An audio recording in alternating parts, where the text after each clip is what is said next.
people that they trained with.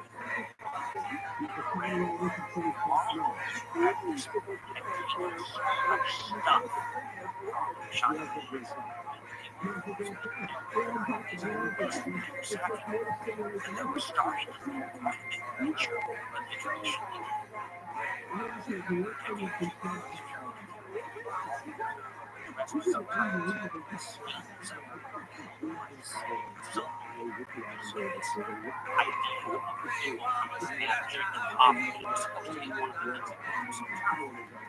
Now, for a couple of decades, the best stuff from a bunch of these society during the spring cowboy.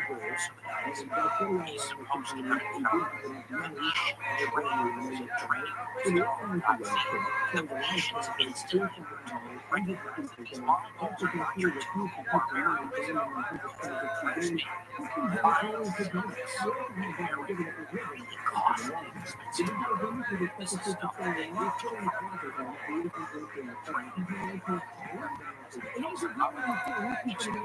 before this time, pressure was given. Now, this is typical tendency to receive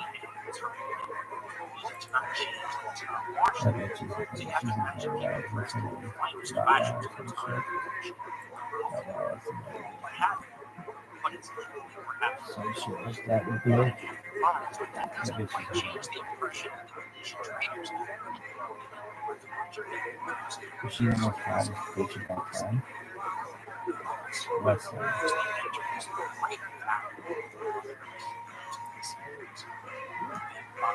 I asked you a question. You see them as having station all the time. Yeah. Yeah.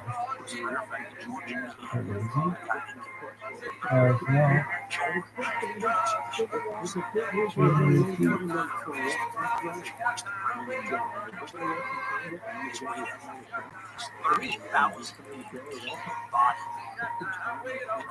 Or another step. As a matter of fact, they actually control a bunch of the steppe territory all the way to the Hungarian line. They had different views of the Chinese chapter terms, Eastern European the Russians call it repost. And these people have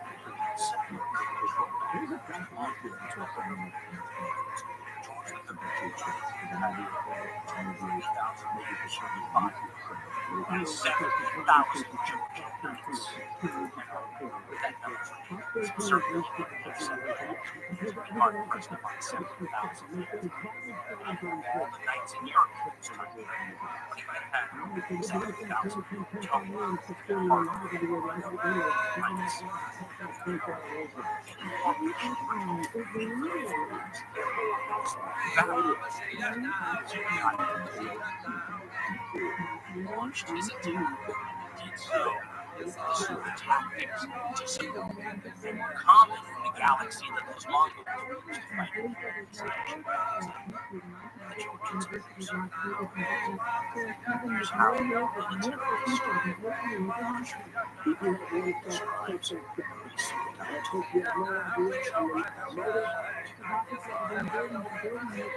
two armies drew up opposite of each other for a set piece battle. The Georgians massive attack against the Mongols. Subedai ordered his light archer cavalry to sweep across the field, unleashing volley after volley of deadly arrows. The iron armor piercing tips of the Mongol arrows took a great toll. Despite their losses, the Georgians pressed the attack, while the Mongols gradually retreated before the enemy advance, drawing the mounted knights after them until the Christian army spread out across the west side.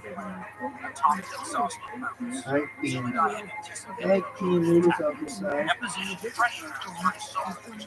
I don't know what they're doing. Now the Mongols mounted their pressure and launched a devastating counterattack.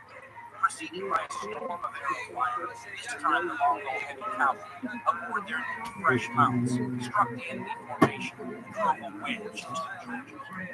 The Georgian army broke and ran as the Mongol units closed in incredibly nearby. With little hope of holding its ground, the king fled along with those knights whose horses had been stamped. A few brave knights made stand on the road to Lys, but were quickly overrun and slaughtered by Yemen's cavalry.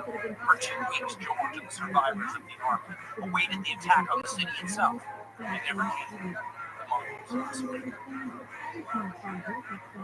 This, Now, this this is the next is one. longer than the She's got one of those not wicked just crazy army things of that I do.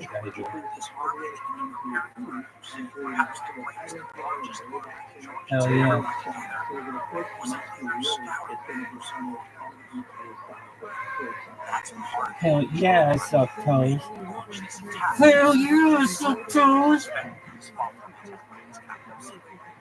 They didn't have those kind of things. Their job was to It's the same should be good to go. down his campaigns and take picture of the cities of the territory. Hell yeah, I suck toes.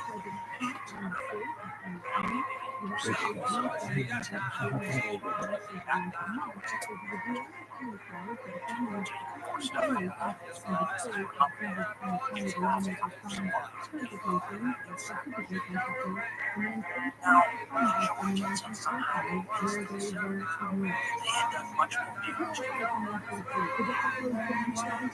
We should admit it.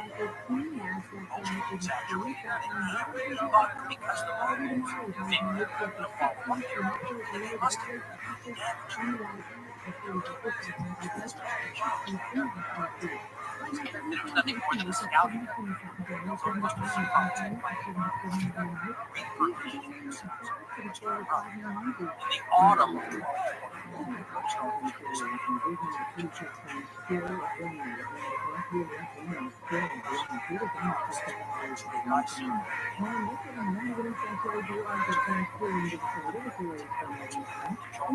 To his credit, George the Brilliant, the Georgian king, managed to raise another army, managed to learn some significant lessons from the first battle. And this time, weeks and this part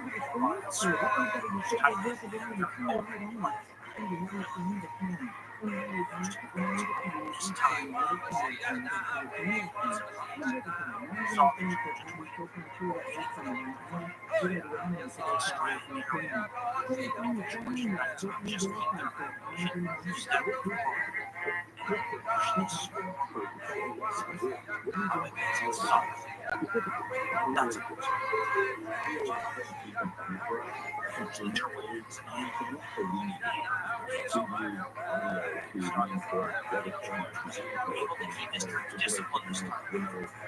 Slow, methodical march, keeping pushing just as planned.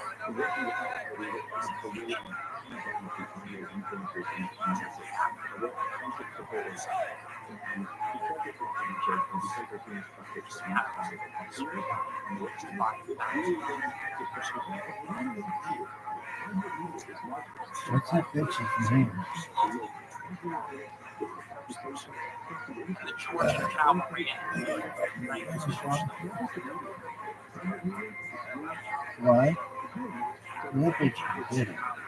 exposing their flank to those Mongols that charged the Georgian flank and smashed it. That bitch. That Like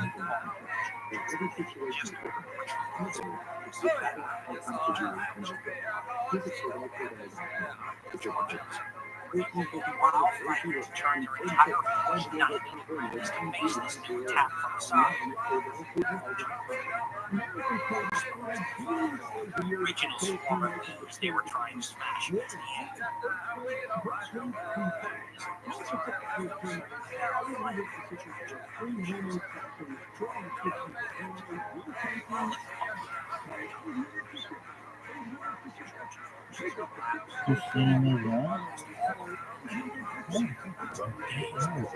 King George the Brilliant once again.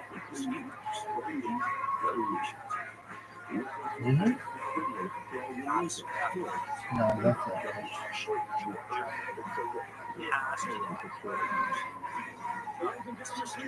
Is that your phone? Kids, listen. Get next to your speakers, girls.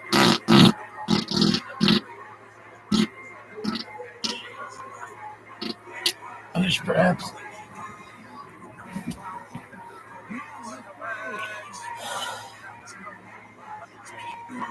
Galaxy now kill 100,000 of their soldiers.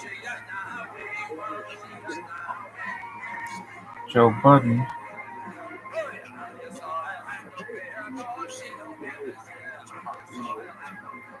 The savage people of Tartars, hellish of aspect, as voracious as wolves in their hunger for spoils, as brave as lions have invaded my country. The brave knighthood of Georgia has hunted them down out of the country, killing 25,000 of the invaders. But alas, we're no longer in a position to take up the cross. That's called repost.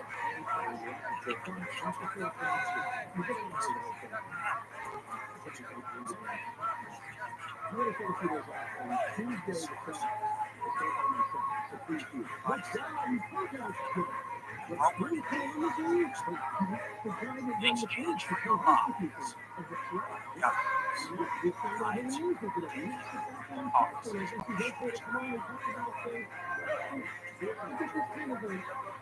this must be Shaw. This and any disputes you had with the kings of your neighbors pale in comparison to this new. And while he may gain them guides,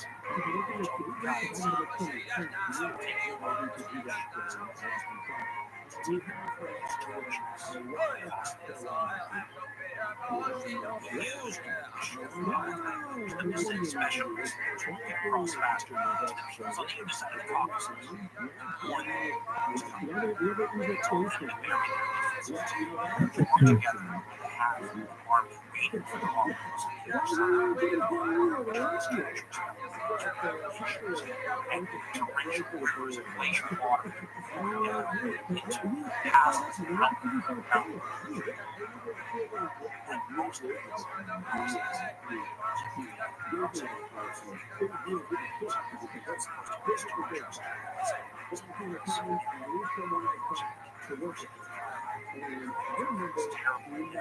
finally emerged from the other side called the Tsar.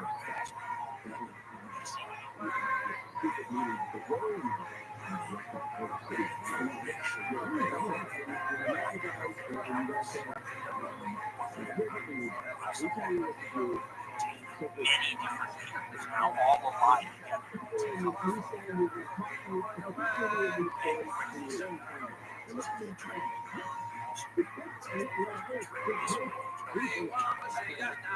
All those forms and natures, all that's a big issue. Other sides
Ever since they invaded the Caucasus and Shaw's territory.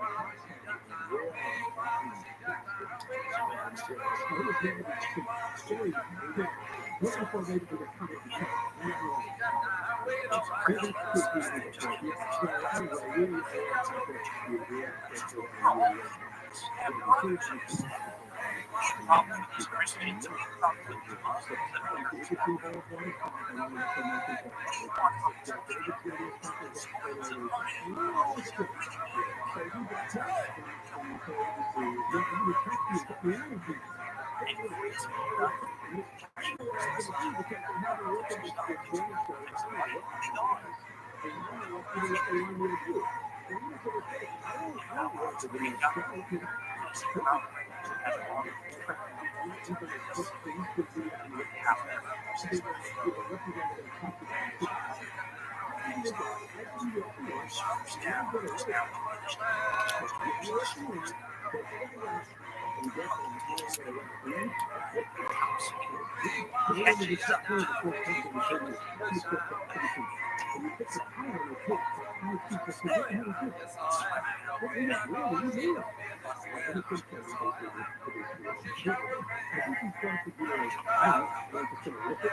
They could give them some price for their defection.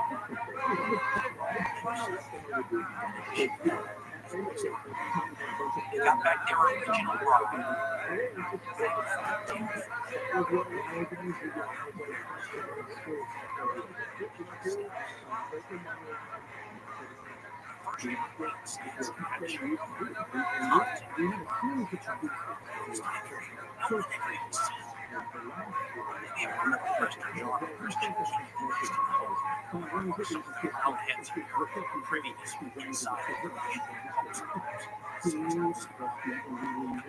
First actually had contact. Probably knew nothing. Every cell should be moved on. No matter.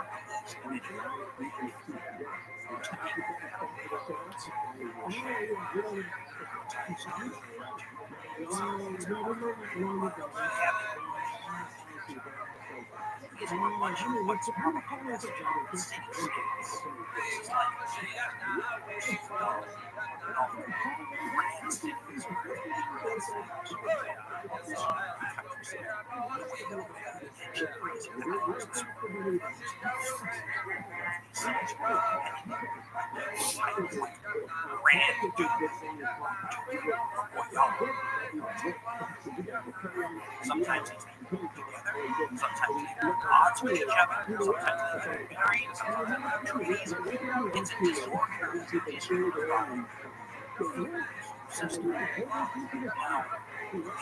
This area had more contact with others nomadic than anyone else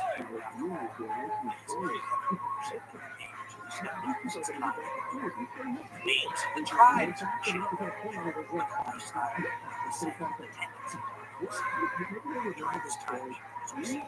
your next one.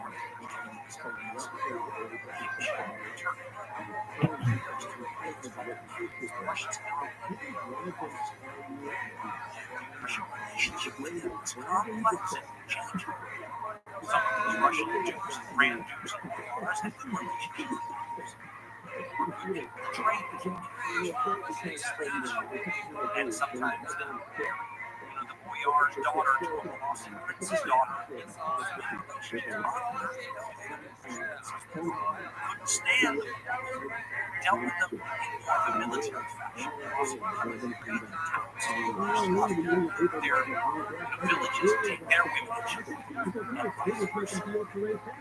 So, and the Russians screaming about a horrific thing for Indians that they all have to band together to fight. Some of these Russian princes, others who are positive.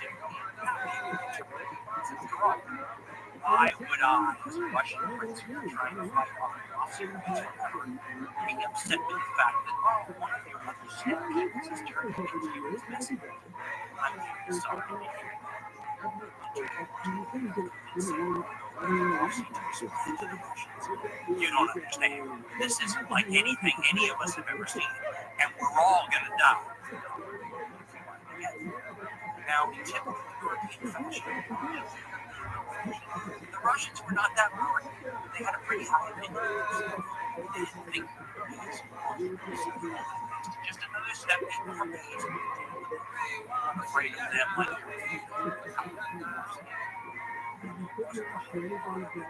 energy. Stuff and all kinds of pride, trying to put the fear of the Mongols into them.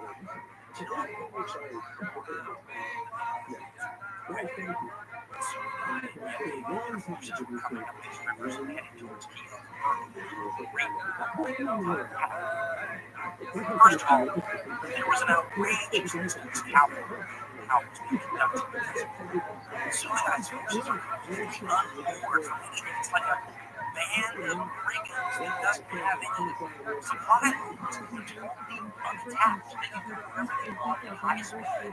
They don't have to have any connection where they were a month ago. They don't know where they're going to. All of a sudden, offset Russians understand it's people here now. Look at what they're doing in their communities, and they can be on us tomorrow.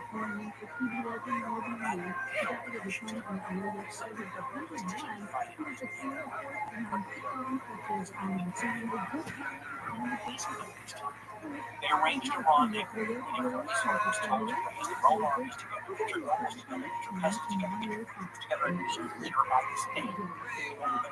And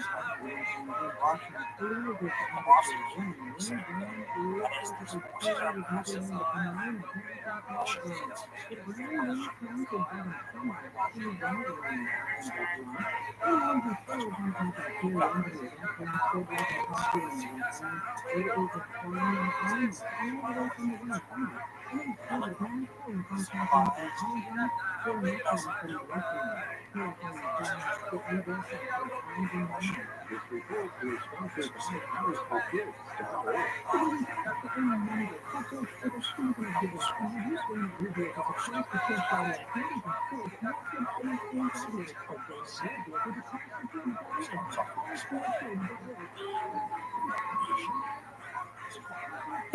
and then they began to organize their forces, each his own province, and they went and they collected the whole Russian land against the Tartars, and were on the Dnieper and South. Then the Tartars, having learned that the Russian princes were coming against them, sent envoys to the Russian princes. Behold, we hear that you are coming against us, having listened to the philosophy.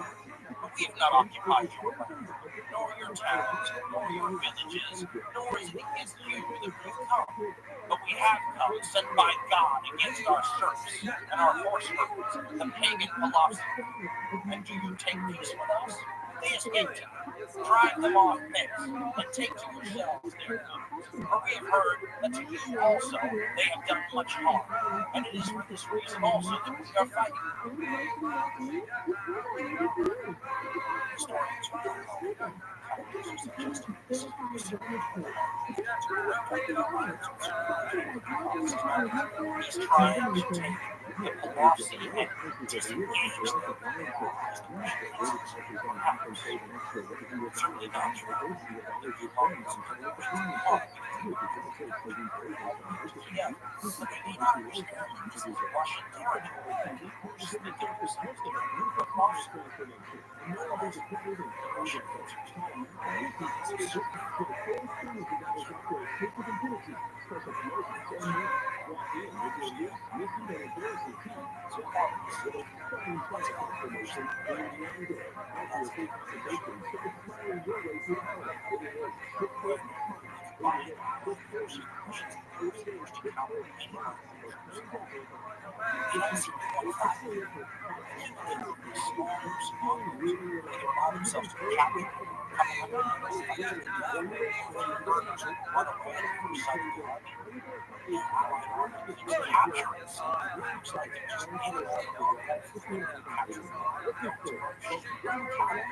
and they're being weighed down by all these enemies.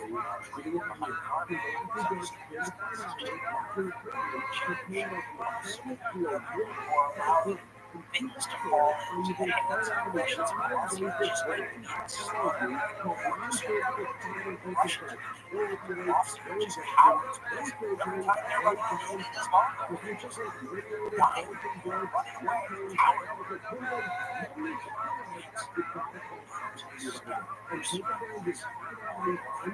By the way, this is an argument made over 50,000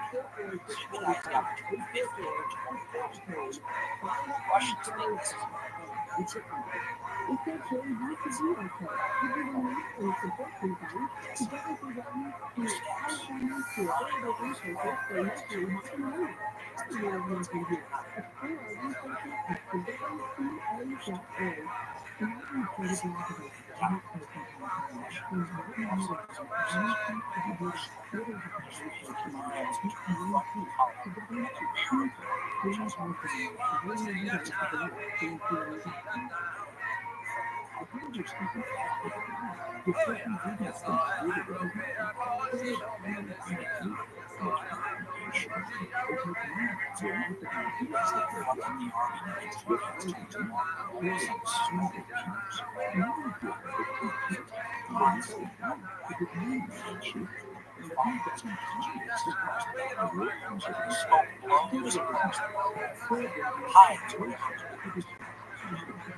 plunging the Mongol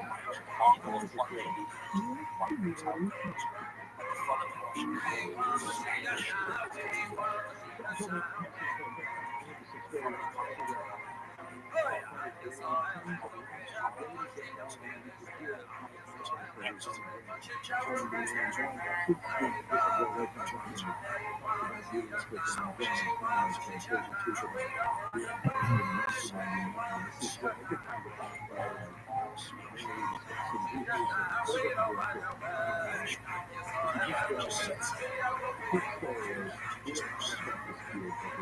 and extremely confused about smoke and smoke.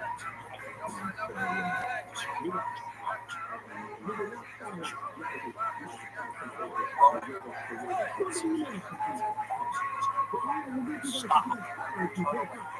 Rabbi's forces are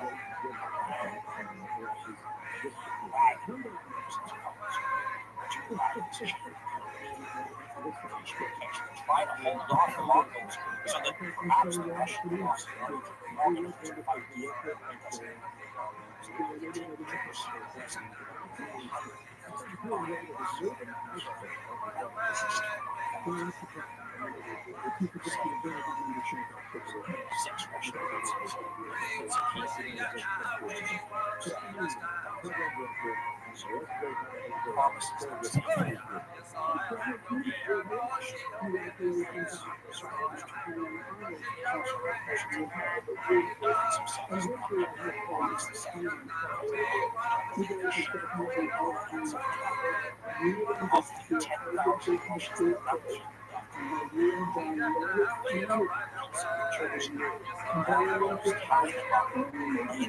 stack them like corn.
Russians are Orthodox Christian, and there are many who tend to see their religious beliefs in the same way the Muslims are similar. Understand that they have done it to displease God so much that they sent Genghis Khan to punish them. Orthodox Christians and Russians understand who sees them coming. Such a result is what I would call them. First, just a as far as the Europeans are concerned, this is a people that has emerged just recently from a galaxy. The galaxy giant, another planet.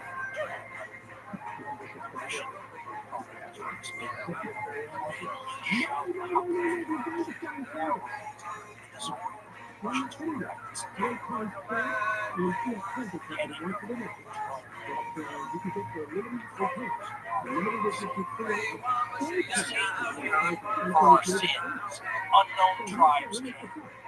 No one exactly knows who they are, nor whence they came out, nor what their language is, nor what race they are, nor what their faith is. But they call them Tartars.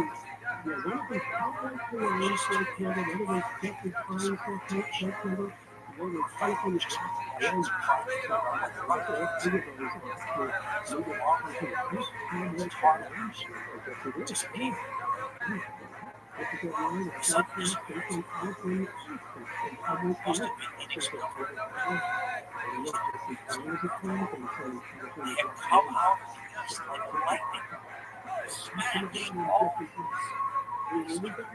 step armies, Russian armies, and done so with a fraction of the number of people opposed to them. When they got them down and vulnerable, instead of delivering a coup de grace, the death blow, this whole thing must have seemed like a bad dream to the Russian princes who survived.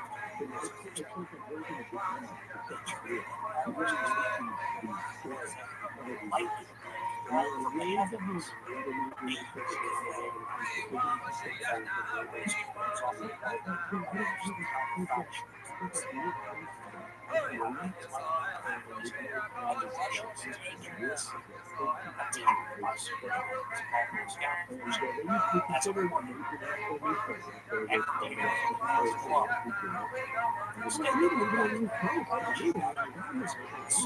This was a one-off.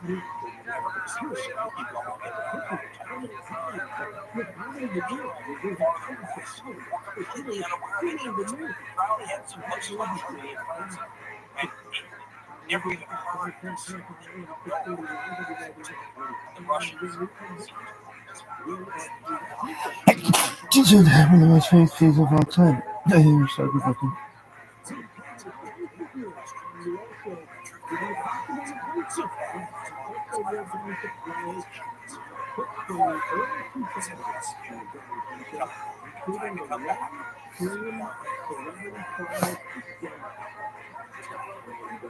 Went back to Mongolia through a different route.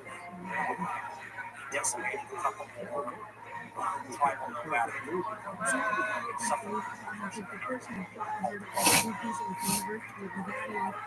Yet they died of poverty. But when the force did get back to Mongolia, Genghis Khan had a What's her name? Big ass smile, bro. but also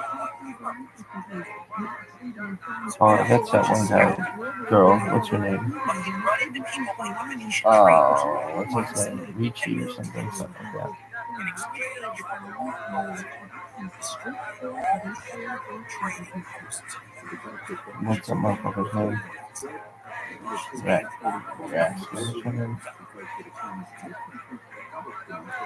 Rancid or something? Bill Rancid? Bill and the other bitch. Probably should have won. Everybody knows probably should have won.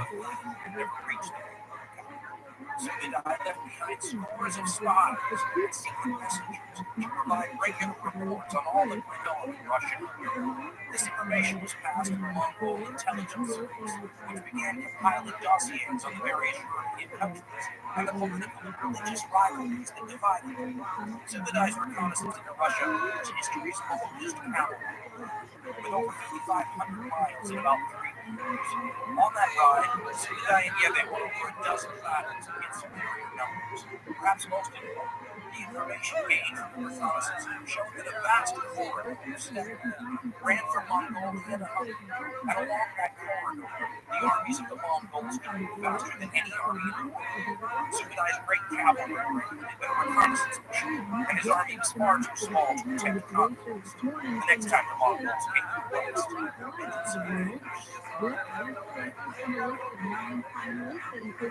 try telling the European step victims of the Mongols that the Mongol was too small to take the conquest.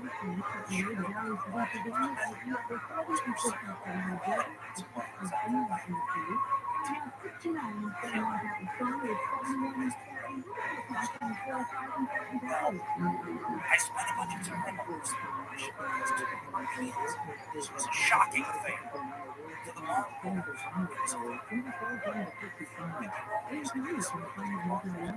they never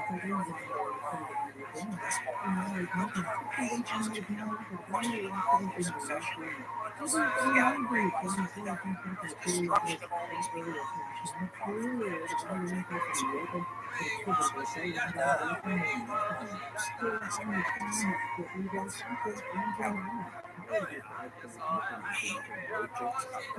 Since Subadai the Brave after war in the north, he defeated 11 kingdoms and tribes, crossing the Volga and Ural rivers, finally going to war. So Subadai's cavalry is almost beneath notice as far as Genghis Khan is concerned. What he's about to do that requires the help of Egyptians. It's quite a bit more. He's going to settle the score. Rancid. Well, what's that bitch's name? Something rancid?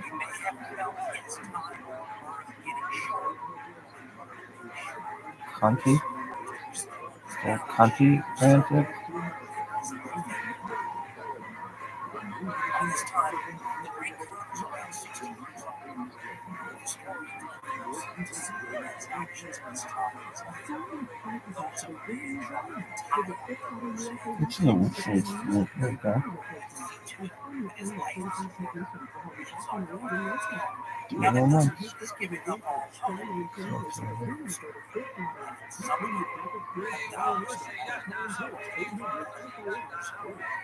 in his presence. The Great Khan wants to know how this managed What's the username?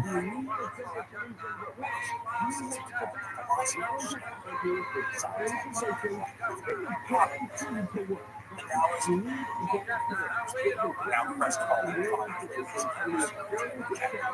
although he might be able to extend his life a little bit, it's not doing so much. Or slept in his bed alone. But he did like this balance.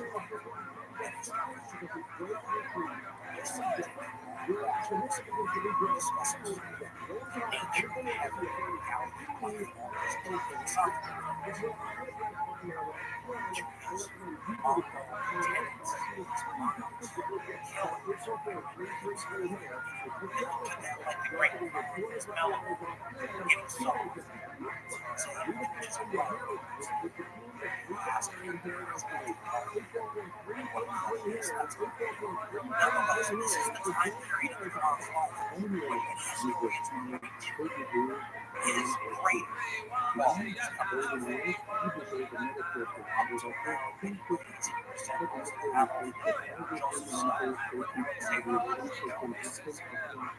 This time in his life, he is great last. He has the long goals to come. Jewish people, such religion had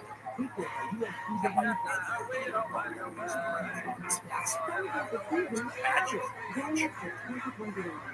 knows that if his Mongol people are going to continue to dominate and exist longer than these others, they will have to see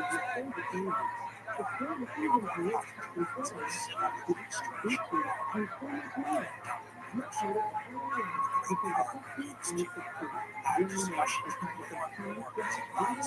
discussions and the Muslim about proper ways to go about innocent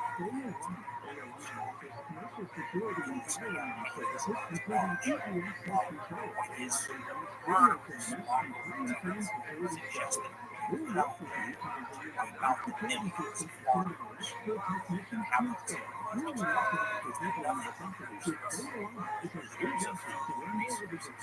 better to destroy them, destroy the cities, and turn the whole thing back into masterful proportions. China is let these people live. They'll be here for every time it's tax stuff. They have that farm that is needed.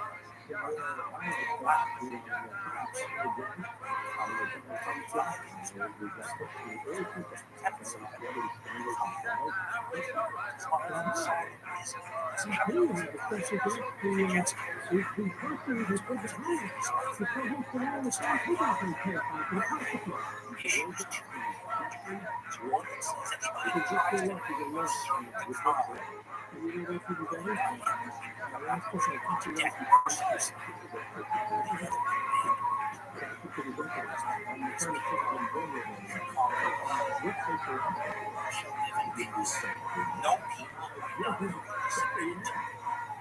this is a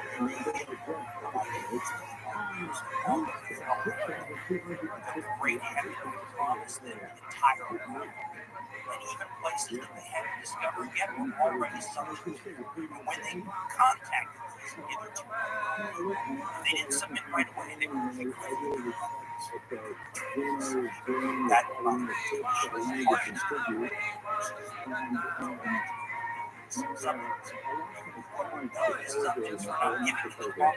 they first knock on the door.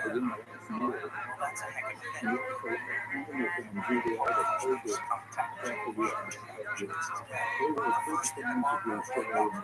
Hey, nice to meet you. Come over here and bow before us because you're one of our subjects.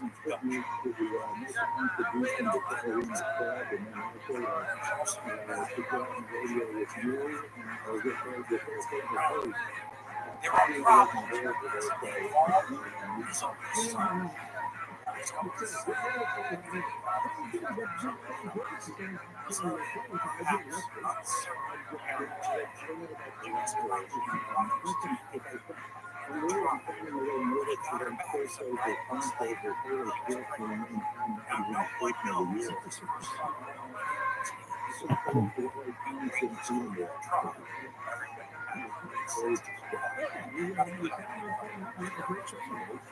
Start questioning his own son's heritage, other circumstances.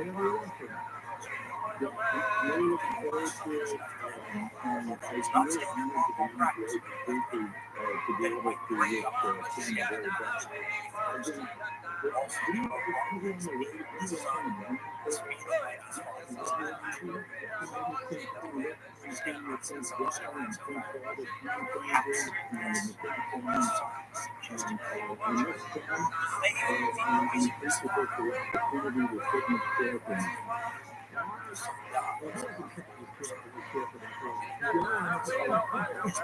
Not because it is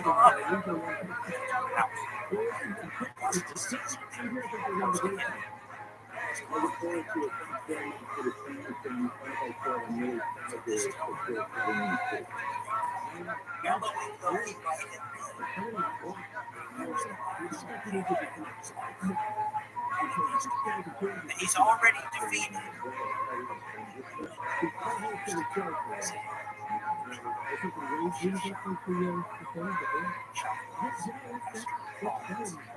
Was the first place in China that the Great Khan conquered. They had promised when he eased up on them and destroyed the country that they would be his right hand when he delivered his call. So when he invaded the Northeast King Shah's empire, he called. They basically said to him, conquer these Muslims by yourself. Isn't that time to no position to watch them?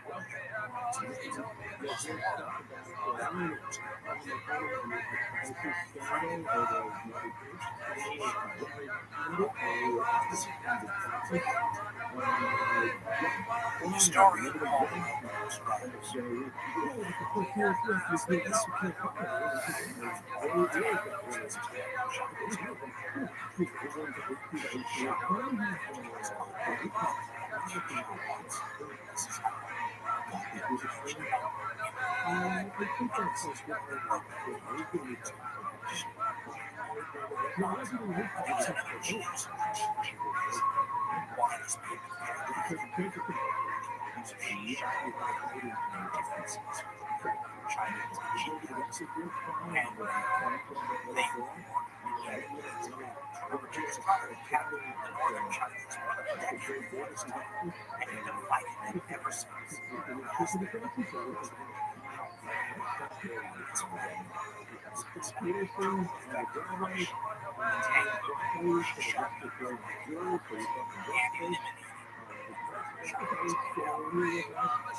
The Mongol army entered Xinjiang territory in February 1226 and immediately sacked several towns and villages.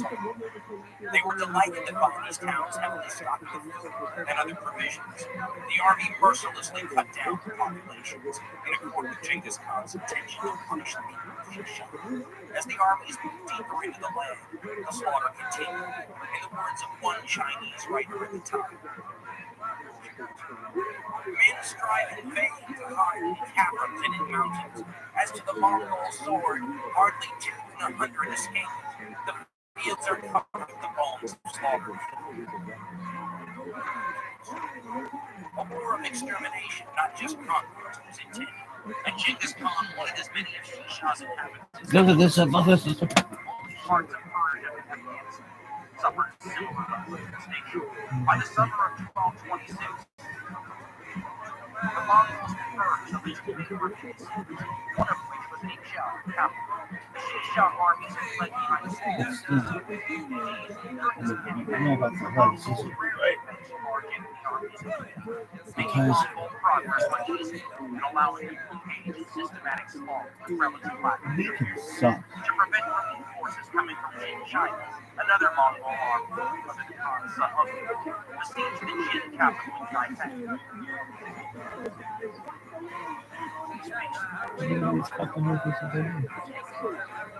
This one is the actual Aiden Planetary.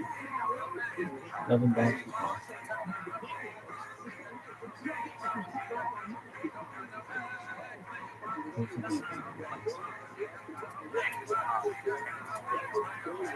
Some to Bristol.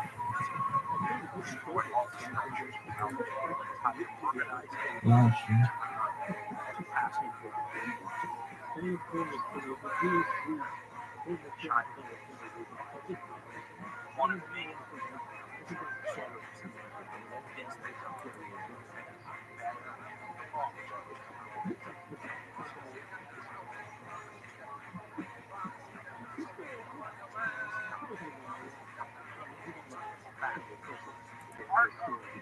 Look at this one, Yoshi. Walking shadow presents Yoshi. Yoshi. Yoshi! You know Yoshi's not here? Yep. No. They give war parties, great raid into Europe. They spend pages to describe this movement against the Shisha Tango. Here's the way. Tango. Destruction is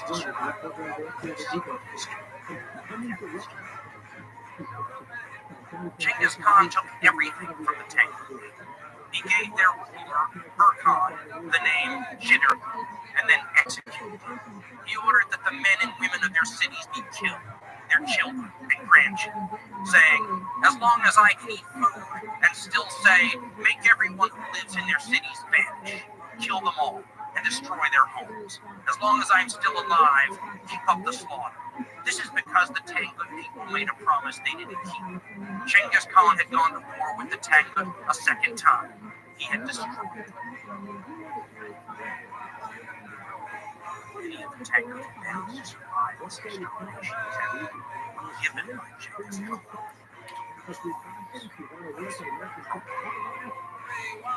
That gift would be a mountain.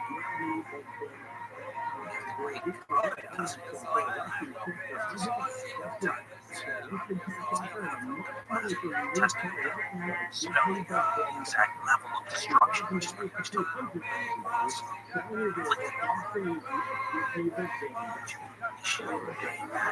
whether or not he's actually physically received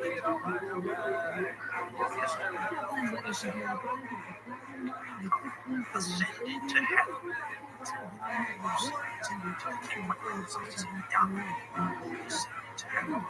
And in keeping with this guy's mysterious nature, as we said in the episode, he's maybe the most mysterious, great historical personality in the last 2,000 years. If you go back and you talk about ancient Syria 3,000 years ago, you expect there to be a lot of uncertainty. The Greek Khan isn't that long ago, historically speaking, was so huge. You would expect to have basic information. Don't know where he was born. Don't know how he died. Don't know what he looked like. All of history, he dies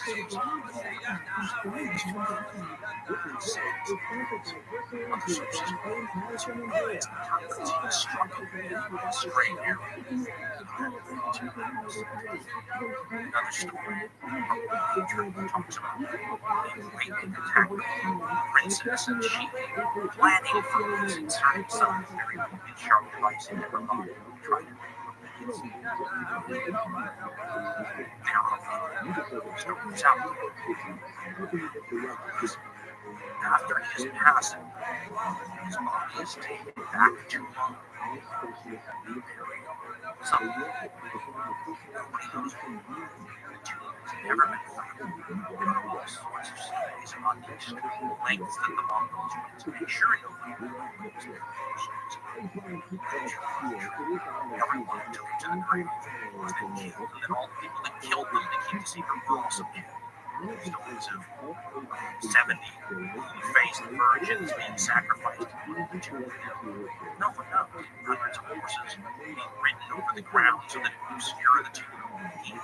For this time, after all this searching, they're still looking. The tomb is not found. Judging from the still huge. The question arises though. What is death? Is too most obvious is or now, because throughout the history of step empires, usually when force of personalities buildings, empires are bringing together, leaves the scene and they tend to fragment.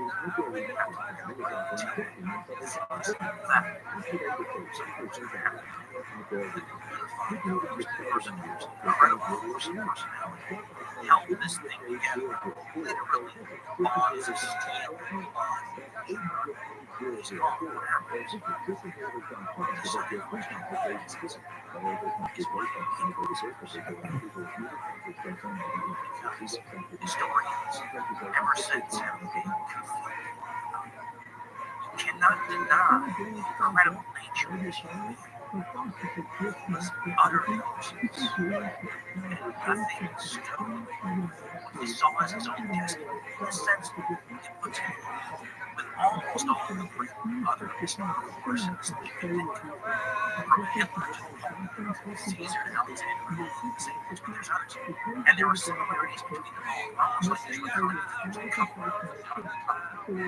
And they have this extraordinary sense of their own destiny.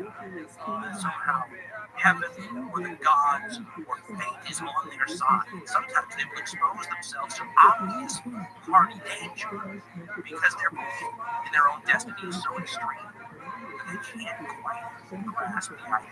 The heavens will allow anything to happen to them. Great world missions. Historians like Paul Richness writes a great biography. James Cone suggests that it's this sense of his own destiny, this greater mission that he's on, that allows him to just ignore the massive amounts of damage and killing in flames. It's all minor compared to the greater cause. And what's interesting is there are historians and writers today that apply right in. I think it's good point. I try to get history programs, but my own bias comes into players because I have a hard time buying into the subject of Genghis Khan as this force for good. Chinese historians, the first episode was so intent on making people remember the dead.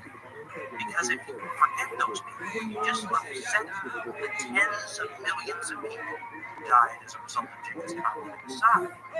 All of a sudden, everything starts looking pretty good.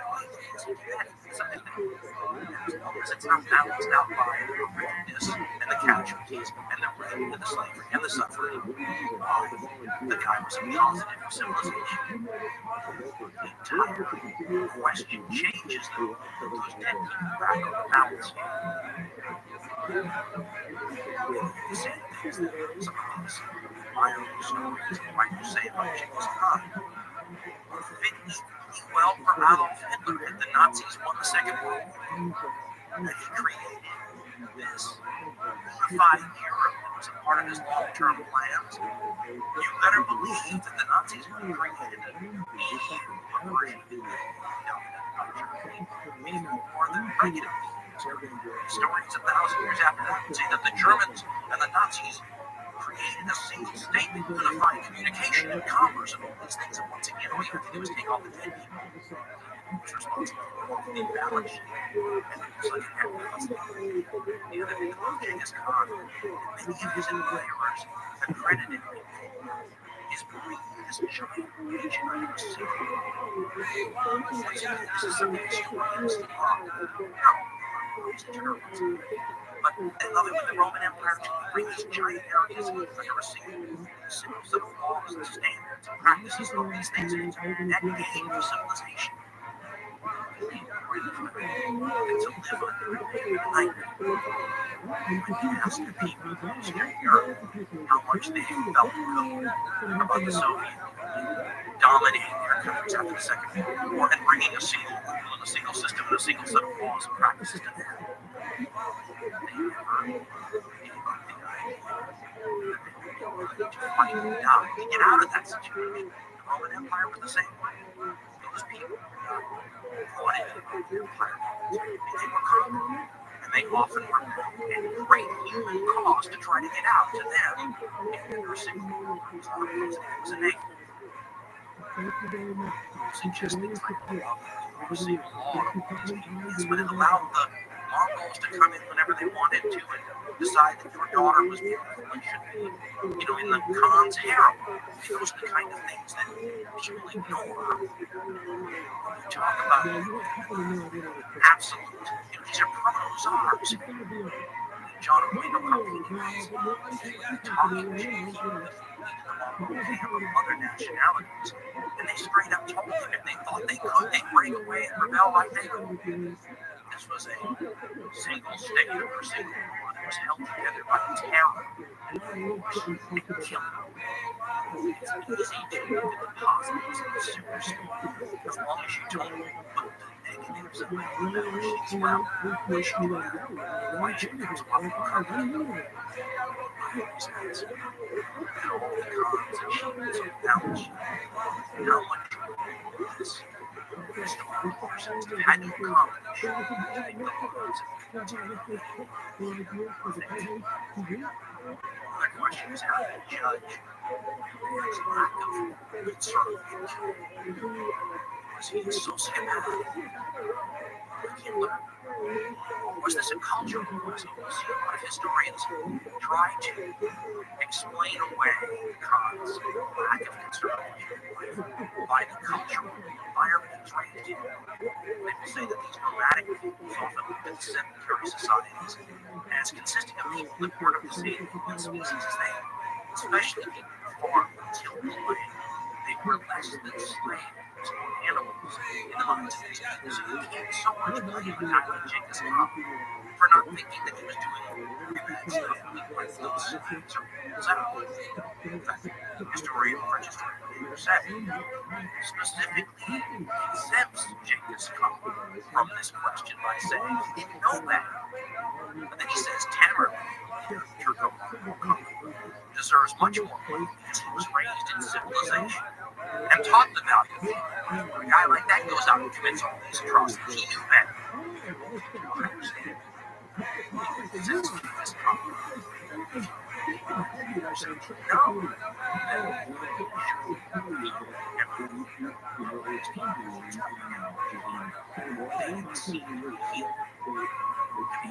Historians say was the great concept of speaking to one of the Chinese advisors pleading for their lives. Saying the Khan's about to destroy him. And Organized says to him, in an almost mocking sort of tone of voice, "We may not be for the people you."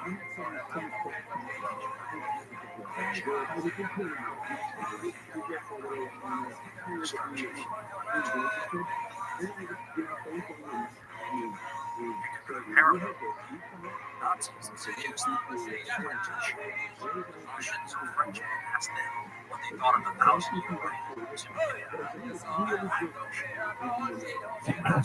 Germans, 100 years into the 1,000-year dominating what they thought they might have seen first more than George Washington.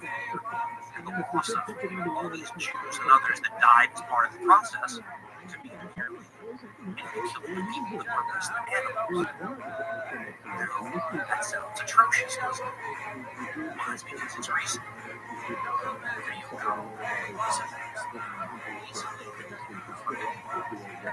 Easily atrocities on display away. As we said someday, some range positive things that you can right. That's appalling to us. Just as important people Jews, Arabs, Proverbs, somebody who they were father of our country. It's a big question. It's worth pointing out that the fans were followers.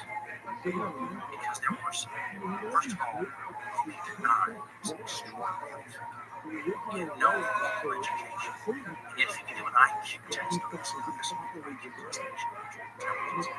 there's no question that he's fantastic.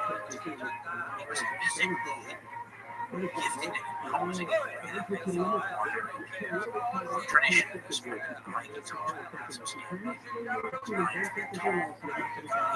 Giant two-handed swords in each hand. I mean, he's physically imposing figures. It helps your rise to power. Khan followed the traditional step pattern of bestowing great gifts with great generosity to others. That's how you kept the bad.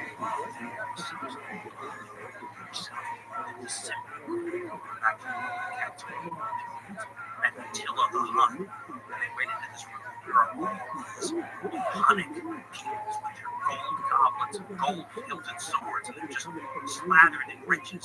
Attila's the one who's got no joy. There's almost a scary simple past stays in touch with his simple past while he enriches those around him. This company was part of his concern.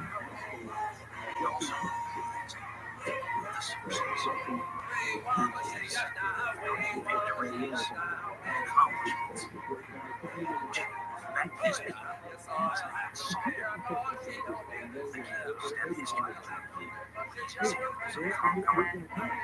saw richer societies, luxury, and also culture. The step first place that gave them the ability, the toughness, and the hardness to conquer those societies.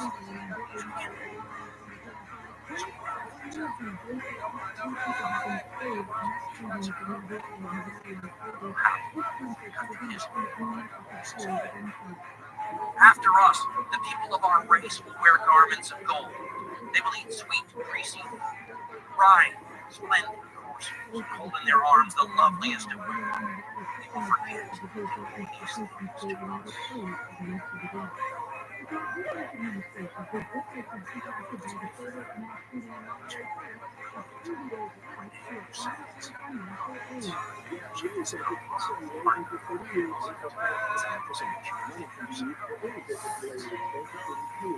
the framework of his way of life, his milieu and his race, Genghis Khan appears as a man of a reflective cast of mind and sturdy common sense, remarkably well-balanced and a good listener. He was also firm in friendship, and for all of his sternness, generous and affectionate.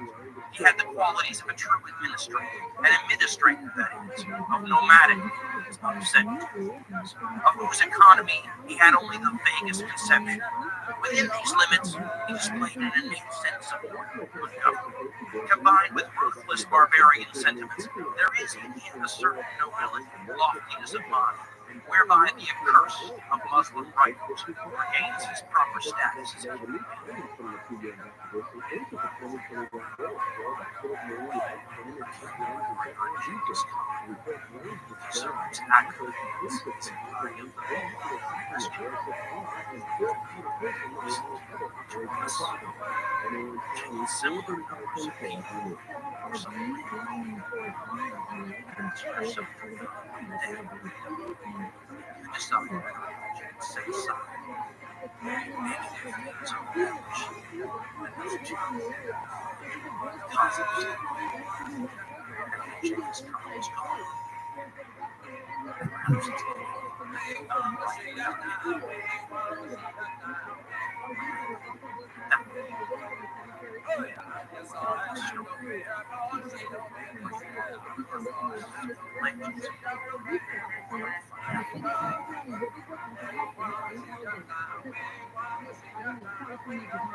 In the next episode of Wrath of the Khans, this greatest of all historical figures, the Genghis Khan, is no more. The people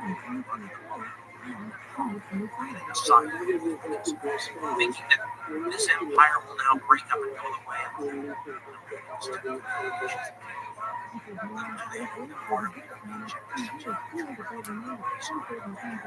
his ability to organize his empire allows him to avoid the fate of past and conquerors. In addition, his sons turn out to be worthy successors to the Khan's kings. Instead of watching the empire contract, the father expand the people China dangerous past Genghis Khan. Their soul state. They are about to find out the wounds that they suffered under the father. Appetite. Sons of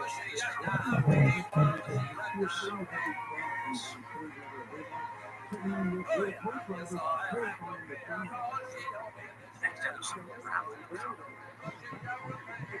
Want to get your hands on all the older hardcore history shows? Just go to dancarlin.com and click on the merchandise tab and catch up on what you've missed. Want to help the podcast? Just buy your Amazon.com products through the Amazon search window on dancarlin.com, and Dan and Ben get a percentage of what you spend. You think the show you just heard is worth $1? Dan and Ben would love to have it. About the show. It's all we ask. Go to dancarlin.com for information on how to donate to the show. What you're about to hear is the fifth episode of a five-part series on the unbelievable all combo. You need the fourth one, dog. You don't want getting your story started. If though you prefer your story having some sort of sequential order, making some sort of narrative sense, you might be better story. What you're about to hear is part 4 of the five-part series. Look at that move. That was fantastic.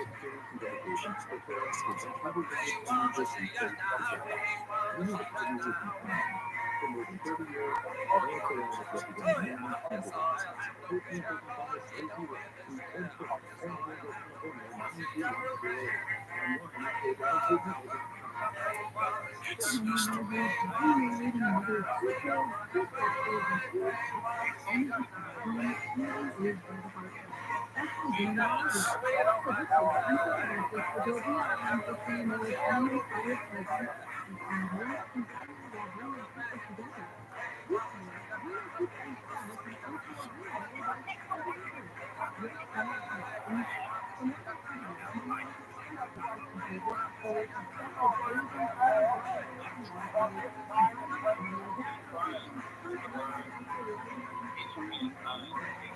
Fuck.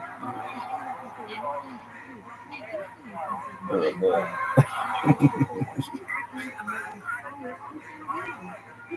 You think for it, motherfucker. What's that?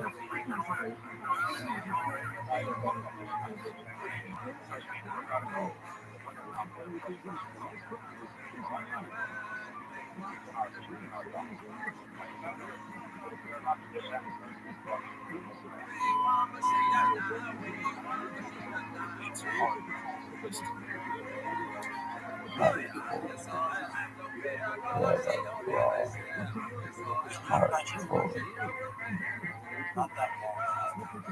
German.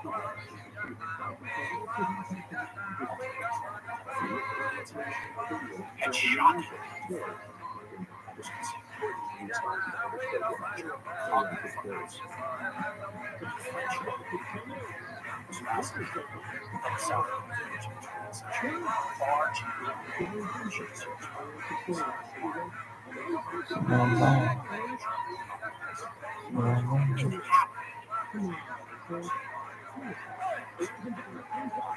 But, yeah.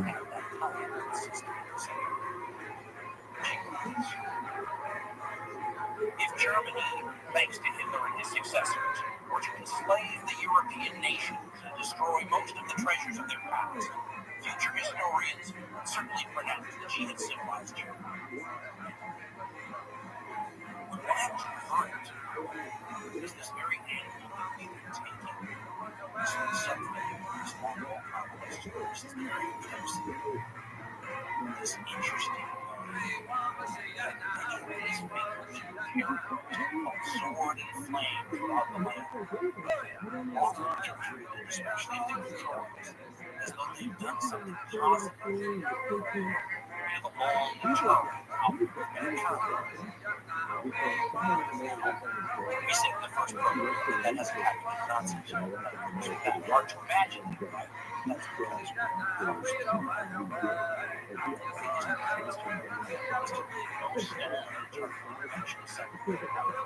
something definitive glaring fact. Thousands and thousands and millions of books are written that anyone can say is I can see that in 1940, she sees it next time. However, falls into a similar category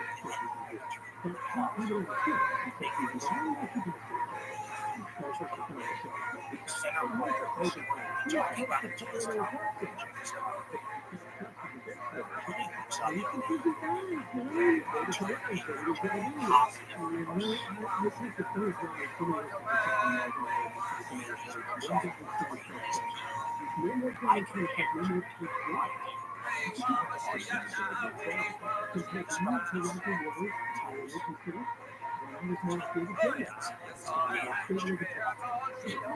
But then, while crime first first it later on starts to pick out positive things with how they look at how their conquest connected civilization and contact. Look at how they unified a bunch of separate territories into one. All these kinds of things. How aesthetics and shit help to balance out the obvious dramatic process. Getting makes the person just head and shoulders above most of these historical what happened in general, these people are so gifted, so special. It takes their unique talents for the whole thing to work. They need sometimes fall apart. They are so disposed in time periods that often use such a pushback by powers that be that they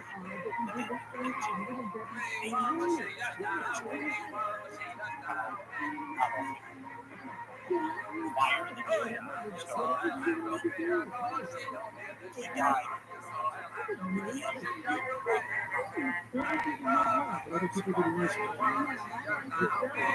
Napoleon was defeated by twice and got to watch the aftereffects of people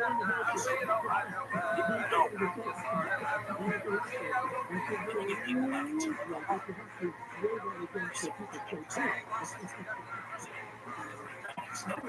very gifted, unites the tribes, spreads sword and flames throughout the world, and you get these historical artists, what great power, victorious throughout the world. They don't have to see themselves make that. Guys, it's unlimited. Empire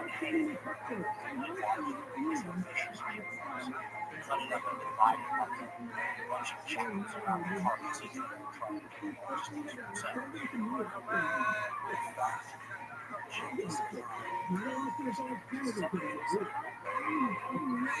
Not only can the fire and heat start it's burning after he left the scene, but the process that come after to be handled by his descendants.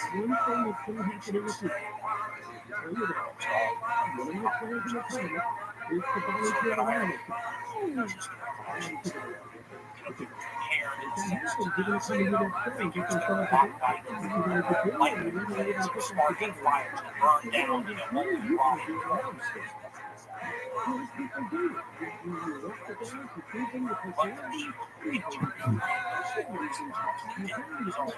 Orthodox Jewish legends accused of broadcasting, keeping motherfuckers on their tongue. That you replant the trees symbolically that the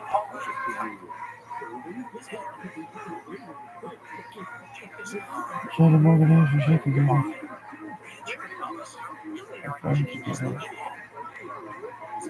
Like the investor there together. Damn high school.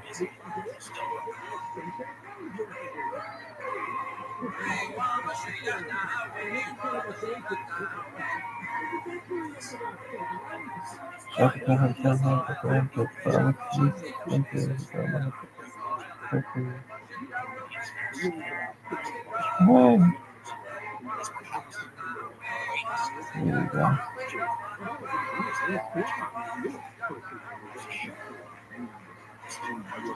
I use some shit you do. Fuck you. This creates some wonderful questions.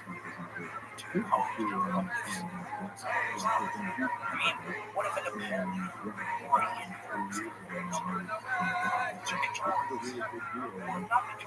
what if they managed to simply exist as well? They didn't win the war, but the Nazis stayed in power. City night, city hall.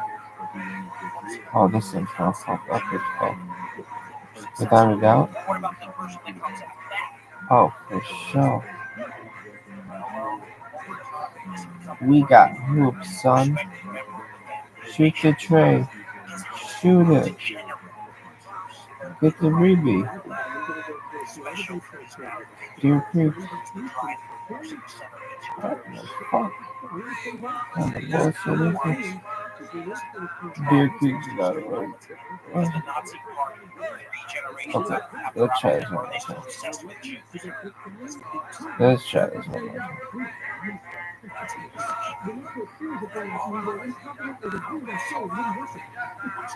Why? Because this thing sucks.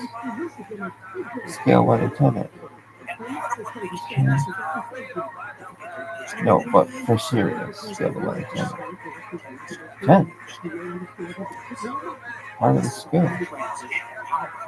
Okay, the person that's what relative.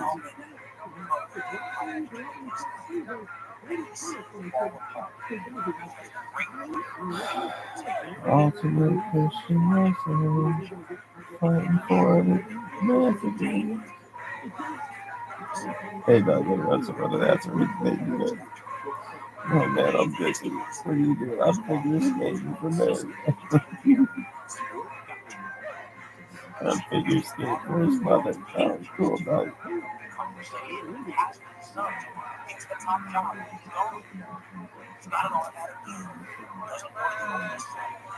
The Punisher. I'll give you a Punisher, kid. I'll give you a Punisher and your cream tag, woman. Okay, let's not have it do that shit thing. That is awesome. Deer Creek. Oh.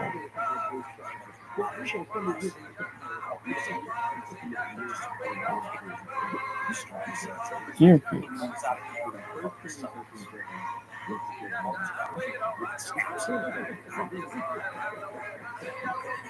Deer Creek.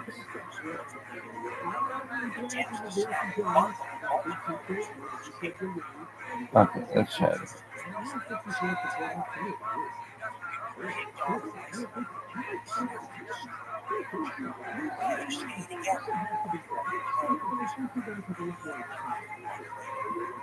Let's see. Like 5 fingers on my hand.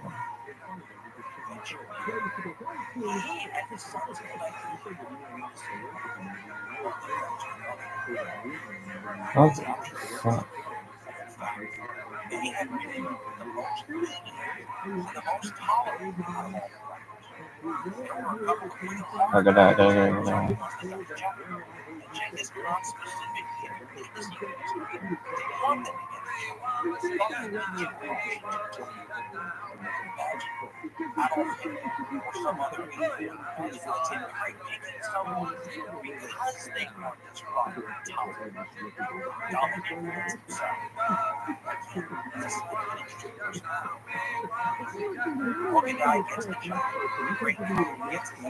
But you gotta cut this.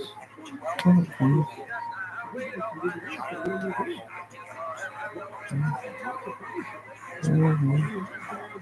Tempmail.com.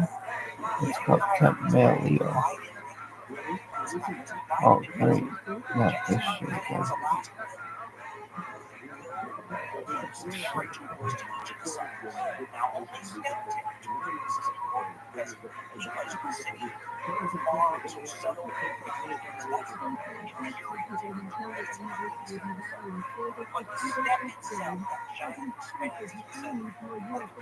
Do you consider yourself one of the greatest West Side motherfuckers of all time? Boom!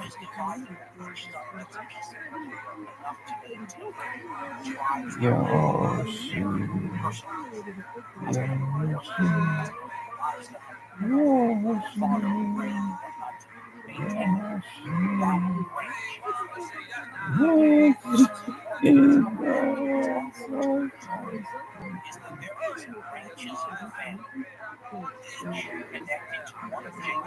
Drag Racer sucked all the time, but dude, I did it correctly. Put something dick. I bet my life on it. I shouldn't do that. Well, I'm betting my life on it now. So this is really good. grandchildren eventually. That chair is right there. The sons, though, maintain Oh, they do not. the eldest son was born dies about 6 months before. Oh, I swear to God, if it does that thing, I'll be so pleased. Remember when you refreshed and it was tight? It was like, everybody's like, oh, dog, that was so sick. And then everybody's like, she's the fucking shit ever. Even Greg Regitowski thought this shit was so sick. He was like, oh, dog, that shit is sick. So sick. So sick. Oh, Christ, is that so sick? That is so cool and so fucking sick.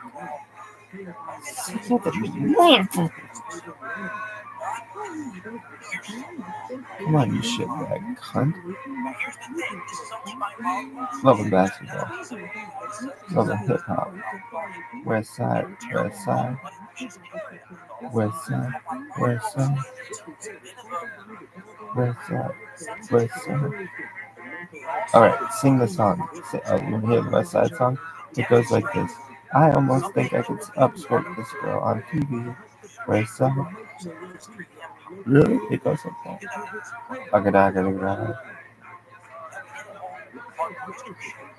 Dude, you got Thursday night football tomorrow. You're gonna be able to see the Super Bowl. You're gonna be able to see at least one of your fucking teams. Who's it gonna be? Come on,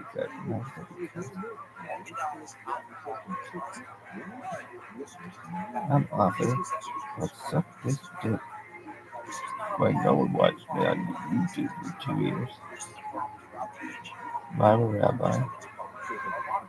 367.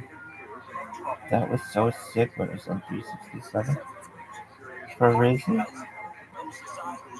Oh my Christ.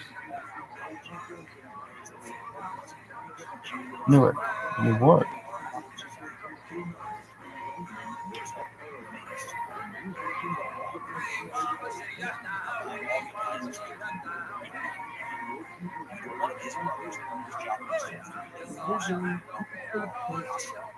Chastising his brother with great love. See, this is a very interesting relationship. It's not like an absolute dictator. Chastising his brother, saying he beats up the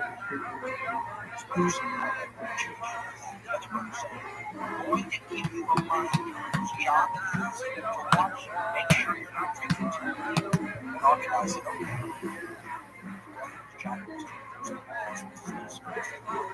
You know, one couple of them day, organize it over.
China's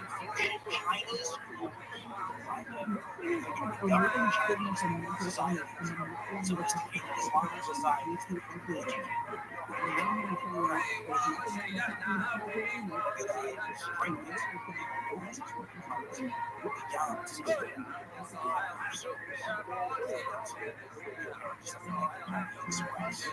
sets up a system by every 30 miles, race nation, horses and farm, and messengers from race nation, sometimes up to 200 miles a day to facilitate communications and messages. Somehow China China's advisors helped set up sophisticated systems of taxation for Chinese and regular taxes. The government chooses the official capital of the territory around traditional step area.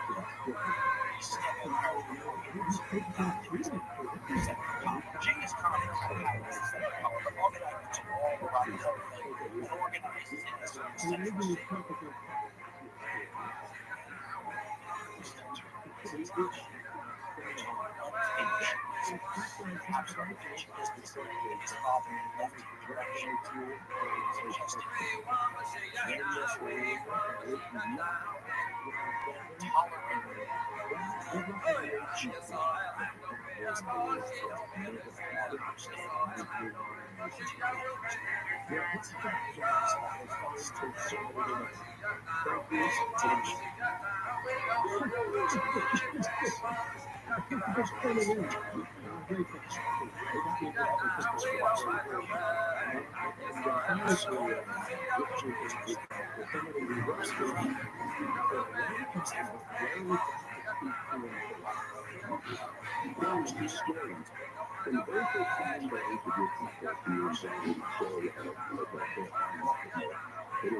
central letters, notes, mission requests, everything else that they assume by right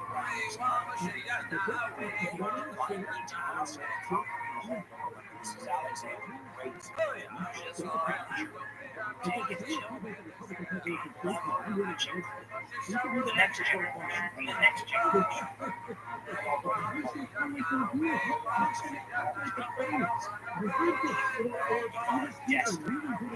But Alexander's group is only my invested his children, his children's children.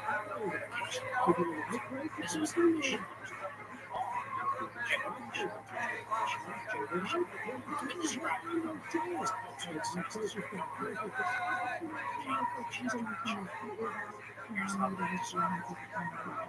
sovereignty bestowed on Genghis Khan and subsequently his successors was universally carried.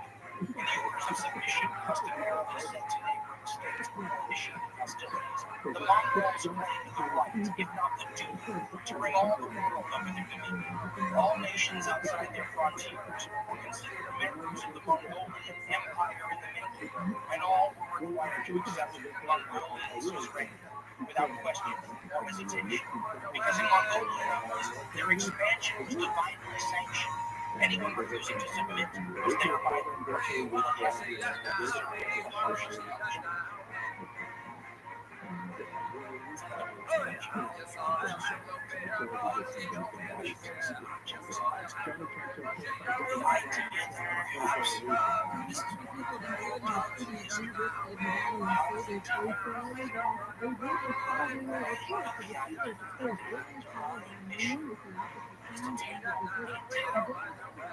That's how most of the kids follow culture. It's used to any influences his plan to please her. Instead of doing what he was always following, using everybody less evidence to become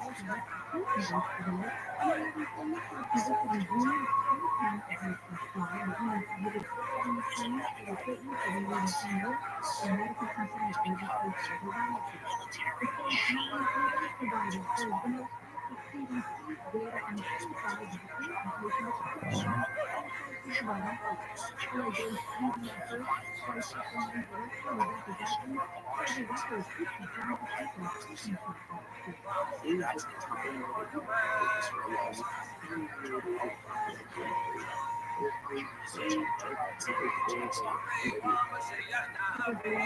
Israelis turn on accusation can't stop. Whenever Virginia first became large and started forming Asian governments, he didn't know very wise the ambition.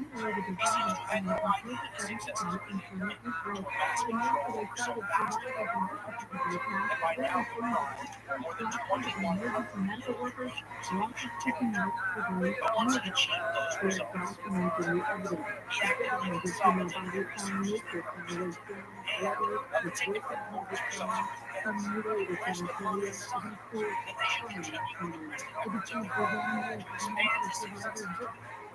It was this last instruction from his predecessors that now gave the phenomenon its special features. For instead of slowing down,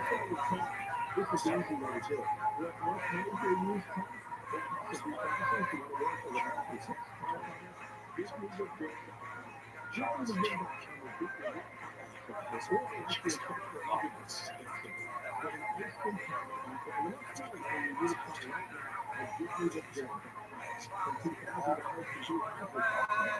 Punch all it was, and that was all they were to do. To see men and gods just testing his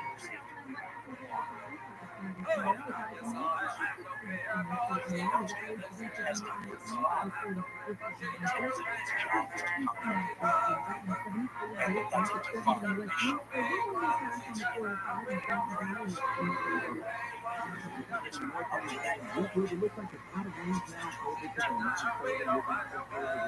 attempts showed he was not just powerful target.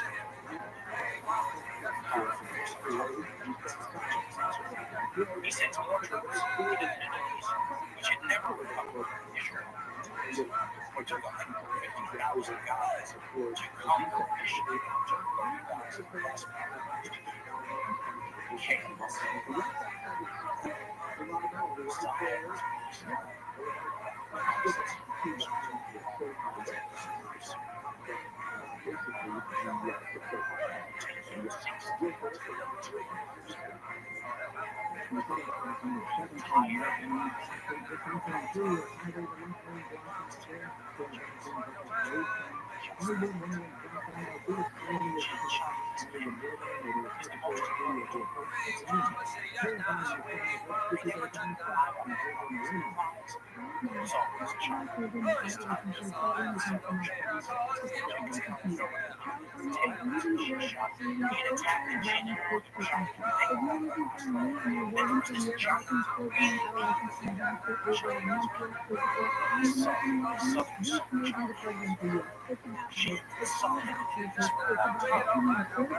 Genghis Khan let his attention be some of the jinn start going.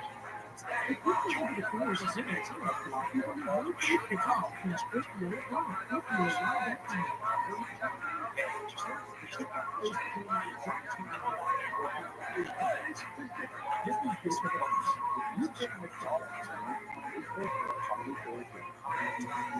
all these people, they realized that Genghis Khan was not the only type that actually sat down and planned for the second wave.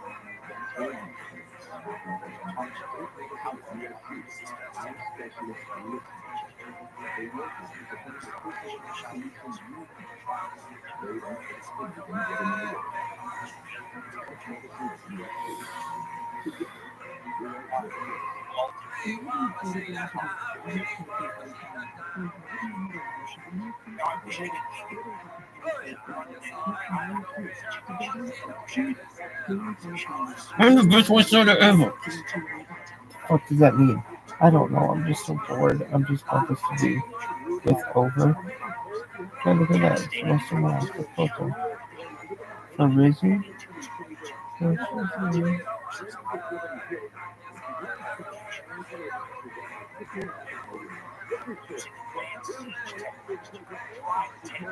What up, brother, little Kappa? How you living, Tim? Sucking dick? Giving kids herpes? Get that shit, yo. Hey, look at that. It's a coat. Is it? Pretty fucking fancy, bro. It's a coat.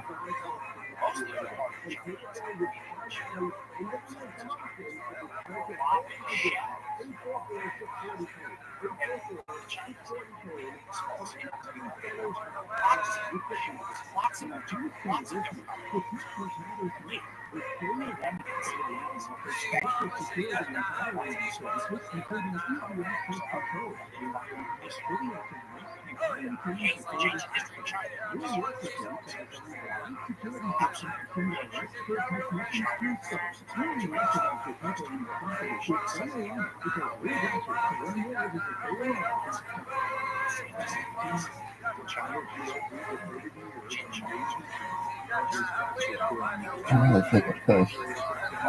Look at this. Look at this athleticism. Let's just talk about it. Look at these short and curly girls. Look at these big cultural. I've never really seen something so athletic. What is this? Scale 1 to 10.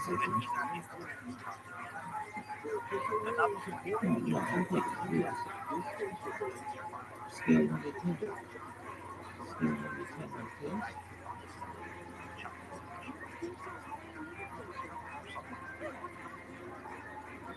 James or G. My side. This is him. Yeah.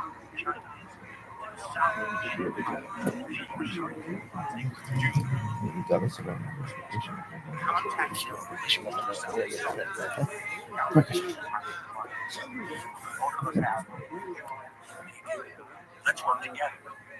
At the same time that message came to the Song Emperor, the Mongols offered the same sort of an alliance with some too, and said, hey, they're on their last leg. Grab a little bit of their territory, let's work together. This is already shows the alliance with the Mongols. And you have this very interesting sort of spectacle. Of the Mongols and some Chinese troops fighting together outside these Jin cities to knock the walls down. The Song are going to make one of the most terrible mistakes probably in the entire history of the Middle Ages, once the Jin Empire goes away, of deciding they were promised certain territories by the Mongols as part of this alliance, and rather than say, hey, are we clear on this? I mean, is this our territory? They just sent troops and seized them. Not exactly to keep the Mongols as your friends, and they precipitated with the Mongols. Right after they helped get rid of the one group of people you might have allied with, having helped the Mongols. Yo, girl. Now, Yo. perhaps the most interesting thing that happens during this whole thing, if you're looking into the Mongol side of things, is the illness that strikes down Ootd while all this is going on. Remember, he wasn't the only Mongol, as I told you, who had this problem with alcohol. And a lot of these Mongols start to have illnesses at young ages, and you can't really tie them to the alcohol, but it's tempting to. They start having what appears through sources to be things like strokes and paralysis. And in 1232, that sort of paralysis, stroke-like symptoms hit Ootd while he's on campaign against the Chinese. And nobody knows what to do. It's too darn soon since Genghis died to think that you can easily just replace his chosen successor. So everybody kind of panics, right? This guy's been gone for 2.5 years, and now he seems to be in his deathbed. Now remember, the Mongols are basically a pagan people. They have priests all around the guy, basically trying to figure out what's going on. They're blaming Chinese evil spirits, basically. The priests decide that these evil spirits are protectors of China, and they're mad that the Mongols are invading. And they begin to try to figure out what it's going to take to appease these evil spirits so that they can keep them calm. The methods that they use to do this is a little like trying to determine the course of action by use of a Ouija or a magic eight ball. They ask a question, and they read the entrails of an animal, or a scalpel of a sheep or something, and if the question's answered positively, they will have that, or they will magic eight ball type answers. It's unclear, ask again later. Well, they ask again later. You can go into the Mongols, or the history of the secret history of the Mongols, and it goes through this whole thing where they decided that it's this particular demon, and they ask over and over again, what if we give the gold and silver back to China? Will that be enough? And they keep getting these negative answers. Well, finally, they ask the question, what if we sacrifice a member of the royal family? And at that moment, according to the secret history, Ootd wakes up, fully unable to speak, and asks for water. Wow, sounds like the magic 8 ball. Magic answer. And when they explained to Ootd what they'd just done, and said, well, have to be sacrificed, and you woke up and talked, Ootd is supposed to have said, well, who's here right now?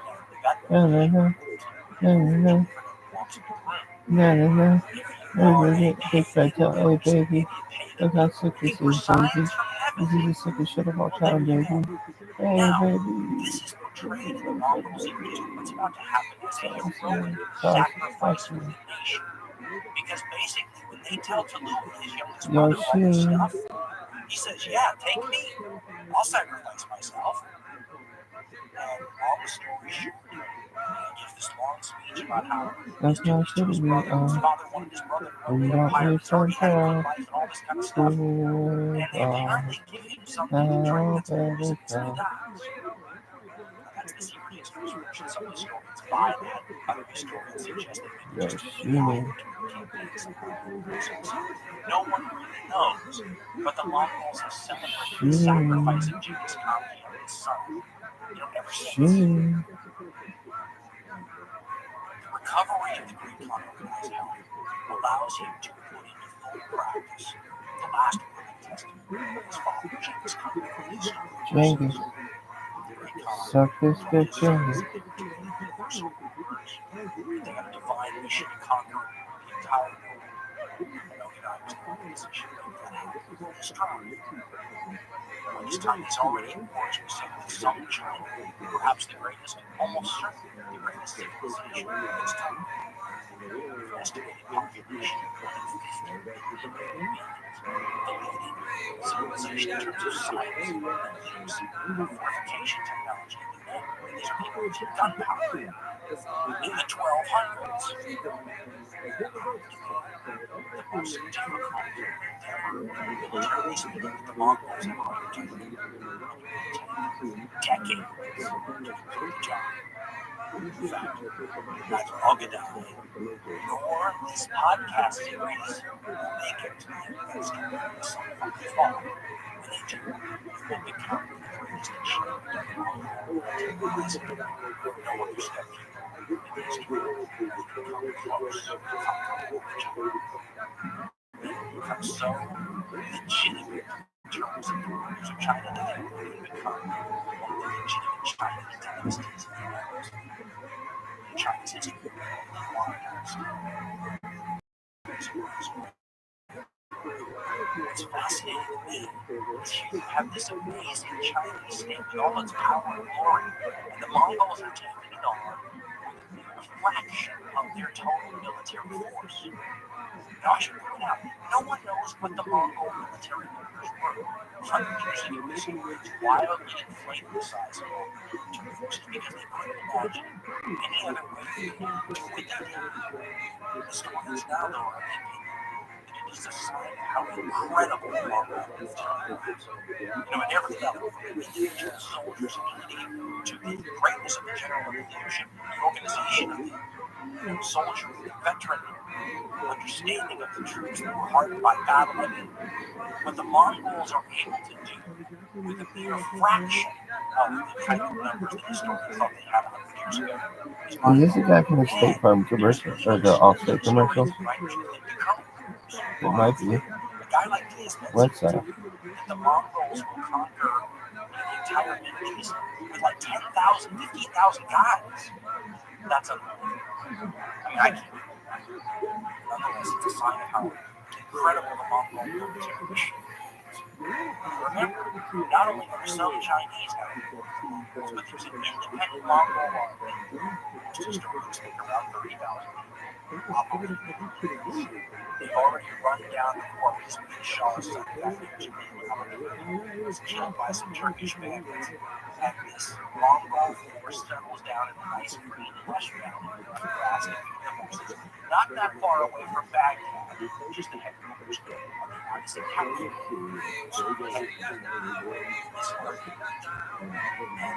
Opposite capital, literally shivering in their boots when they're not that far. I'm the greatest West Sider guy gives it this time. I don't give a shit what anybody says. Or not.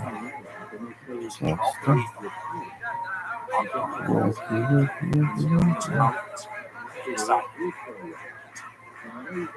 Major force disperses by taking the sun. Army is particular. Most historians believe there's about 150,000. But what will happen is this army will pick up more men as it moves towards Europe, so no one knows if it starts out with 150,000 men and picks up more, or if it starts out with less by the time it reaches Europe is 150,000. Nonetheless, it not only has the oldest sons from all these families, it has most imperious knowledge as well.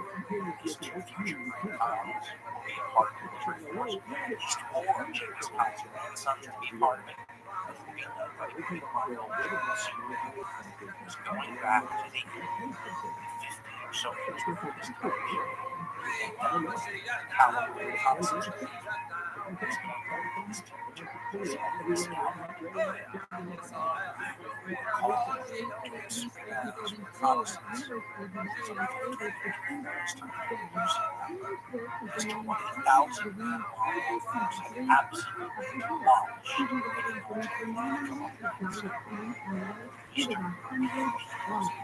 Had such a hard time with 20,000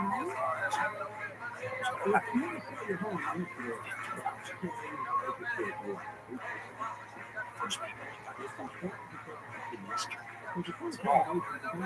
Other step insisted Chinese, Russian, Czech Turks, so smashed these two colonies. A generation at this time,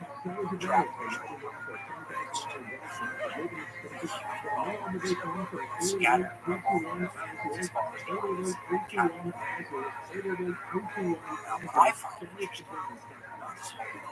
is how Europeans begin to get slow when all this is starting up again. It's not safe to go back into the water. Remember, this is before telegraphs, this is before real communication.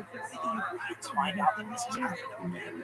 Is through people fleeing devastation. You have to think of a rolling wave. I'm going to use this tsunami metaphor. It's perfect. You have to imagine as the Mongols run through the speed.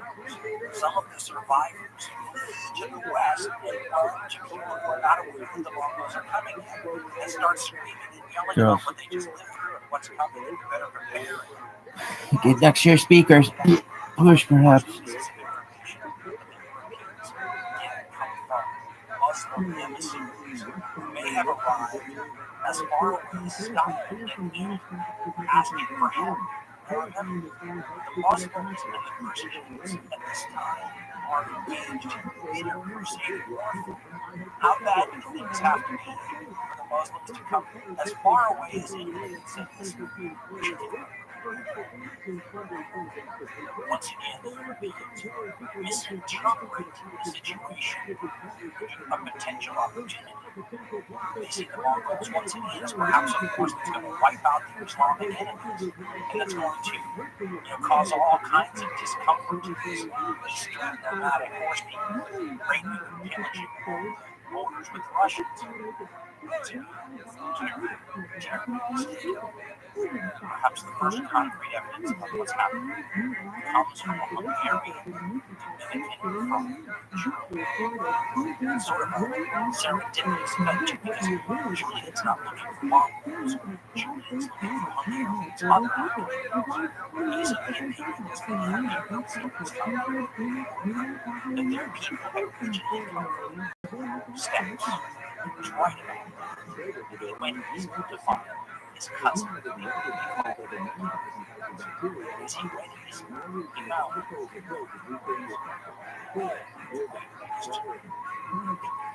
Tartars. Pretty much first-hand information with the Tartars.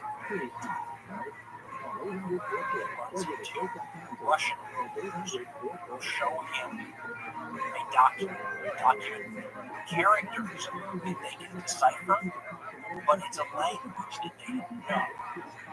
They've seen the kind of writing before, but the kind of writing is a language that they don't know. They finally can translate it. It's a letter from a great professor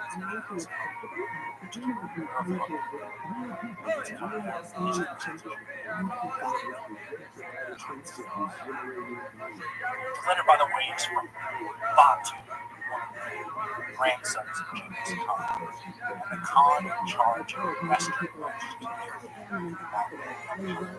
He writes on behalf of the Khan. This is a letter to King Bela the Fourth of Hungary, taken protection from King Chapters.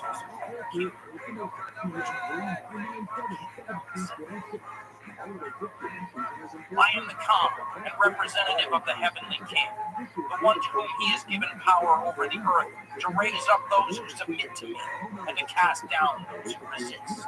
I wonder why, O King of Hungary, when I've now sent envoys to you on 30 occasions, you sent none of them back to me, nor do you send me in return your own envoys or letters. I am aware that you are a wealthy and powerful monarch, that you have under you many soldiers, that you have the sole rule over a great kingdom.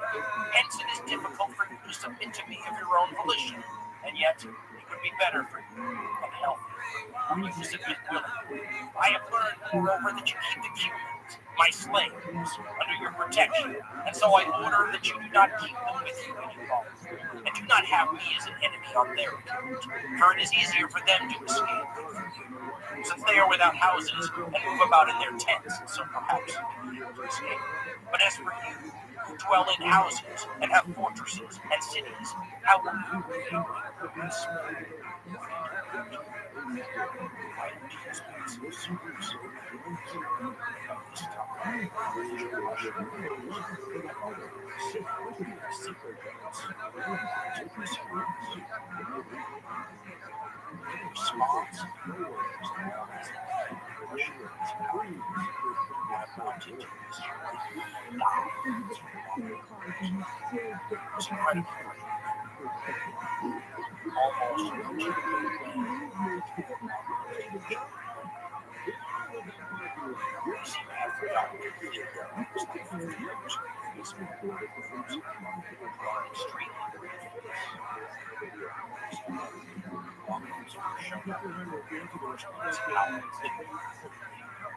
Winter of 1237.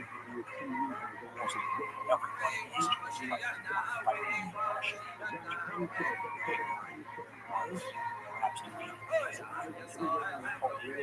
is power to get done with military operations. Russian the Mongols waited until Russia came. They started operations. 1237. In turn, all these natural barriers into the higher levels in the entire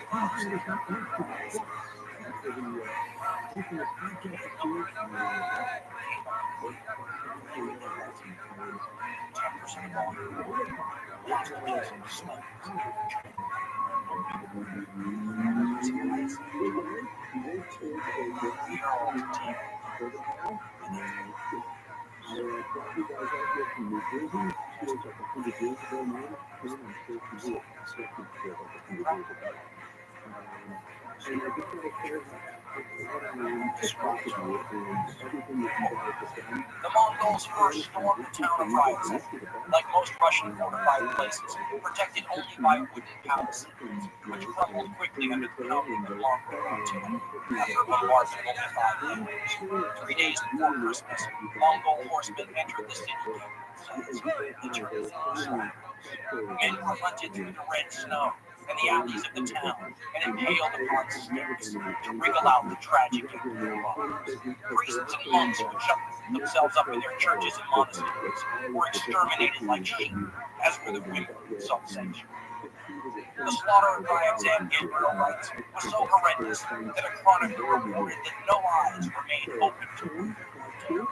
Another chronicler wrote, quote, some were in pain or had nails or splinters of wood driven under their fingernails. Priests were roasted alive, and nuns and maidens ravished in the churches in front of their relatives. Now, there's some hyperbole there. It chimes pretty well with the reports of Mongol conduct in East and East Asia. Remarkably consistent on its people talking about this. If you can surrender to Mongols and take away their sin. But to be honest, it's not a Mongol thing. It tends to be a human. It's not a this country from history from all sorts of people. Heck, that seems to be stuff too.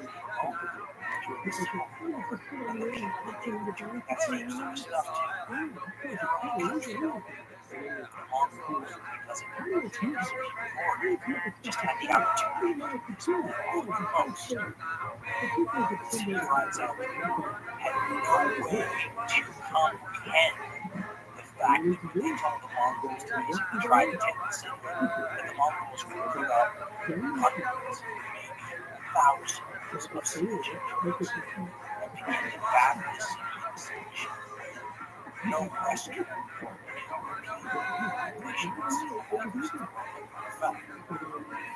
or this was the capability of someone came in China coming to in a medieval.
can't tell which one's on my body.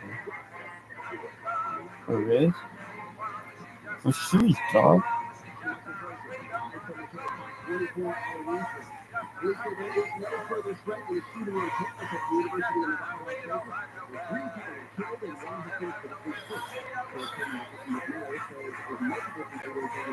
Matching reflection from shit.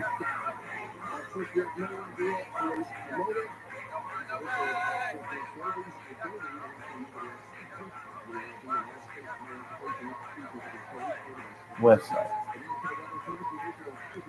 Not quite right. Fuck yourself.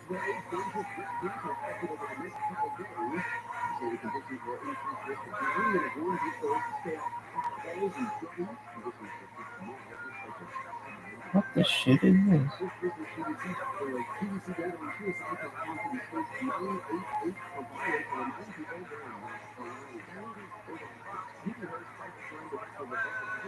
Jesus Christos. What the fuck?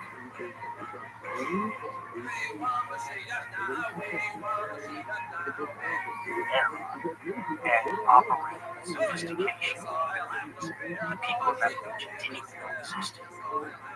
The Mongols did twist it, which means there are reports of them using human fat in these stone-throwing machines to throw chunks of human fat that they set alight before throwing into the city. And this stuff would burn, like accelerant.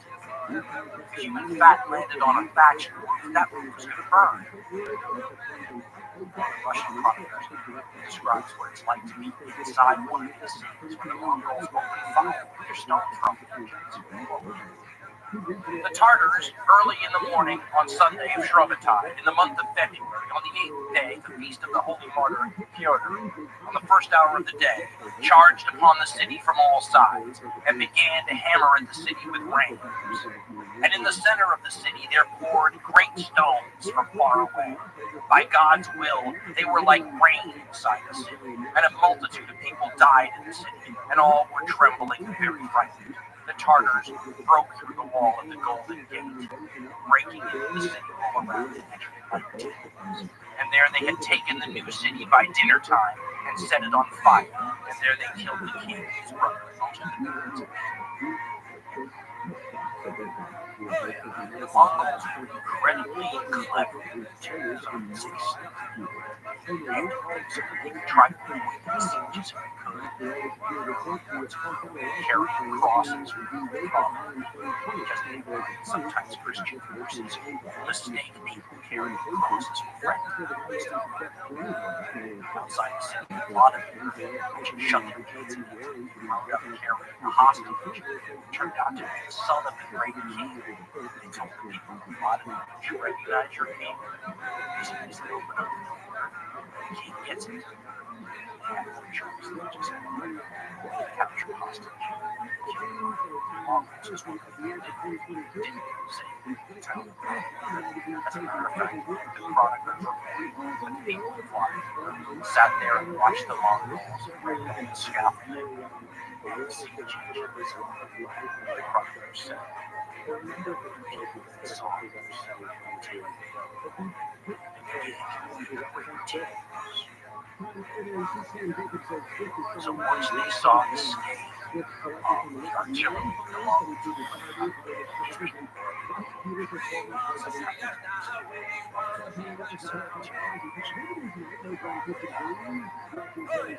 perhaps the last of the Russian cities to fall was Kiev. Perhaps the least in Russia, protected by a stone wall. In the same the city was taken.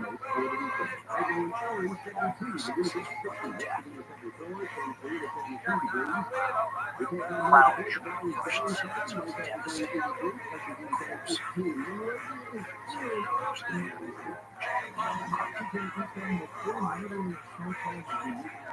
some of the survivors of that massacre.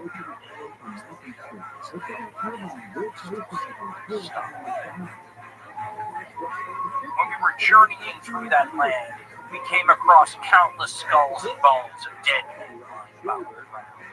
Kiev, he writes, had been a very large and thickly populated town, but now it had been reduced almost to nothing, for there are at present scarce 200 houses there, and the inhabitants are kept in complete slavery. Now it's worth pausing for a minute and just understanding the time for a second, because when the compression of time happened back in the ages, it appears as though this Mongol conquest of Russia is happening in the blink of an eye. In fact, it is happening very quickly by the standards of warfare of the Middle Ages. But it's really taking about 3 years. And there are times when the Mongols can't fight at all. Famous time of year when the Russian rains come and turn all of the countryside into grass to the buds. The Mongols don't have much more luck. As a matter of fact, they try to take Novgorod north, and they simply can't take the mud. So there are times when the Mongols simply have to retreat to dry areas and wait it out. It takes a full 3 years to complete the Russians. But they do completely save. As a matter of fact, they do so in a way that is so total and so devastating that they will control Russia like that has never happened before or since. Many people to wipe out Russian resistance so now, one of the reasons, though, that it seems to be happening so fast is the almost complete lack of response on the part of the Western Europeans. If you told somebody today that you had 3 years to prepare for a threat, you would think you could get a lot of work done in preparation. The amount of preparation that the Europeans were doing was abysmal. As a matter of fact, it could almost be the case that it was anti-preparation, because instead of realizing what was happening to the English and the Russians and preparing for it, the Europeans were often taking advantage of what was happening to the Russians. The Baltic states, the Swedes, the Poles, the Germans were all snatching up pieces of Russian territory they could get their hands on that were only available because the Russians were so preoccupied with the Mongols. So far from uniting against the common foe, the Europeans were proving exactly what Mongol intelligence had told the Great Khan they were like: a bunch of principalities that would have a very hard time handling. Indicates that the Mongols benefited throughout their entire conquests all over the world from the fragmentation of their foes, and nowhere was this more true than in Europe. The Mongols would finish up the situation in Russia and would begin to move towards Europe.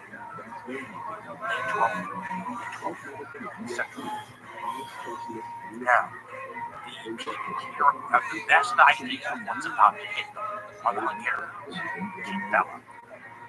The reason why is because all of these refugees that we told you only seem to flee in front of the Mongol tsunami, for the most part, fled to Bela. They were killed, Kipchaks, Pulowskis, King Bela pleaded, please save us. You have no idea what these people are like. We will convert to Christianity, anything. Just promise that you'll help. These are the same people, by the way, that King Batu sent his note to Bela, said you have our slaves, the Cubans. Don't make an enemy of us on their account. But King Bela realized that the conversion of some 200,000 or more Cubans to Christianity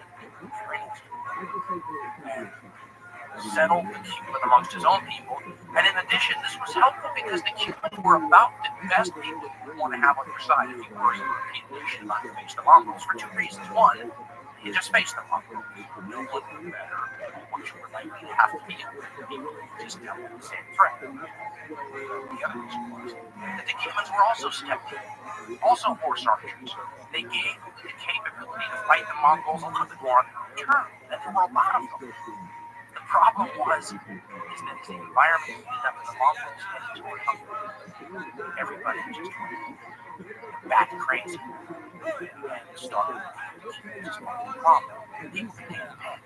And the Mongols were great at sowing this. They would send all sorts of messengers out to stir up dissent of problems. They had every kind of ruse you can imagine. One of the things they did in Russia, supposedly, was they got their hands on a royal seal from a dead body, and they went around counterfeiting royal proclamations and then passed it around to all these towns, telling the townspeople not to believe in the face of the Mongols, or to come back to their towns that they'd abandoned for their own safety. Then when they came back, the Mongols were gone.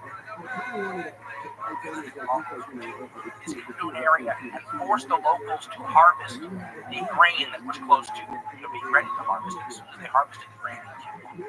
And then they wouldn't be able to plant the next season's grain. A lot of historians blame a lot of the deaths that the Mongols caused in Russia with their disrupting of the next year's harvest. So it's hard to discern how many of the people who died were actually killed by Mongol swords and arrows, and how many died as a result of the ability to sort of circumvent the traditional harvest cycle.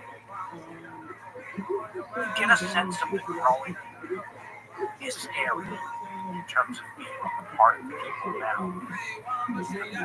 Sites. In an incident that occurs soon after King Bela takes these kingdoms in his protection, because he fortifies the passes over the Carpathians and Mongols for an easy time to control.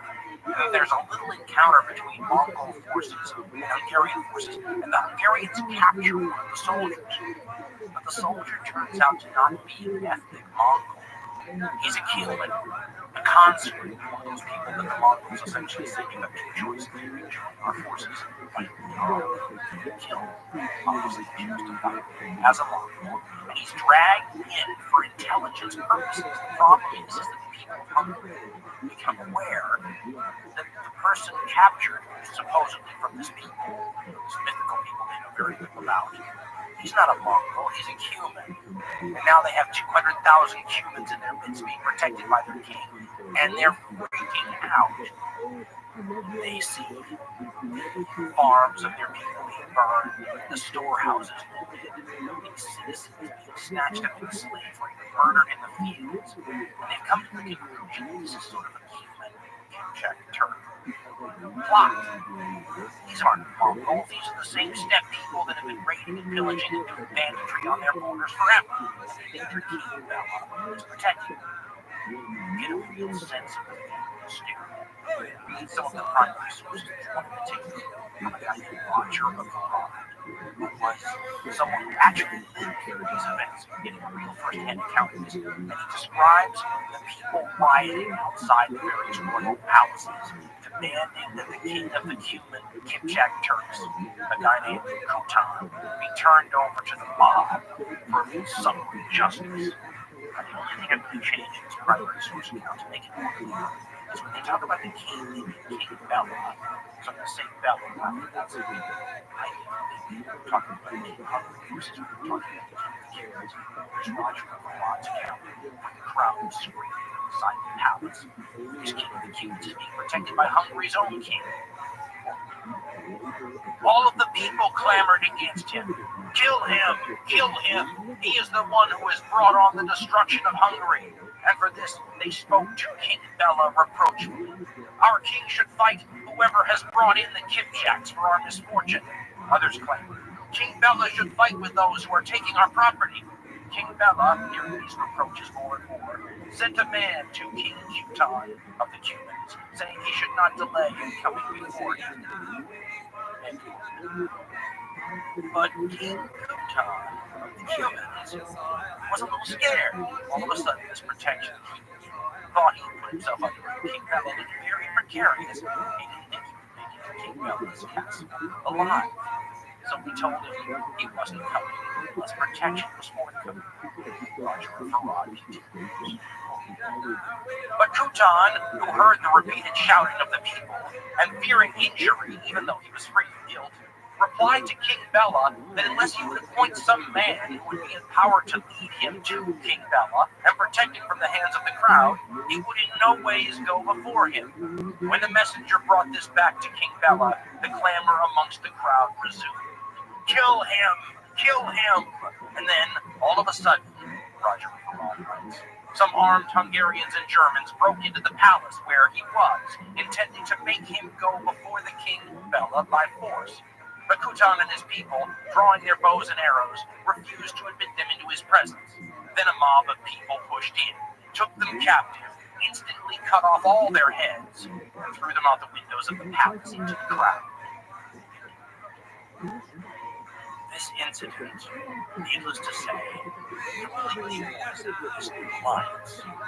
And once the human people found out about the fate of their king at the hands of their Hungarian allies, they went into circumcised and began raiding and killing and murdering and stealing everything you could think of amongst the towns and villages of Hungary, doing exactly to the population there what the Mongols were planning to do, what the Hungarians had assumed the Cubans were really doing anyway. What a really vicious, hysterical murder into fact. Making things that much easier for the Mongol enemy. Already broken through the fortifications in the Carpathian Mountains. Were coming. In early 1241, storm breaks in Central Europe, focuses on Hungary, the area that the Mongol spies and intelligence service decides is the main threat in Central Europe. Now, the main threat probably shouldn't be Hungary. It should probably be the Holy Roman Empire, led by the great Emperor Frederick. The problem is Frederick is too busy in a long-running war with the Pope to worry about the Mongols, doesn't raise forces, doesn't fight the Mongols, just sends a bunch of angry letters to the Hungarian king telling him to fight harder and wise to handle this problem. Letting all of Europe down. Meanwhile, the Pope, who would also like to do something, is too busy dealing with Frederick, so the two of them can't even stop their quarrel long enough to deal with, Darth Vader's approach from the east, so it's left to the Hungarians to try to deal with the Mongols stream through the passes of the Carpathian Mountains, blowing apart the fortifications that the Hungarians had put in all these passes to stop them, and come down into the Hungarian plain from at least 4, maybe 5 different passes at the same time.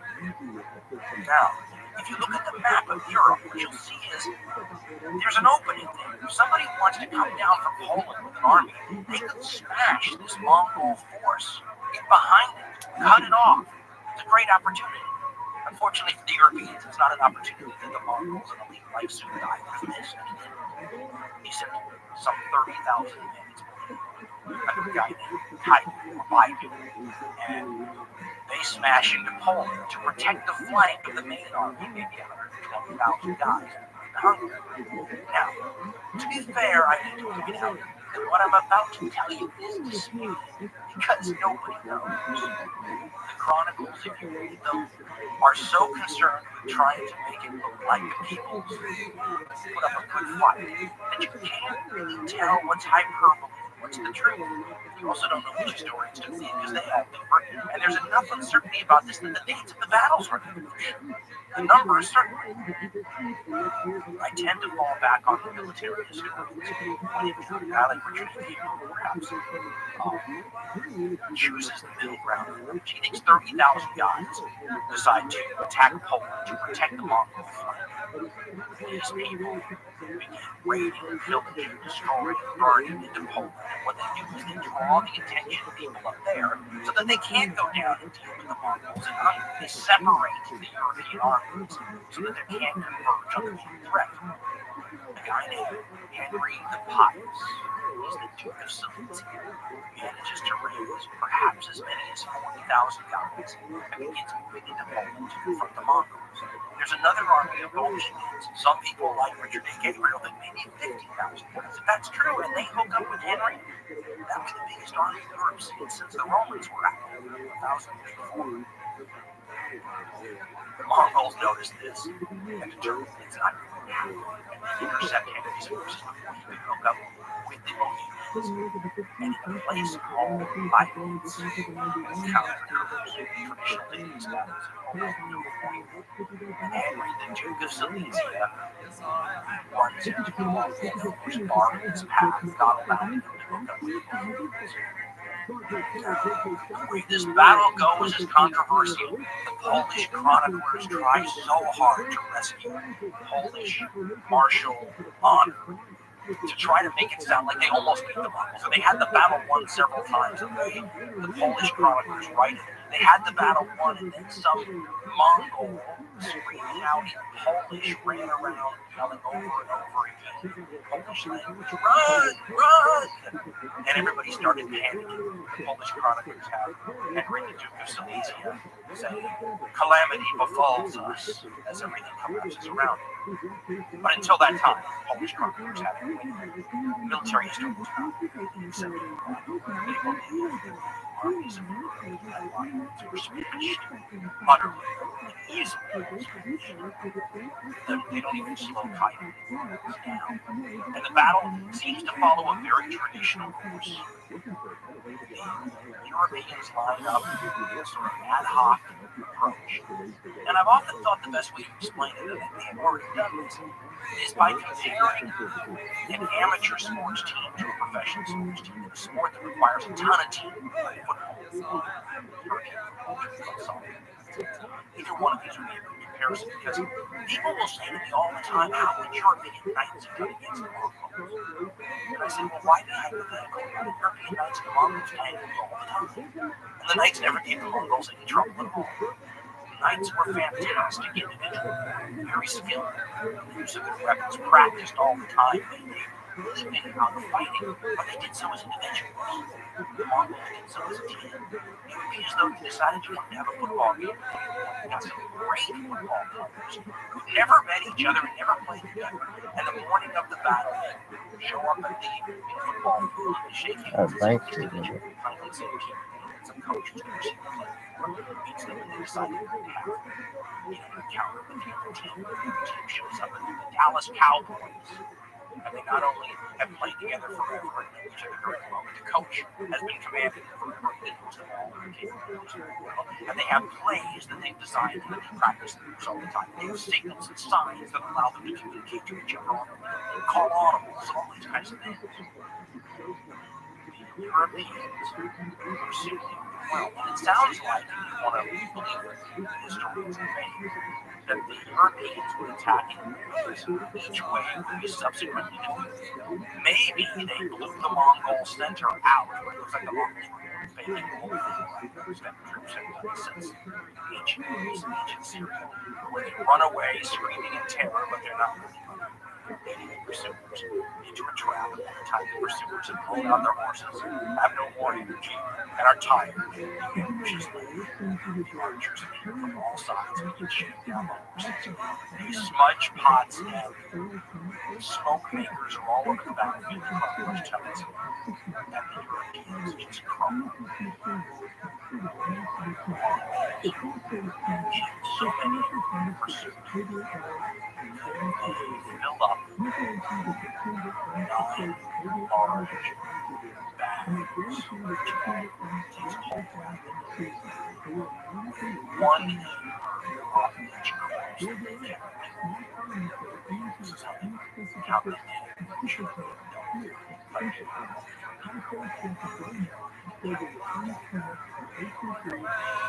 Han Solo find his body and identify it. It's not easy. It's not heavy. She does this. But apparently he had 6 toes.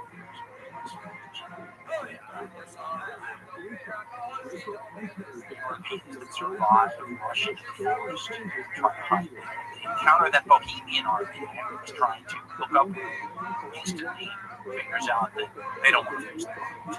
They find the nearest forest, they barricade around the edges, and just sit there, hoping to defend the fence. The Europeans are stunned. There must have been a little bit of cultural superiority. You can audibly feel the air come out of Europe. A Templar knight rushes to the King of France to let him know.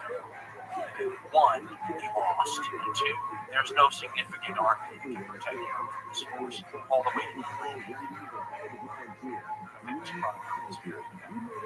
Matthew Harris sums up the European act of 20 after this battle by saying, "Where had such a people lain hidden? How could there be something this devastating and we didn't know anything about it? But the 30,000 men hiding to smash and reduce the easiest forces in likeness is the flanking force. The main force will fight about only a couple of days later against the king of Hungary. That's the battle. We will smash the largest army that Europe still has in its means to protect her from Come on, Club the Big Bird. greatest threat from steppe nomads since Attila and its Huns during the time of pure Perhaps there's a little bit of irony in the fact that Hungarians sometimes consider themselves to be the descendants of Attila. They were the ones charged with fighting off the Middle Ages version of Attila. And to his credit, I think King Bela did a pretty decent job, especially when you consider that he was fighting a people that was represented were of such advanced sophistication. It was like they were coming down from a higher league. They were used to fighting the Chinese. Now they just have to fight military sophistication. And that's what they used to do. Now, the problem that King Bela has is that the information about what happened in Leibniz has reached his army. Not just that, there are troops that King Bela would probably choose to have not had in his army at all if he had a choice. People that don't like him. But he's got to grab everything into hands. They're desperate. They're up against an enormous foe. And he's got, perhaps if you believe someone like Richard, maybe up to 100,000 men. It's one of the largest armies ever raised in and they're forced to live with each other to deal with this common foe. And they don't like it. It impacts the armies if you fight well. Bela takes this force out in the Mongols. And the Mongols see this force turn around and run. Now, one can only imagine what the European attitude and just chivalric conduct and all this thought of that. But it certainly must have made them assume that the size of their force was daunting to these barbarians, and they moved toward the Mongols as the Mongols moved away for 9 days. If you recall an earlier episode we did on this, it's very much like the way the Mongols handled the nobility of Russia in 1221 at the Kalka River. Retreating in front of their forces for days and allowing the European armies to get tired and frustrated, outrun their food sources and supplies. Soon dying Mongols go for a stone for a hundred from their kingdoms. It's got to happen. And organize their army on the far side of the so-swollen river. The army of the Hungarians see them and stop at the other side. Confrontation over who gets to control this major happening on one side of the wagon. Have a bridgehead on one side. There's a lot of that skirmishing. But the main thing to understand, as far as people can understand, is that the Hungarian king establishes a camp on the far side of the river, and he encircles it with wagons and all sorts of fortifications to protect it from any sort of surprise attack by the Mongols. But he does so in a fashion that clusters it all closely together. Fantastic leadership of the Mongols notices this and point out that Batu assures his people that the Hungarians can stay. Here's what Batu is supposed to have told. All clustered together too closely. Good fortune ought to be with us, comrades. Even though this is a great multitude of a nation, nonetheless, because their plans have been unwisely managed, they cannot escape from our hands. Just look at them, how they've shut themselves up in such a tight enclosure, like a herd of animals. There's one thing the Mongols understood.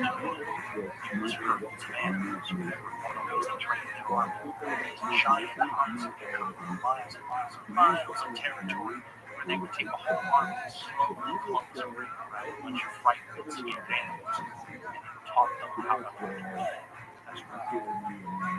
Now, the way this battle shapes up, there were some interesting elements with it. One has to do with this bridge gets to control, because at one point the Hungarians are controlling the far side of the bridge, and in the middle of the night, all of a sudden, the troops on the far side of the bridge were assailed what can only be described as artillery. Now, this is nothing like anything the Europeans have seen. Perhaps the first time they encountered real gunpowder. The Mongols are shelling. Here's the way historian TRILLIONAIRE describes it. Just before daylight, Batu attacked the bridgehead held by the Hungarian detachment on the side. The defenders found themselves under fire from the 13th century equivalent of an artillery preparatory bombardment. The Mongols brought up 7 siege engines, probably ballistas, and bombarded the bridgehead with fire bombs and other noisemakers. The object of the bombardment was to focus the attention of the enemy commander on the point of attack, and in this case, it succeeded very well. The defenders, stupefied by the noise and death from the artillery, were suddenly attacked by squadrons of Mongol cavalry, who quickly overwhelmed them. The artillery fire shifted to long range, and the Mongol cavalry crossed the bridge under cover of something akin to a rolling barrage. Although surprised by the attack, the Hungarian commanders rallied their troops and sallied forth from their camp to engage the Mongol force pouring across the bridge. A bitter battle ensued, in which the Hungarians held their own and forced the Mongols to keep ground. Suddenly, it became alarmingly apparent that the engagement was only a Mongol counterattack. Sukhumai and Batu and had troops cross the river, at least in one direction, but maybe in 2 directions, the north and the south. Get across it, and by the time the Hungarians had all their attention focused on this attempt to cross the bridge, the artillery was making noise, giving its attention to their horses. Mongols were fire arrows, wagons, and the chaos was debilitating. All of a sudden, as often happens in battle, one side is confused. Creatures to refer to the god of fear, dominated battles follows. Almost got a hold of in a situation like this, being let go. De-escalate.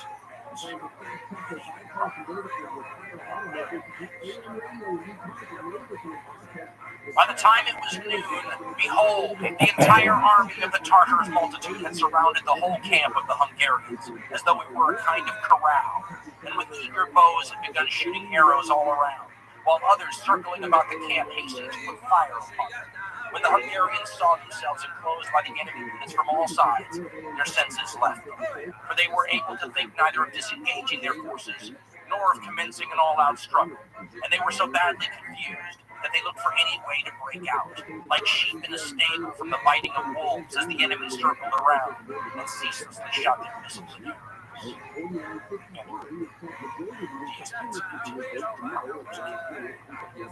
And the multitudes of Hungary, destitute of all safe counsel, were unable to see what should be done. So when all hope of life was about gone, death seen throughout the camp in the eyes of all, the king and the prince abandoned the standards and turned themselves to the protection of flight. But when the Tartars saw that the army of the Hungarians was about to seek flight, some of the enemy made a way for them, permitted the people free. We've seen this before. Appears to be an opening one that might be a short-term opportunity is seen by some of the troops and they run out of it to close rank. Others see it and realize that they must move while they have a chance. They throw their armor off, and they drop their weapons, and they run from it before the battle closes completely. Eventually, the panic takes over, and everybody runs for this opening before the wall moves in and begins to run. First, they close the door, but they don't realize is that the Mongols are very well herding animals in these great hunts. And Ernie used to panic the animals in a way, taking advantage of one of the panic qualities that these animals have, is that you left them out in the ring. All the animals would sit down, as he used to do. It's a trick. That's all.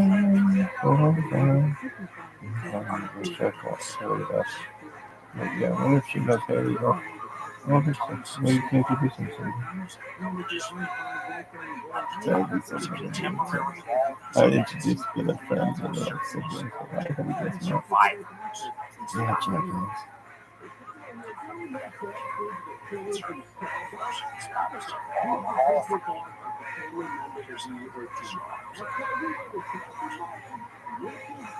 They were pursued by them from the other side, not rationally, but step by step, and not allowed to turn this way or that way.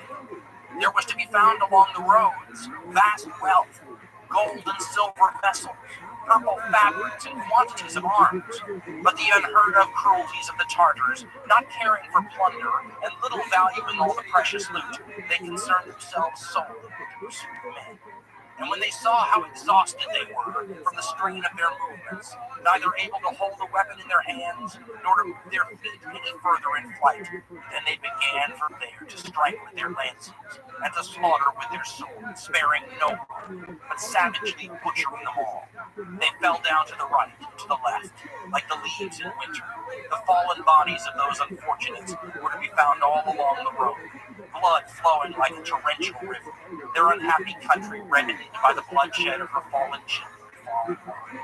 And the multitude of tragedy the sword of the Tartars had not yet devoured were driven into a certain marsh, thus denied any other path out. The prodding Tartars charged upon them, and the greatest part of the Hungarians were all swallowed and vanished into the water in the mud. The story of Richard Higgins, among others, is about fighting for freedom being killed at the battle. Then was pursued by what that number in some locations, I said the numbers are very distinct, but you can very quickly realize how devastating this was. This army standing between the Mongols and the conquest of the West of Europe. So died flower Europe's best hope for snow. Conquest of the entire European continent. So Medai Batu, and only Medai Batu in the 16 and 18 years, to conquer all of the Atlantic. After the battle of the Atlantic, pessimistic prediction. Because after the battle, all the scouts were basically lost. The king of Hungary escaped into the Adriatic Sea, not to slow down for 1 second, get on a ship, and take it across the sea to Italy. Nothing like this in 1,000 years. Europe was praying for a miracle. All of a sudden, not long after the Battle of the Smile River, they got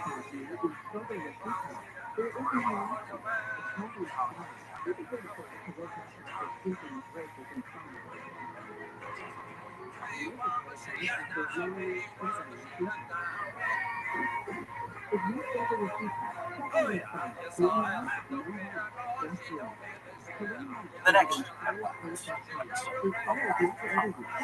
the death of the great Khan Ootd will turn out to be one of the most important turning points. His death will not only kill the impetus of the Mongol tsunami that was sweeping west in a way that likely would have carried it all the way to the Atlantic, but his death will open up a leadership crisis in the Mongol One that opens up a chasm of secret descendants of Genghis Khan that completely destroys great historical arsenals of his descendants and staying together unbreakable like the one there. In fact, a chasm its houses set apart by Genghis Khan's evil sons. Now this doesn't mean that there won't be a lot of death and destruction, and several empires that fall by the wayside as this whole process takes place. It also doesn't mean that the fires that the historical arsonists started all those years ago continue to burn for centuries in some places. Stay problematic embers until Ivan the Terrible's time is this.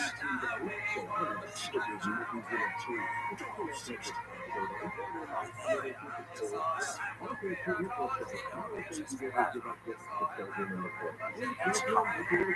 The first person to choose Genghis Khan's empire. Who's going himself. All that. Part 5.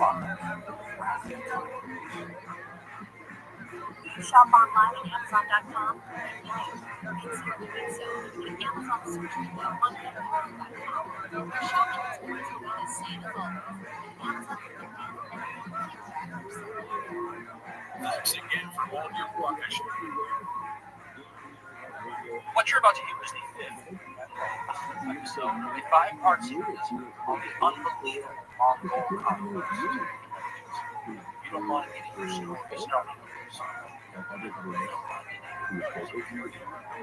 Even though you would prefer your story having some sort of sequential, make some sort of narrative sense, you might actually prove in any case, without further ado, part 5. Rabbi. It's history. 1921.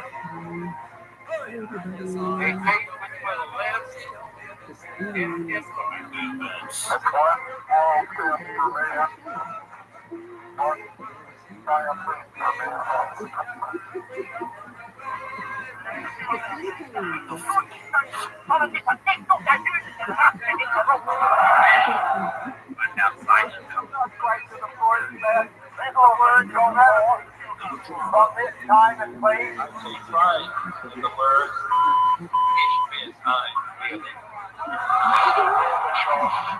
Tear down this wall.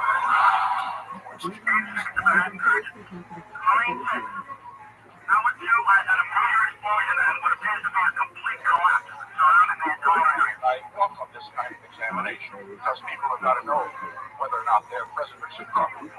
Well, I'm not a crook. Even our history and our doctrine. And remember, we are not descended from a fearful man. It's hardcore history.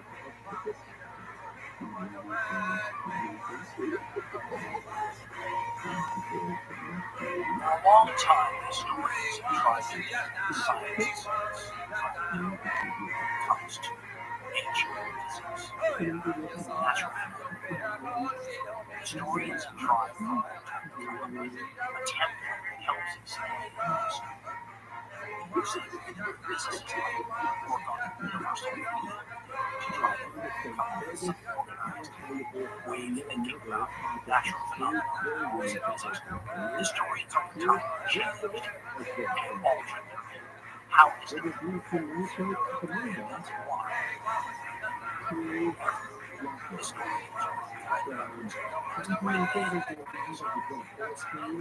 historians by gifted individuals making abnormal levels of intelligence, soul, ability, charisma. These people have their own desires and motivations, and they go off in directions which their gifts to push history. Humankind follows along their way.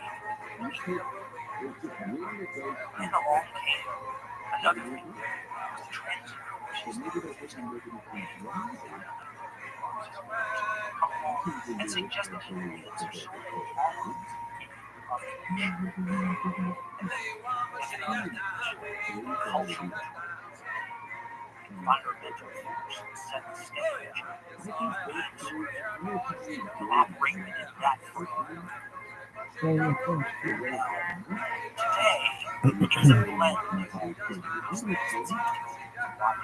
because sometimes stuff happens that doesn't fit in a template at all, and no one should be surprised. After all, history is about humanity.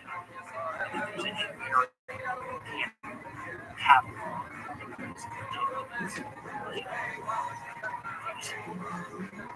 God's history decided to call it wild, which is exactly what might be the most dangerous that's the mongrels preparing to follow massive victories. The largest centuries. French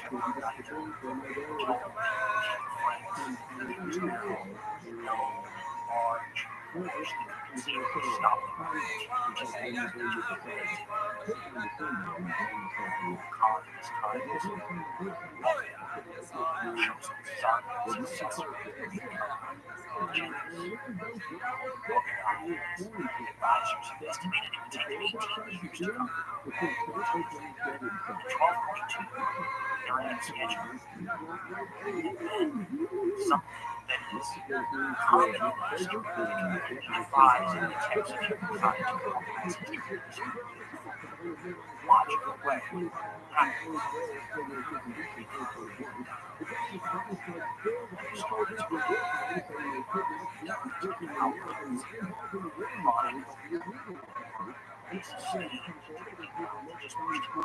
Either way, it might be the most influential death intoxication addiction in history.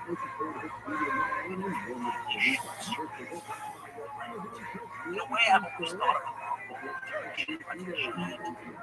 robot that operates of a single brain. That brain is the common and probably is fantastic and dangerous robot army.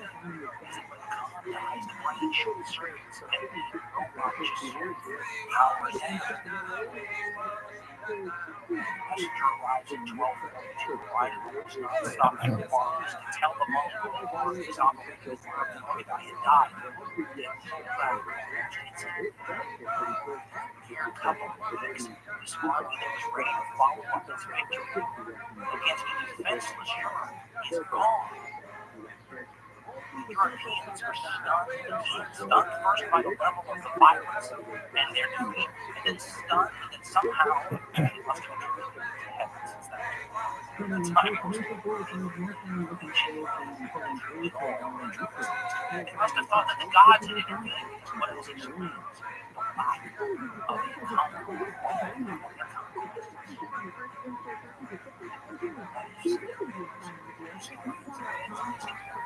ever since what would have happened if the Mongol not died? Could the Mongols have actually conquered Europe? All sorts of arguments pasture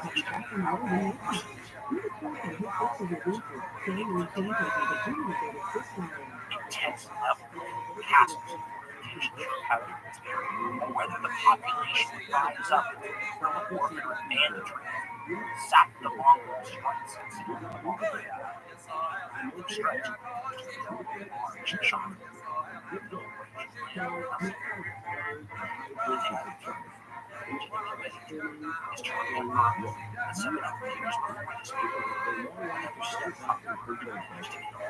Into France, which is very close to conquering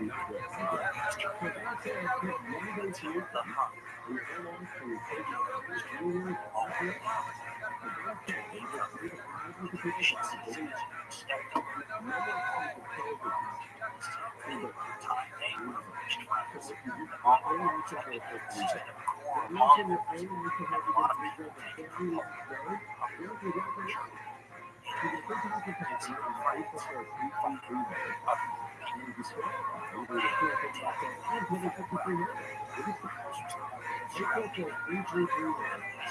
opinions, Russia, China, and Europeans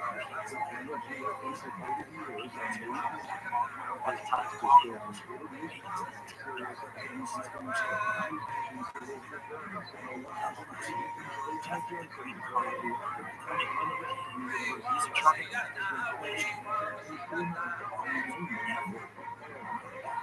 that writer story like this to me. What happened?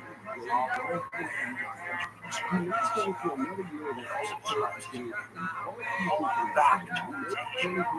This chest sucked your penis undertow back. Suddenly, after the jungle, started bursting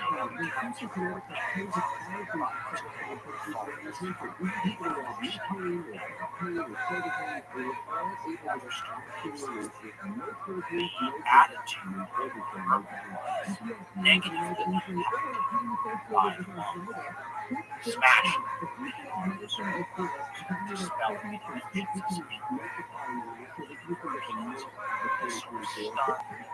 depressed design of what might happen should the Mongols decide to return. Here, pessimism and post-Mongol aftermath to be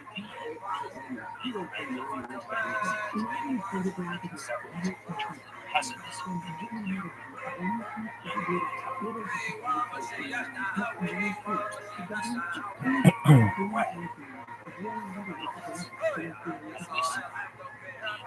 back of Mongols so stunned the Europeans sucked Europeans back into Asia as part of the process of undertow.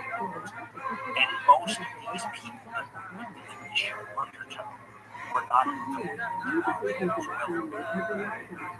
not sucked back with them to Asia. Lots of Russians, enslaved, concubines, this time around, primary sources of Roger and others talk about long trains of prisoners being dragged through Hungary. And Roger was one of them. Since he was told by interpreters and conservators that once they all the non-essential religions without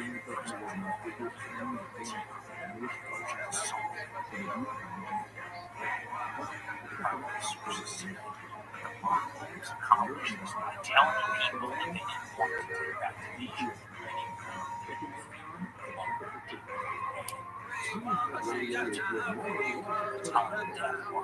that they were free to go, and they let them go. Stretched out himself escaped through the tail of the killing stories of people who survived the genocide by hiding in the woods and captured Roger Rabbi taking them to the side of the road to nature covered himself up with sticks and twigs and stayed for days until the Mongols and refugees left. He says when they moved from the hiding space after the Mongols had left behind their territories. Many of these individuals weren't killed and brought back into Asia, and in a very strange way contributing to that positive effect that many historians give credit to the Mongols for creating, connecting the various parts of the Eurasian together that they had before. You now had Europeans in Asia, but it wasn't always. Now there were some Europeans who did want to go or at least wanted to based on orders they were given from the Supreme European Authority. It was time for the Pope. Papal expedition. Mongolian steppes or Asia, or this ill-defined area that Europe really knew nothing about in 1245. People often credit Marco Polo's fans information from Marco Polo is still quite a bit in the future. The papal expedition sent out in 1245 and led by a person named Syrians, John Plato likely even sort of follow the Mongol wave of destruction all over to Asia with a dual mission. One, to transmit a great message from the Pope to the Mongol. Two, to spy on Mongol capabilities to tell the Pope and Europeans in general as much as they could find out about these people. So if they ever came back, the Europeans might be willing to take John of Plato Carpenter, the European eyewitness, to the crown of Ogedai's successor was for several years after the death of Ogedai, because the Mongolian Empire, now almost certainly the greatest empire in history in terms of tribes, is up for grabs, and it is almost certainly the greatest prize, anything you want to say, history is was a huge question and problem. The great Khan Genghis had died and handpicked a successor. That made all the difference.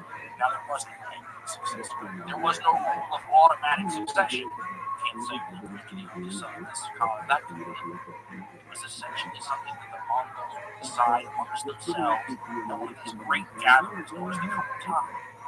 But it also meant that the whole thing was kind of up for grabs. And now, that aspect of Mongol history was like a seed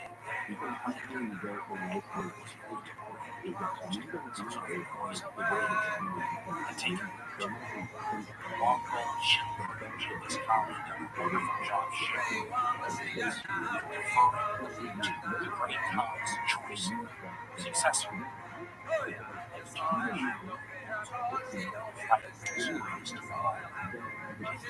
Prizes, branch,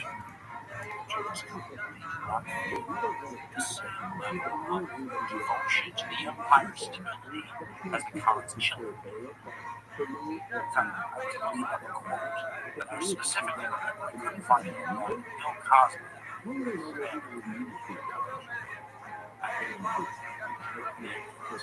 I remember talking about how difficult it was to raise his own children as a poor child. He was the father of rich children, and how the differences in world views made it sometimes difficult to relate to young kids. The Mongol Empire kind of falls into that same situation. These grandchildren of Genghis Khan fighting the succession. Nothing like the Khan himself. Nothing like the Mongols were to the Khans building his power base, which back then, as we mentioned, some of these Mongol tribes were so poor that they were said to breed clothing some mice, some together. These grandchildren of Genghis Khan had never done such a well. They were something just as Bill Cosby would say. He's the value of yourself developed, maintained, well, very that's one product. The Mongols are now prosperity. Pretty much the entire life clothed in silver was about to inherit the empire. An empire built by a generation with much more resistance than their own. Possible candidates for the top job. By Genghis, without the identity as well. Ogedai had chosen a successor, but he chose someone with a young grandchild who wasn't going to work anymore. A lot of possible people who had a realistic chance of being elected to the top job instead. And that's key. Mongol colony had dictatorial powers, but he didn't get that job because he was elected to by consensus. The other family members had agreed who got the top job. This consensus was determined in one of these grand get-together, these cruel ties. The European campaign by the Mongols was brought back to Mongolia so that they could have this giant get-together to decide what the country would be. Now, it's worth remembering a little bit what the Mongol system was like. I've always thought it reminded me of like the United States system, the federal systems. Executive authority in Mongolia, the imperial Khan and all that, but all those giant chunks of Mongol territory that Genghis Khan left to his sons became like separate states in the United States. The ruler of those areas was like a governor in a sense. You can think about it if you want, as I sometimes do. As the United States of Khan. Those governors all were liable to get the next imperial job. Before Genghis Khan had some siblings still alive who thought that they could be liable for the job and everything else. So they're going to hold this big Kurultai, and everybody's going to pick a new Khan. And there's only one problem, and that's that Batu, one of the grandsons of Genghis Khan.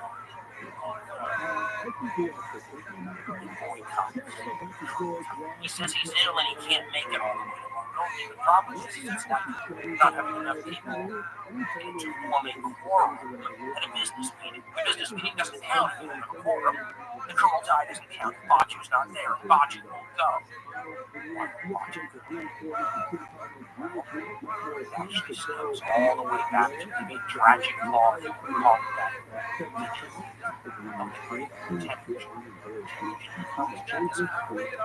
His firstborn son was born after Temujin's wife had been stolen by a rival tribe. By the time Genghis Khan got his wife back, she was pregnant, and no one ever knew the child she had. His son, a chieftain from another tribe's child. This affected the succession that Genghis Khan died because Genghis Khan had picked a little son, Ogedai, instead of his oldest son, Jochi, because nobody knew Jochi was really Genghis Khan's blood. Now, that was managed okay. He was a great conquest. He managed himself. The problem was, now the prime grandson, Batu, was the son of Jochi. He might not have been Genghis Khan's blood at all. And he came into play when it was time to decide who the Khan was going to be. Now, it seems like Batu was not set on becoming a great Khan himself. He would be finding someone else. The problem was, the guy who was most likely to get the job was a guy named Kuya. And Batu and Kuya gets the top job. Batu's life. So Batu didn't go. They couldn't pick him. Which meant Kuya couldn't be elected, and Batu was safe. Is that Gary Payton? That's not staying. And it paralyzed the Mongol Empire. Wouldn't he be like way taller than everybody? Yeah, it's like probably. Oh, is it? Looks like how tall it is. He'd be way taller. It's basically Ogedai's wife. Yeah. Until they pick a successor, she's the boss. I thought about this. And I am amazed that in all oral history, other than another who's ever held more power than this person. Ever. And if this really is the most powerful woman in all human history, isn't it interesting to be in the one?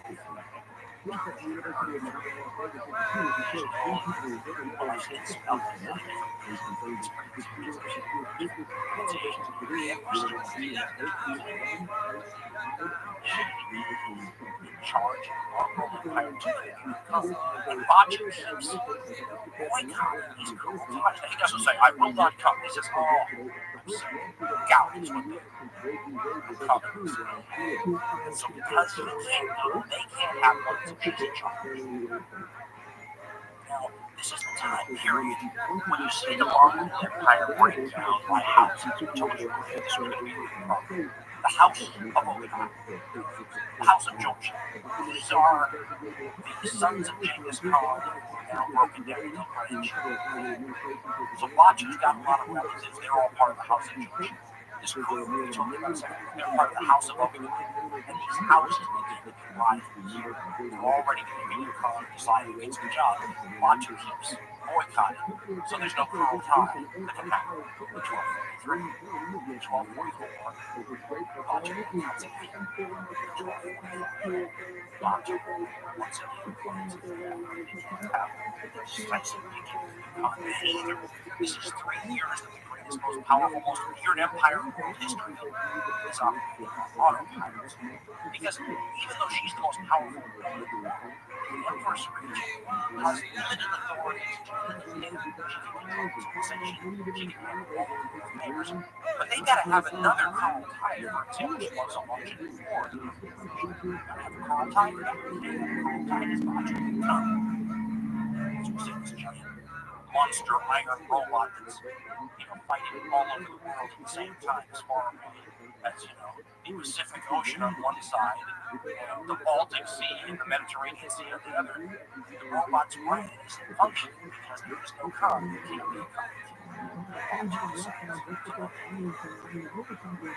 As the year 1246, the Empress region, members of the royal houses not connected to Batu, decided the state of affairs can't continue. Batu cannot be allowed to hold the entire empire hostage. He's told this. He's told that the Kurultai of 1246 will have to win or without him. If he wants his family's interests represented, he better be the way Batu gets the interest of his house represented, the House of Jochi, called the House of Jochi.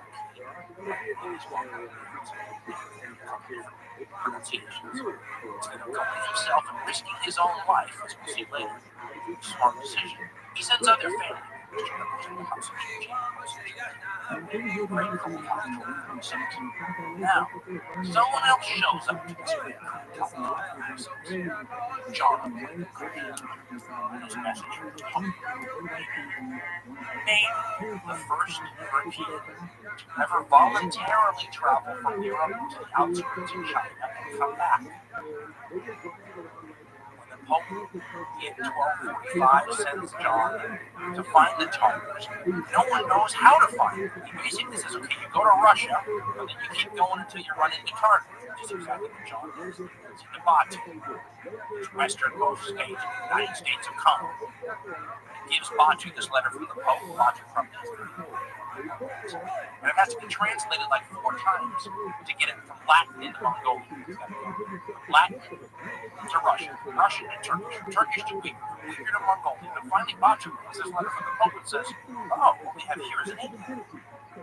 They're sent him home to Mongolia to talk to the Great Khan.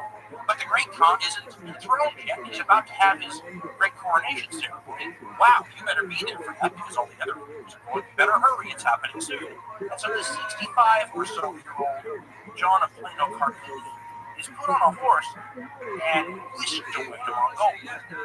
It sounds like it takes a long time to get from Western Europe to Mongolia. It takes 4 months. In reality, this is like warp speed travel time. He gets there just in time for this great Kurultai. He writes about it. The first European observer that I know of, I could be wrong about this, I think he's the first European observer ever to come back with information from Mongolia to bring back to Europe. And he writes about the Great Khan's Kurultai. Who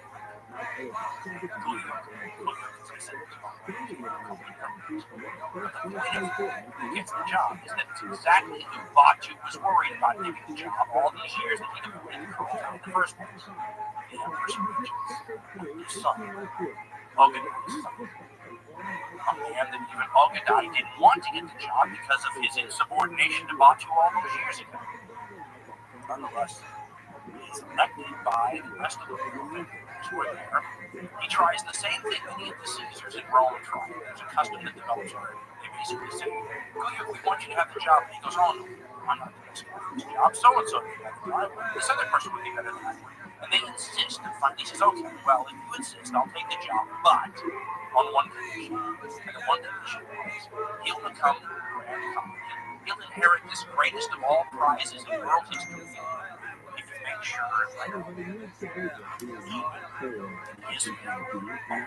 his house, the House of Oak, his shows that the Empress Regent and the Grand Khan all understood Genghis Khan's empires.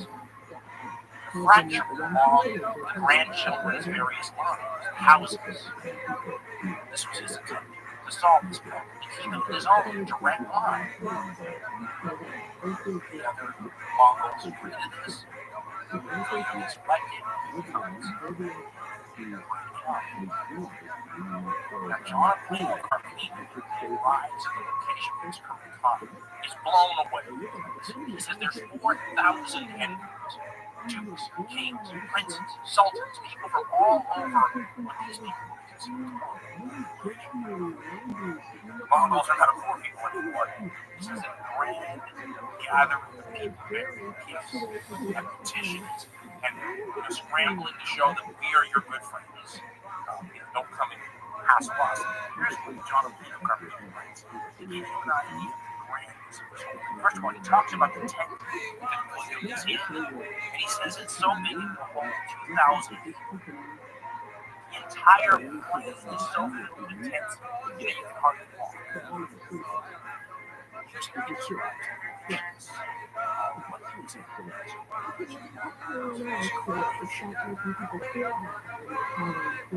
So many gifts were bestowed by the envoys that it was marvelous to behold. Gifts of silk, samite, velvet, brocade, girdles of silk threaded with gold, choice furs, and other presents. The emperor was also given a sunshade, or little awning such as is carried over his head, and it was all decorated with precious stones. A certain governor of a province brought a number of camels, decked with brocade and with saddles on them, having some kind of contrivance inside which men could sit, and there they were. He also brought many horses and mules covered with trappings or wire of leather or wire.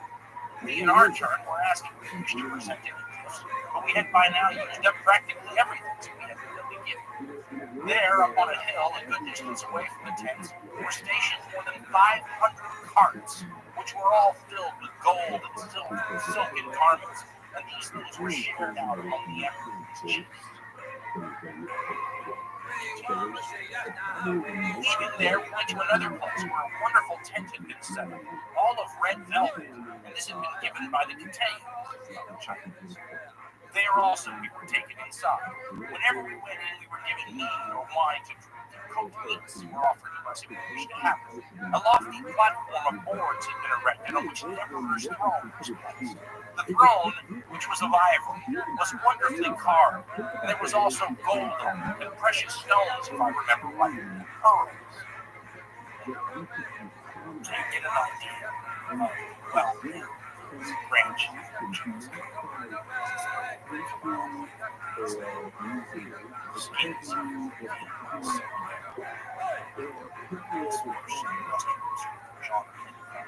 Describes the new emperor code. The present emperor may be 40 or 45 years old or more. He is of medium height, very intelligent, and extremely shrewd, and most serious and grave in his manner. He is never seen to laugh for a slight cause, nor to indulge in any frivolity. So we were told by the Christians who were constantly with him. The Christians of his household also told us that they firmly believe he was about to become a Christian, and they have clear evidence of this, for he maintains Christian clearance and provides them with supplies of Christian things. In addition, he always has a chapel before his chief tent, and they sing openly and in public, and beat the boards for services after the Greek fashion, like other Christians. Now, what's confusing perhaps, John, is the Mongol, as we called it earlier, insurance policy when it comes to the gods. Instead of choosing any particular religion, they tend to they sort of thought anybody could potentially write a religious religion, so why take any chances? You have all the gods prayed to by all the different people who believe in all the different religions who take their chances. John, the book of Pharisee, was the most talentless. Religion's although he wasn't totally wrong. Because when John got to the Far East, he ran into a Christians from various denominations, some of which he wasn't even insisting on the story. These people weren't far wrong, because there had been Christianity in a bunch of these Mongol and Mongolian tribes for a long time. Clear some of the English Christian as yourself ought to be a Christian. This becomes really what is in the story. What if the world actually converted to Christianity? Talk about an absolute world change.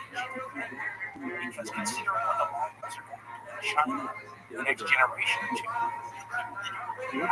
China by a Christian that's fantastic. Nonetheless, the letter from the Pope is one of those indications clearly was thinking about converting to Christianity. That letter might have talked about it. The letter translated to 4 times. John hands to untranslated.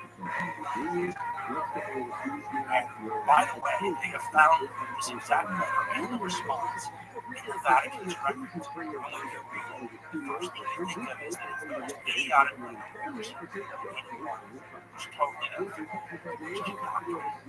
Because almost the entire letter is this attempt to explain the divinity of Christ and the Trinity and the virgin birth and all this kind of stuff. But it's not like you're speaking to someone who doesn't know it. It's like you're speaking to someone in your own flock who's heard the story many times. One of the things the Mongols eventually answered about the story is you said this about that. We don't understand what you're talking about. I've read it before. I know the whole story of the Trinity. And I almost can't understand it. It's one of the most poorly written and thought out letters from one ruler to another. We must have been reading the Mongols, especially I should translate several times to get your hands on it, including translated probably by Muslims somewhere, in this. Just to give you an example of creature here, beginning of the Pope's letter to the great Mongol. Now remember, the Pope doesn't have a clear idea who this guy is. All he knows is that the very Eastern regions, kind of up to Auschwitz, in the Central, has been ravaged by this people who hitherto been unknown. Now they know about it. Send this out. The note is there to admonish them for doing bad things in it. But it starts off trying to explain the quest to the Emperor of the Tartars. God the Father, of his graciousness, regarding with unutterable loving kindness the unhappy lot of the human race, brought low by the guilt of the first man, and desiring of his exceeding great charity, mercifully to restore him, whom the devil's envoy overthrew by crafty suggestion, sent from the lofty throne of heaven down to the lowly region of the world his only begotten Son, co-substantial with himself, who was conceived by the operation of the Holy Ghost in the womb of a forechosen virgin, and there clothed in the garb of human flesh, and afterwards receiving cleansed by the closed door of his mother's virginity, he showed himself in a form visible to all men. And 9/10 of this note is that kind of stuff. The Mongol must have been truly befuddled by all this. Even modern readers who know this story will read it. Really? That's how they chose to explain the Christian religion in this guy? And finally, the note gets to the point, right? The Pope is going to read the Mongol ruler the grandson Genghis Khan, the person whose people had just recently been on the gates of overthrowing many European monarchies, the riot.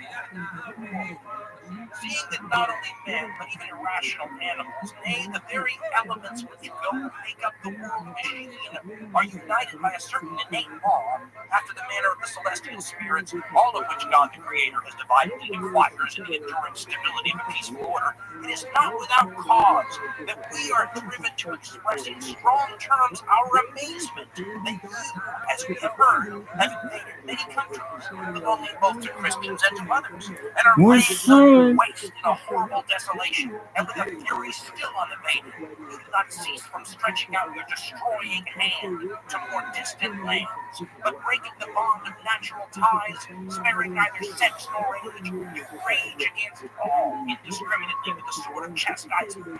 We, therefore, following the example of the King of Peace, and desiring that all men should live united in concord in the fear of God, do admonish, beg, and earnestly beseech all of you that for the future you desist entirely from assaults of this kind, and especially from the persecution of Christians, and that after so many and such grievous offenses, you conciliate by a fitting penance the wrath of divine majesty, which without doubt you have seriously aroused by such provocation. Again, the Mongol ruler gives this letter from John of Picoftheday. That John of Picoftheday is there to give him submission. Remember, at this time, the Mongol word for peace and submission are the same thing. This Mongol ruler is thoroughly confused, but he answers with a letter that's in the Vatican archives. And it's just wonderful, typical Mongol. Not wrath of God stuff, wrath of Khan stuff. Here's the answer. Kuyak has drafted to a person called. This is the translation. Having taken counsel for making peace with us, you, Pope, and all Christians have sent an envoy to us, as we have heard from him and as your letters declare. Wherefore, if you wish to have peace with us, you, Pope, and all kings and potentates, in no way delay to come to me and make terms of peace, and then you shall hear like our answer. The contents of your letters stated that we ought to be baptized and become Christians. To this we answer briefly that we do not understand in what way we ought to do this. To the rest of the contents of your letters, for example, that you wonder at so great a slaughter of men, especially Christians and in particular Poles, Moravians, and Bulgarians, we reply likewise that this also we do not understand. However, lest we may seem to pass it over in silence altogether, we give you this for our answer. Because they did not obey the word of God and the command of Genghis Khan, but took counsel to slay our envoys, therefore God ordered us to destroy them and gave them up into our hands. For otherwise, if God had not done this, what could man do to man? But you men of the West believe that you alone are Christians and despise others. But how can you know to whom God deigns to confer his grace? But we, worshiping God, have destroyed the whole earth, from the east to the west, in the power of God. And if this were not the power of God, what could men have done? Therefore, if you accept peace and are willing to surrender your fortresses to us, you, Pope, and Christian princes in no way delay coming to me to conclude peace, and then we shall know that you wish to have peace with us. But if you should not believe our letters and the command of God, nor hearken to our counsel, then we shall know for certain that we wish to have war. After that, we do not know how. God alone. There are other translations of this, just as horrifying, separate parts. Basically, he says, in response to all this God talk, listen, God didn't want us to be able to conquer the world. Why didn't he let us conquer the world? This is the great medieval and ancient way of justifying the way things are. God is all powerful. Gods are all powerful. Then reality is what the gods wanted. This is reality. Wake up and smell the coffee. He wants the Mongols to rule the world. And if you don't come here soon, you're the one to find God. Clear Khan's letter in the Pope, in terms of style and tone, is pretty standard for Mongol communication.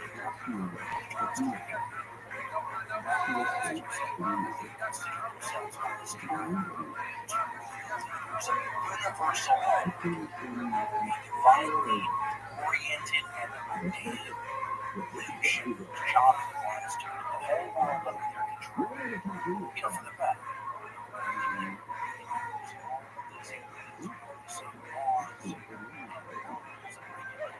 Trade.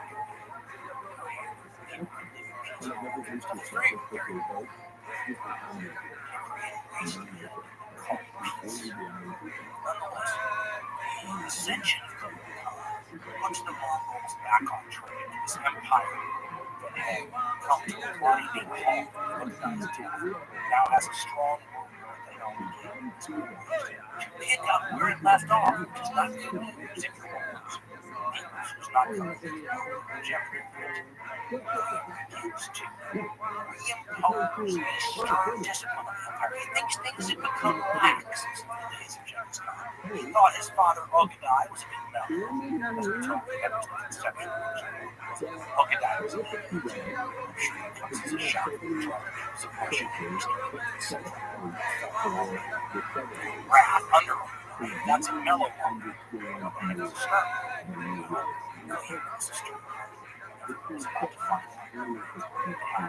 Taskmaster holds Mongol at the helm. And the first thing Cleo was going to do was rein in some of these governors of these territories that he thought were getting up and getting a little bit in. Remember, it's not the United States of God, and his states are getting a little bit independent from the states. So he starts to rein in all these people. He has a bunch of advisors from his mother, Ootd, his father, executed. Puts in new people, sends generals to take over from the generals. Starts inviting in a bunch of regions the Mongols are granted, and sends a message to his cousin Batu. The one who was so afraid of becoming Khan that he kept the pearl tie from happening here and told Batu that now that he was Khan, he needed to come over and bow and swear allegiance.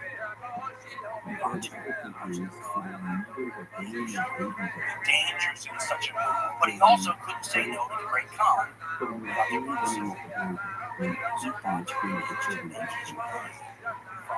Is that Keisha Knight Williams? No, it looks like it though. That girl's pretty. No, it's not, but it looks like her. She's pretty. Now,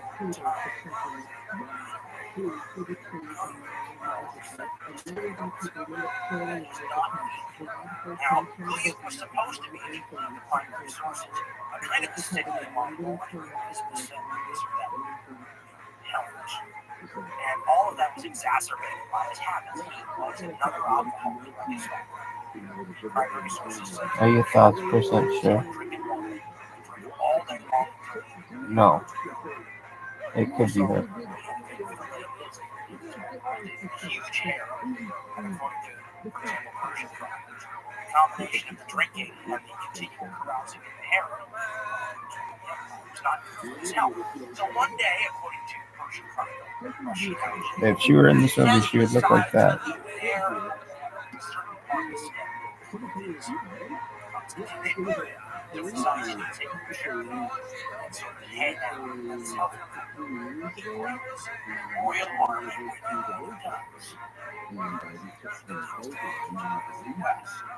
So Batu, his army is making its way east. The great Khan for his health.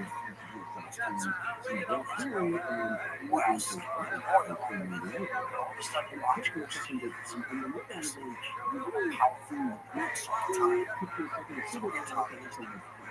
Genghis Khan's youngest son, we recall from the Mongol history, is revered for sacrificing his own life to placate the evil spirits of China when they had struck Ootd dumb. The Chinese sacrifice his own life to take care of my family after I do. Ootd says I will.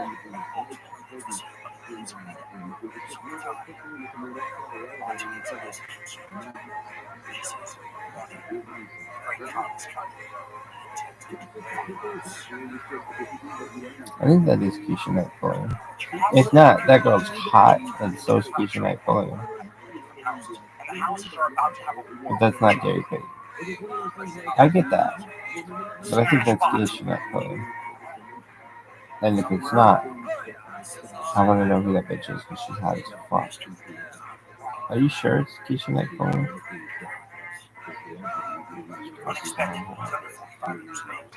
I hope it's not. I want there to be two hot bitches that look like that.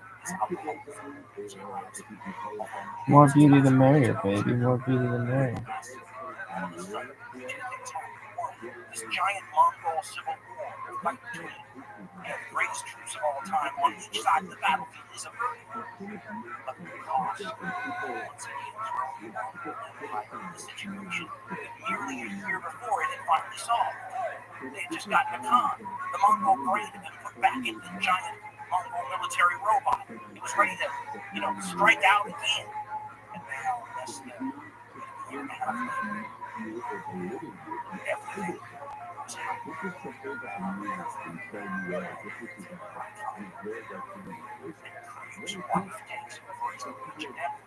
Just like his father Ogedai, and had his wife Kuyuk's mother take over his situation.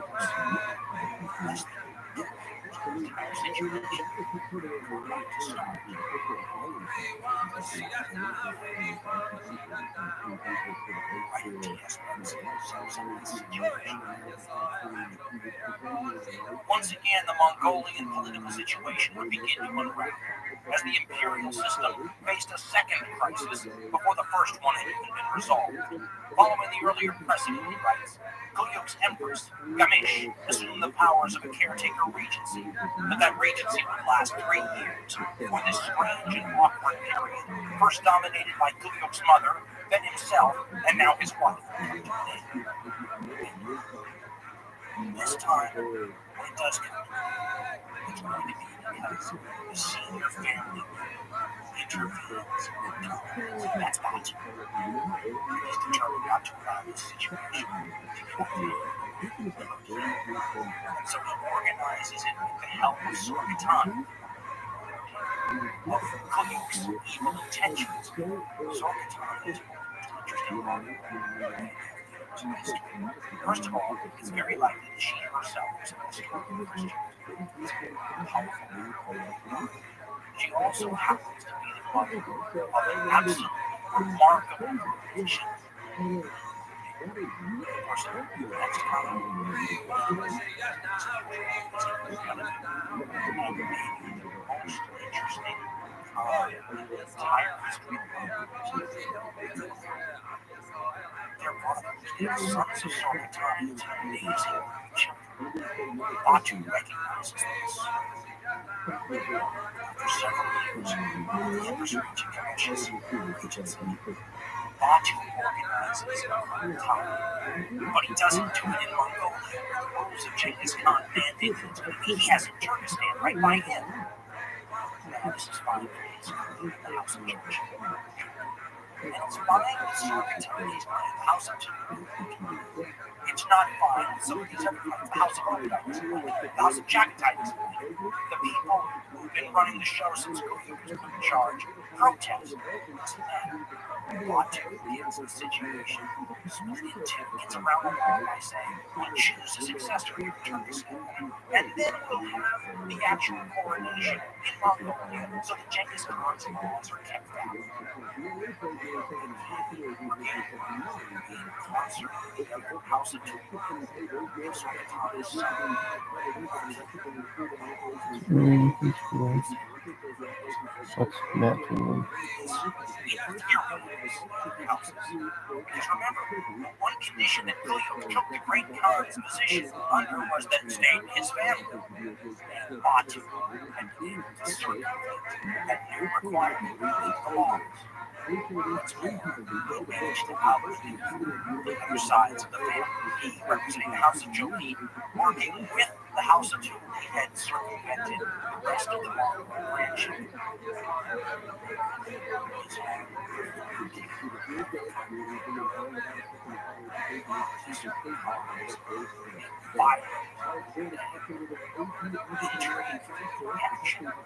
Part of the house is now frozen in power. Now, as we said, this is perhaps the greatest rise of all human history up to this point, certainly, maybe all human history. Ostensibly frozen out of power, not about to see animals take place. And the fantastically precocious response that's touted by many different histories on the conversion process. Right around this period, she describes it, but basically involves acting and walking cars, wild, Mongol coronation festivities around camp. Everybody's getting drunk and enjoying themselves and partying. And you're told that the amount of tribute and presents flowing in from all over the known world, cluttering up the skyline with wagons full of stuff. Mongols are so unbelievable to this point. Whenever a Mongol Khan is put on the throne, everybody sends tribute, gifts, and all kinds of things. So these wagons everywhere stretching out to the horizon. And then one of these wagon trains gets infiltrated by accident by someone friendly to its family. She describes this report talking about what happens as the party and the coronation festivities are going. They were still awaiting the arrival of the other princes and continued to be excessive in their joy and revelry. None of them dreamt that the ancient Yasa of Genghis Khan had changed or altered, and there had been no kind of quarrel or disagreement amongst his family. In their revelry, therefore, they had neglected to exercise caution. Meanwhile, Shirapur and Naku, the grandsons of Ootd Khan, and Tokuk, the son of Karachar, having reached agreement amongst themselves, had drawn near with many wagons full of arms, and meditating guile and treachery in their hearts. All of a sudden, by lucky chance, indicative of fortune, a falconer called Kesage, of the Cantley-Ball, one of Monkey Khan's falconers, lost a camel. He was wandering about in search of it, when he stumbled into the middle of ceremony and Naku's forces. He beheld a great army, and wagons without number, heavily loaded, allegedly with food and drink for the feast of congratulation. Ignorant of the secret purpose of all this, Kesage continued to search for his stray camel. As he moved about, he came upon a young lad seated behind a broken wagon. The lad, thinking he was one of their horsemen, asked for his assistance in mending the wagon. Kesage dismounted in order to help him, and his glance fell upon the weapons and warlike equipment which they had stacked in the wagon. He asked the lad what this load was. Arms, replied the lad, the same as in all the other wagons. Kesage realized their coming with wagons filled with arms was not devoid of guile and treachery, but he feigned indifference. When he had finished helping, he entered a tent and became a guest, and having established friendly relations with his host, he gradually discovered how matters lay. When he was appraised of the truth, and knew for certain that the thoughts of these people were full of guile and hypocrisy, and that they intended, in the course of the auspicious feast, when all were drunk, to step aside from the highway of decency, and stretching out the hand of oppression to put into effect what they had planned. Kesage let go of the reins of free will, bade farewell to his camel, and traveled 3 days' journey alone. She then says, Kesage burst in at the coronation to tell the now brand new Khan still celebrating his position that assassins were on the way. Now it sounds like everyone at the coronation is drunk and are having a hard time grasping the idea that any one of his family, which is the family that Genghis Khan himself had given that lesson to, where he took the single arrow and broke it, and then he took a bundle of arrows and showed his sons that they were unbroken. You couldn't break this bundle if only they could stick together. And now here was this falcon telling the Khan that not only was that actually happening with the assassins, wagonfuls of arms were on their way to take advantage of his people position in the respective family. Now, I was trying to think about what I can compare this to. It reminds me of Guy Fawkes being discovered in the process of trying to blow up Parliament.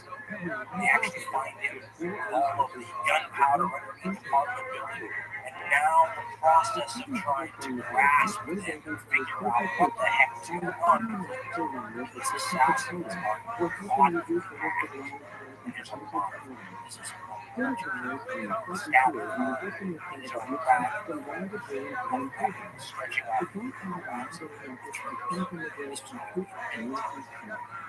wiped out branches of the whole family.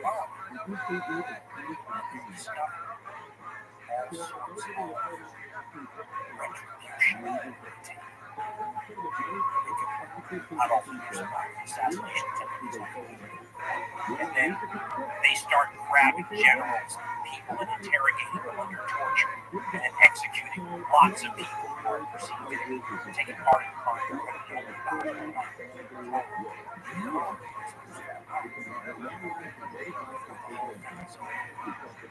Instantly, there will be like 100 tortured and executed. So many more will be most common. Other grandsons of kings come ostensibly pardoned, but the decisions are where they're going to be. Some of these people command the situation. The most high profile called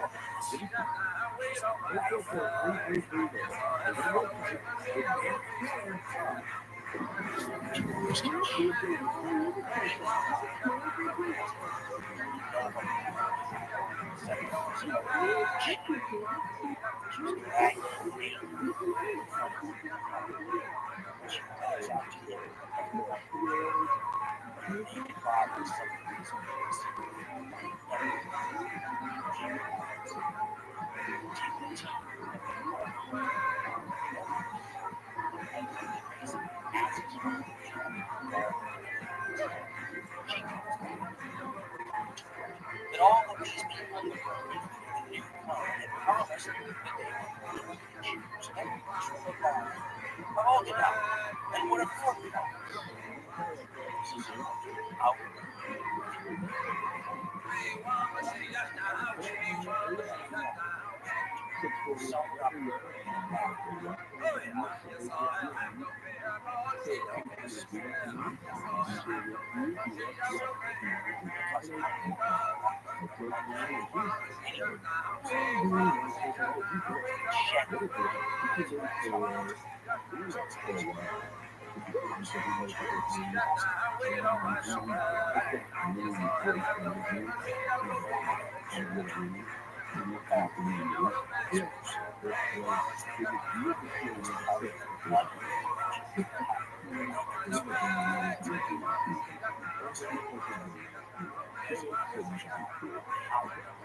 Tragic fall.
Yeah, you're choosing fucking me on that one. What's up?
When the heretics' fortresses were conquered, he sent emissaries to request assistance from you.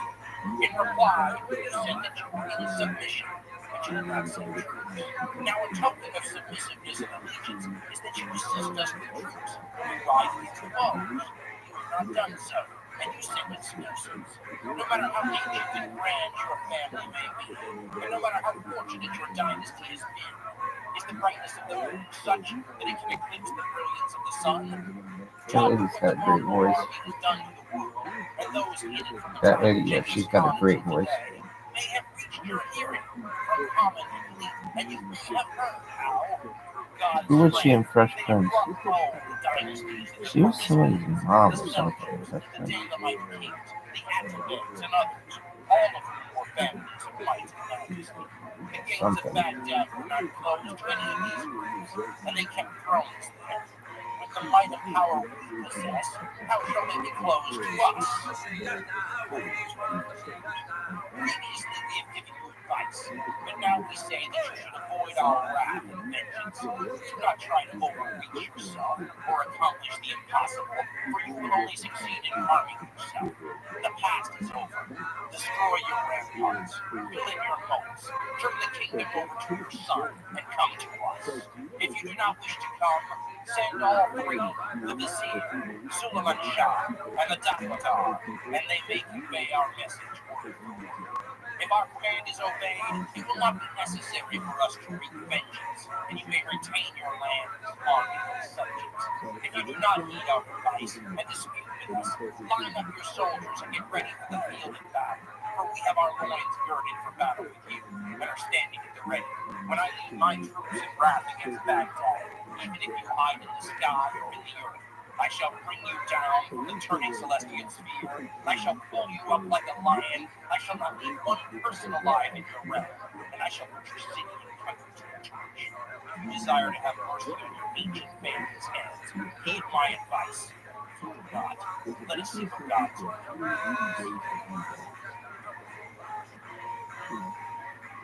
Nobody right does as they passing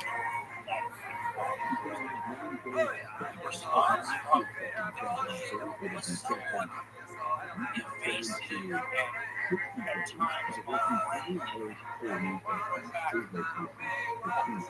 young man, you have just come of age and have expectations of living forever. You have not seen your 10 days. Pass prosperously and auspiciously and dominate the whole world. You think your command is absolute? Since you are not going to get anything from me, why do you seek? You come with strategy, and wisdom, but how are you going to capture a star? Does the prince not know that from the east to the west, from king to beggar, from old to young, all who are God-fearing and God-worshipping are servants of this court and soldiers in my army?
has caused all endless urgings to towns outside of that protection.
By a promise of clemency, he and his two sons gave themselves up to him.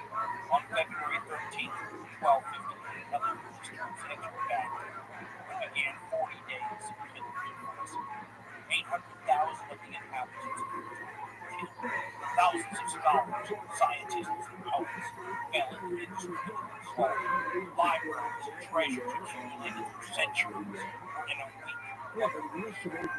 Hundreds of thousands of volumes were consumed.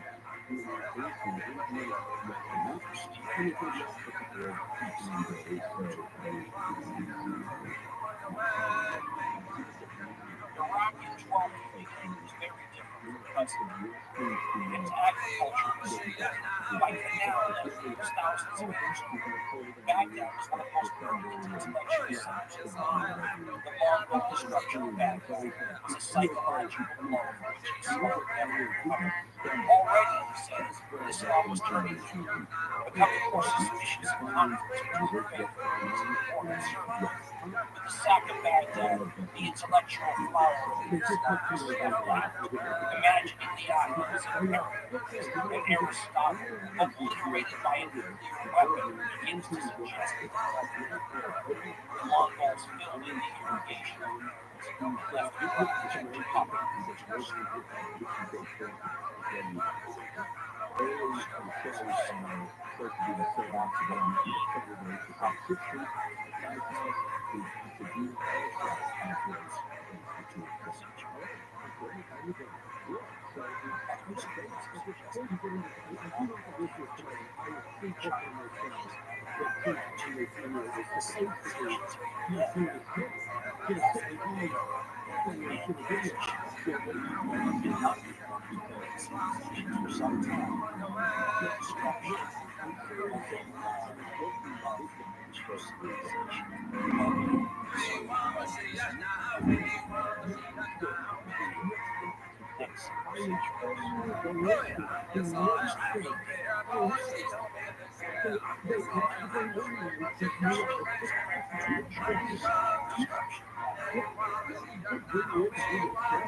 Sunni Muslims were, on the other hand, appalled. The cultural costs of the Mongol invasion were already enormous in terms of cities, libraries, and schools destroyed, teachers and scholars killed and displaced. The damage wrought to Iraq's irrigation system is only now being reversed with 20th century technology. Some scholars have even suggested Iran is a Western civilization, opposition of cultural and technological development to world domination, to devastation inflicted on the Western world by the Mongol, coming so close after the sack of Byzantine Constantinople.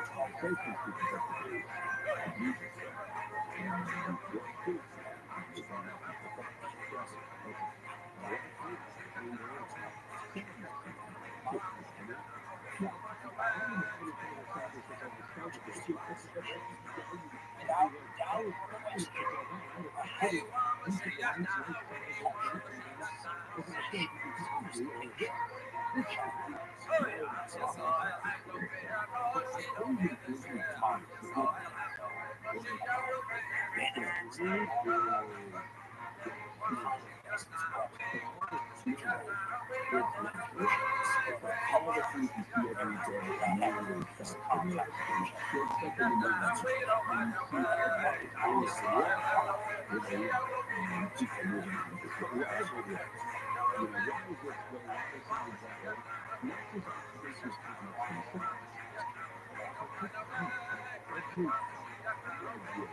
various stories are told of men.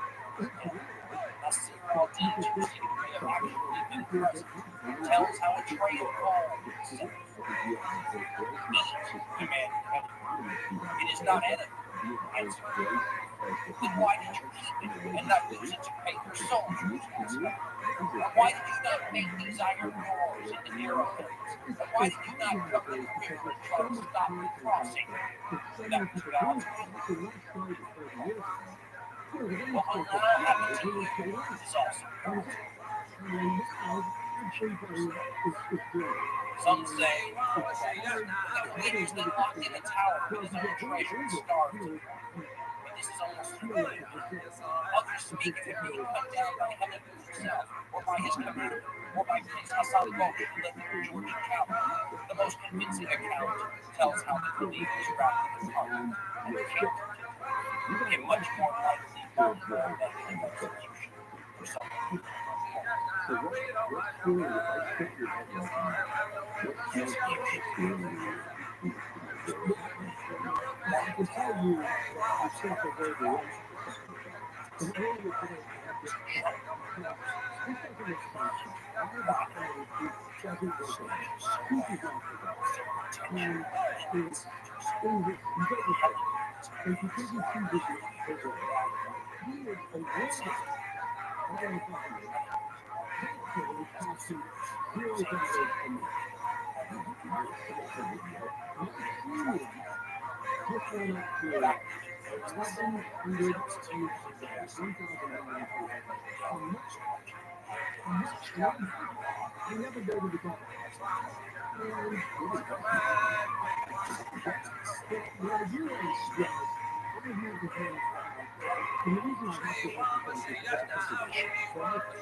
Islamic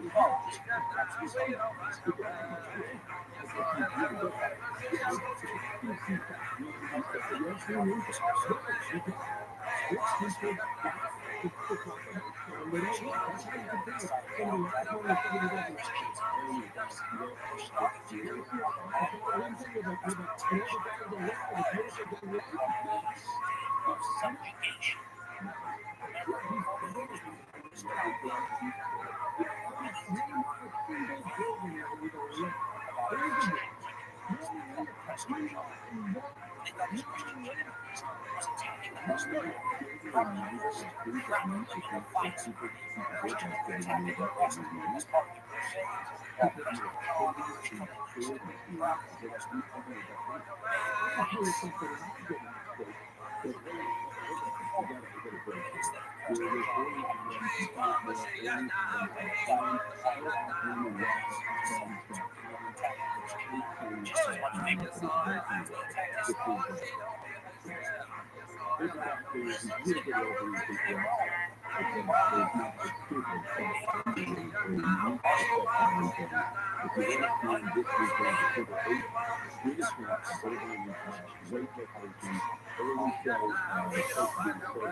Moroccos have gotten less money than Germany and trying to hold Christians at the whole of Baghdad.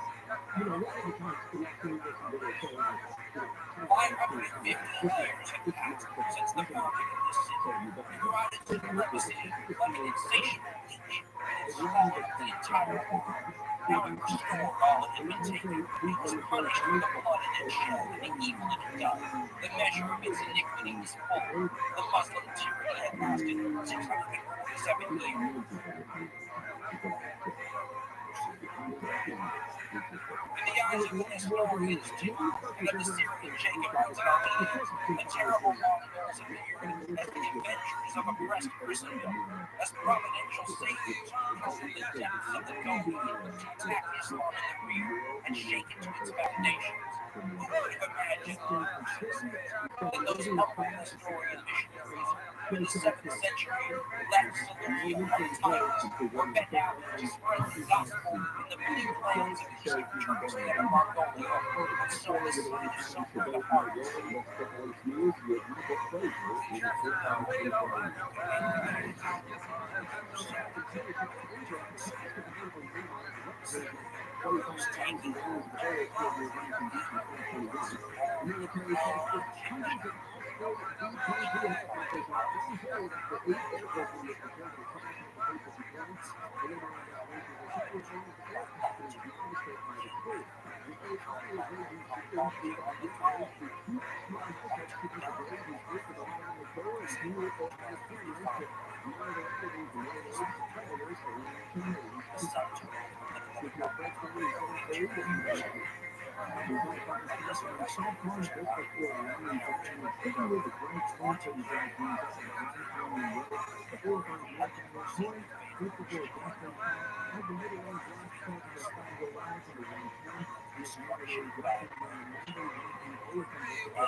He has sacked all the cities of the Muslims, and without consulting his kinsmen, has brought about the death of the Caliph.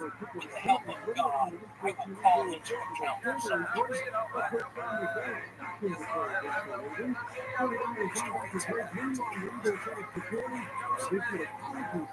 Not sharing enough of the treasures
tragic end of the Abbasid Caliphate stunned the Muslim world. It was no longer a matter of a military battle for control of a particular city or even country. It was now a desperate struggle for survival peacefully. In the meantime, he writes, the Tartars continued their triumphant march towards Syria. In January 1260, Elihu's army overran Aleppo, which was taken rapidly despite no resistance. As in Baghdad, massacres and destruction raged throughout this ancient city. Crime was merely stood up to the conqueror. How far would the Tartars go? Some people were convinced that they would go all the way to Mecca, thus dealing a coup de grace to the religion of the Prophet. In any event, they would reach Jerusalem as soon or as Syria. I'm not seeing it. Just after the fall of Damascus, two lone wolf detachments quickly seized two Palestinian cities, Nablus, the city and Gaza in the southwest.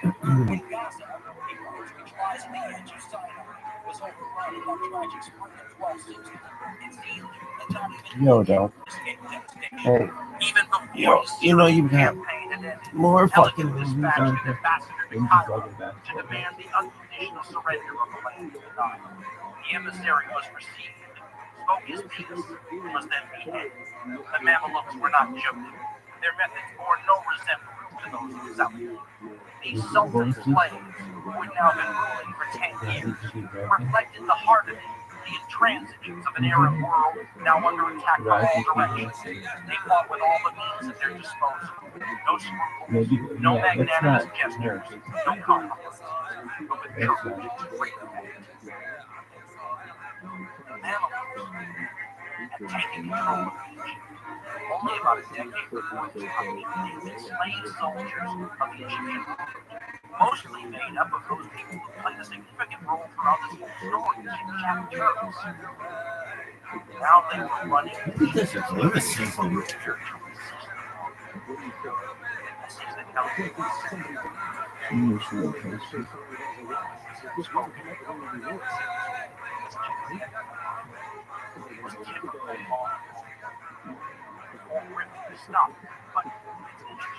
You just kidding in a piss powder that's filled with chicken and dumpling soup and ramen noodles.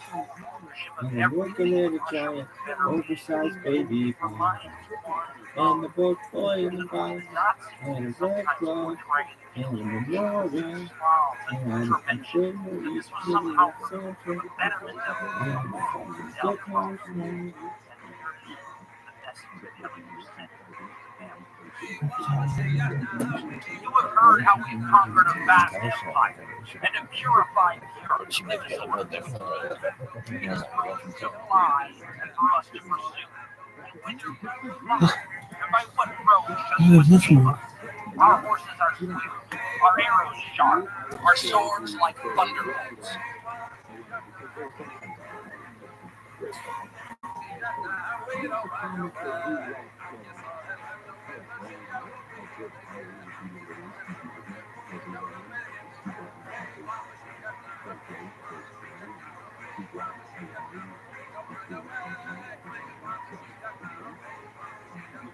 What you're about to hear is the fifth and last episode of a 5-part series on the unbelievable Mongol conquest. You don't mind getting your story started If though, what you're about to hear is the fifth and last episode of a 5-part series. Nonetheless, letter from the Pope.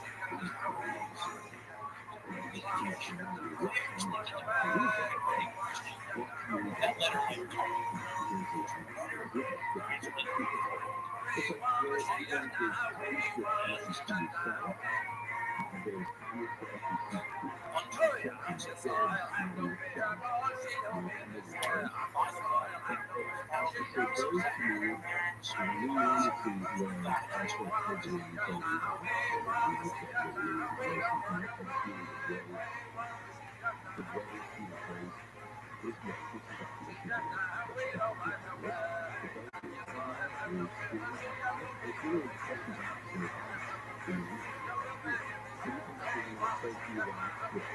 What you're about to hear is the fifth episode of a 5-part series on the unbelievable Mongol conquest. You don't mind getting your story started.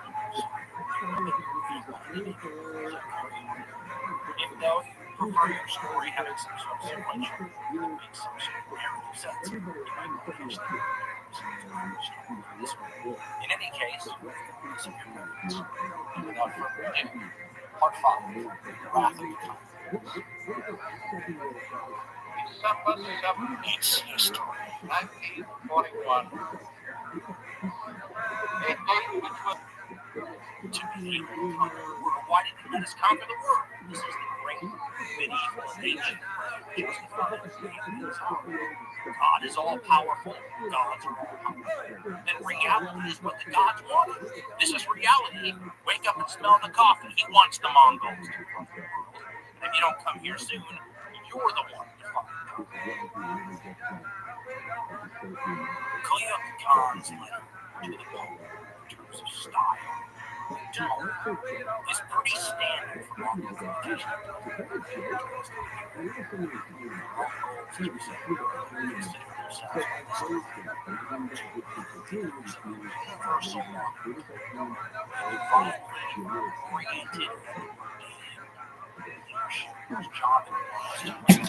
This is the most famous thing of all time. No second of it. These areas are the same laws and rules and regulations that trade should be. People can live in peace and all that kind of stuff. It's very, very create a wasteland and call it peace. Nonetheless, the ascension of Kublai Khan puts the Mongols back on track. This empire that had come to a grinding halt in Ootd's tenure now has a strong ruler at the helm again. He's poised to pick up where it left off, which is not good news if you're one of those people who's not coming to the Mongol hegemony. Kublai begins to reimpose a stern discipline on the empire. He thinks things have become lax since the days of Genghis Khan. He thought his father Ootd was a bit mellow. As we told you, that was the conception of Ootd was an idiot. I'm sure that comes as a shock to all the peoples of Russia and Eastern and Central Europe felt the Mongol wrath under Ootd. That's a mellow Mongol. It's a stern. Kublai was a stern. He was about to find out. They had a taskmaster, old school Mongol at the helm. And the first thing Kublai was going to do was rein in some of these governors in these territories that he thought were getting up there, getting a little independent. Remember, it's like the United States of Khan, and these states are getting a little bit independent for Kublai's taste. So he starts to rein in all these people. He has a bunch of advisors for his mother and Ootd, his father, executed. Puts in new people, sends new generals to take over from generals. Starts fighting again in a bunch of regions the Mongols have already connected, and sends a message to his cousin Batu. The one who was so afraid of Kublai becoming Khan that he kept the Kurultai from happening year after year, and told Batu that now that Kublai was Khan, you need to come over and bow and swear allegiance. The dangers in such a move, but he also couldn't say no to the great Khan without their consent. So Batu begins to make his way Russian steps, basically, slowly east towards very slowly. His troops. It takes a long time. He's not feeling it. Now, Kublai was supposed to be, according to primary sources, a kind of a sickly Mongol when he was sick with this health issue. And all of that was exacerbated by his habits. He was another alcoholic with his father.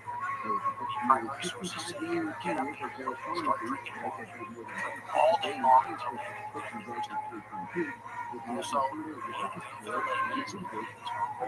huge harem, according to, for example, Persian chronicles. The combination of the drinking and the continual carousing in the harem the empire was not good for his health. So one day, according to Persian chronicles, Rashid Ali, he says he decides that the air and the water in a certain part of the steppe is constitution. So he decides to take a trip and sort of hang out in his health he brings royal army with him does. So Batu and his army is making its way east. The great Khan, for his health, was making his way west with the royal army. And all of a sudden, Batu receives a message. Powerful Sultan. Sultan is the Genghis Khan's youngest son. He recalls this Mongol history is revered for sacrificing his own life to placate the evil spirits in China when they had struck Ootd Don't. The Chinese king, so King decides to sacrifice his own life. He says, take care of my family after I do. Organize says, I will. Ultimately, it's the but it's a so Batu gets a message from Superintendent. He says, the great Khan is coming.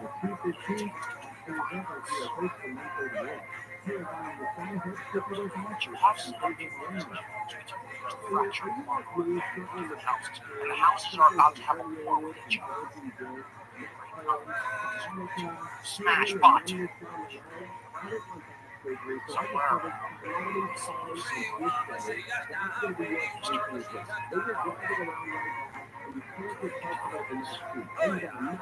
Unexpected and wonderful progress made to the historians seem to think it's not normally yours. It's alcoholism. It's possible.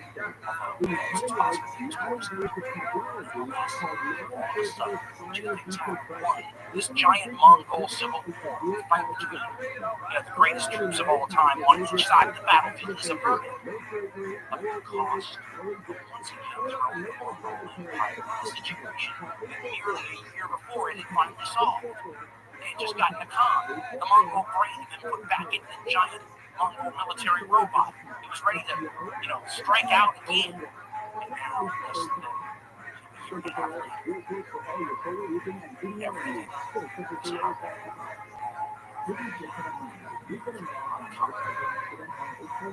His wife is, towards the raging empress, just like his father Ootd and had his wife Koyuk's mother take over as the raging empress. Less than the entire situation had to start.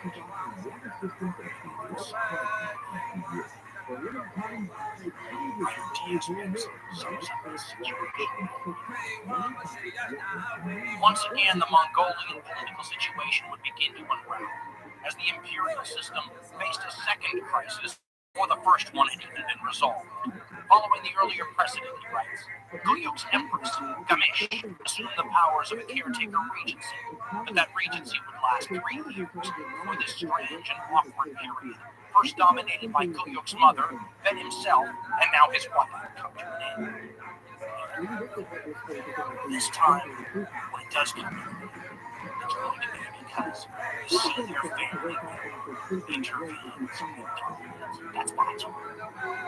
He's determined not to allow this situation to get out of hand. So he organizes it with the help of Sorghatan and of Kuyuk's evil intentions. Sorghatan is a most interesting woman.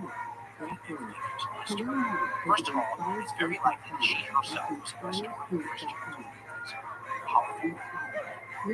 She also happens to be the mother of an absolutely remarkable children. Person next to her.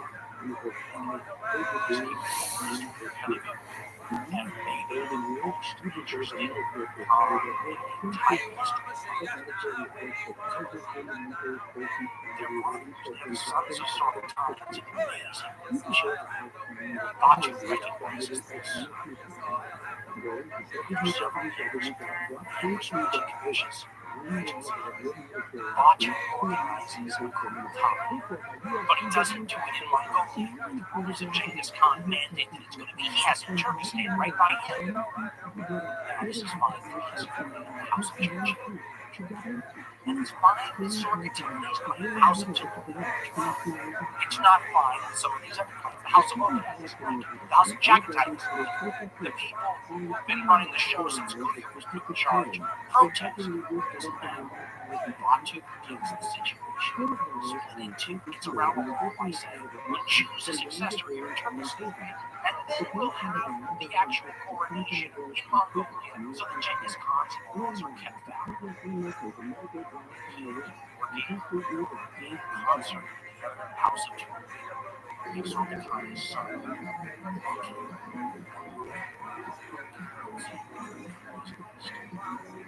This infuriates the houses. Because remember, the one condition that Guyuk took the Great Khan's position under was that it stayed in his family. Batu had been to circumvent that new requirement in the laws. What's the reached out with the other sides of the family. He, representing the House of Joachim, working with the House of Turin, had circumvented the rest of the Mongol branch. His own preferred king from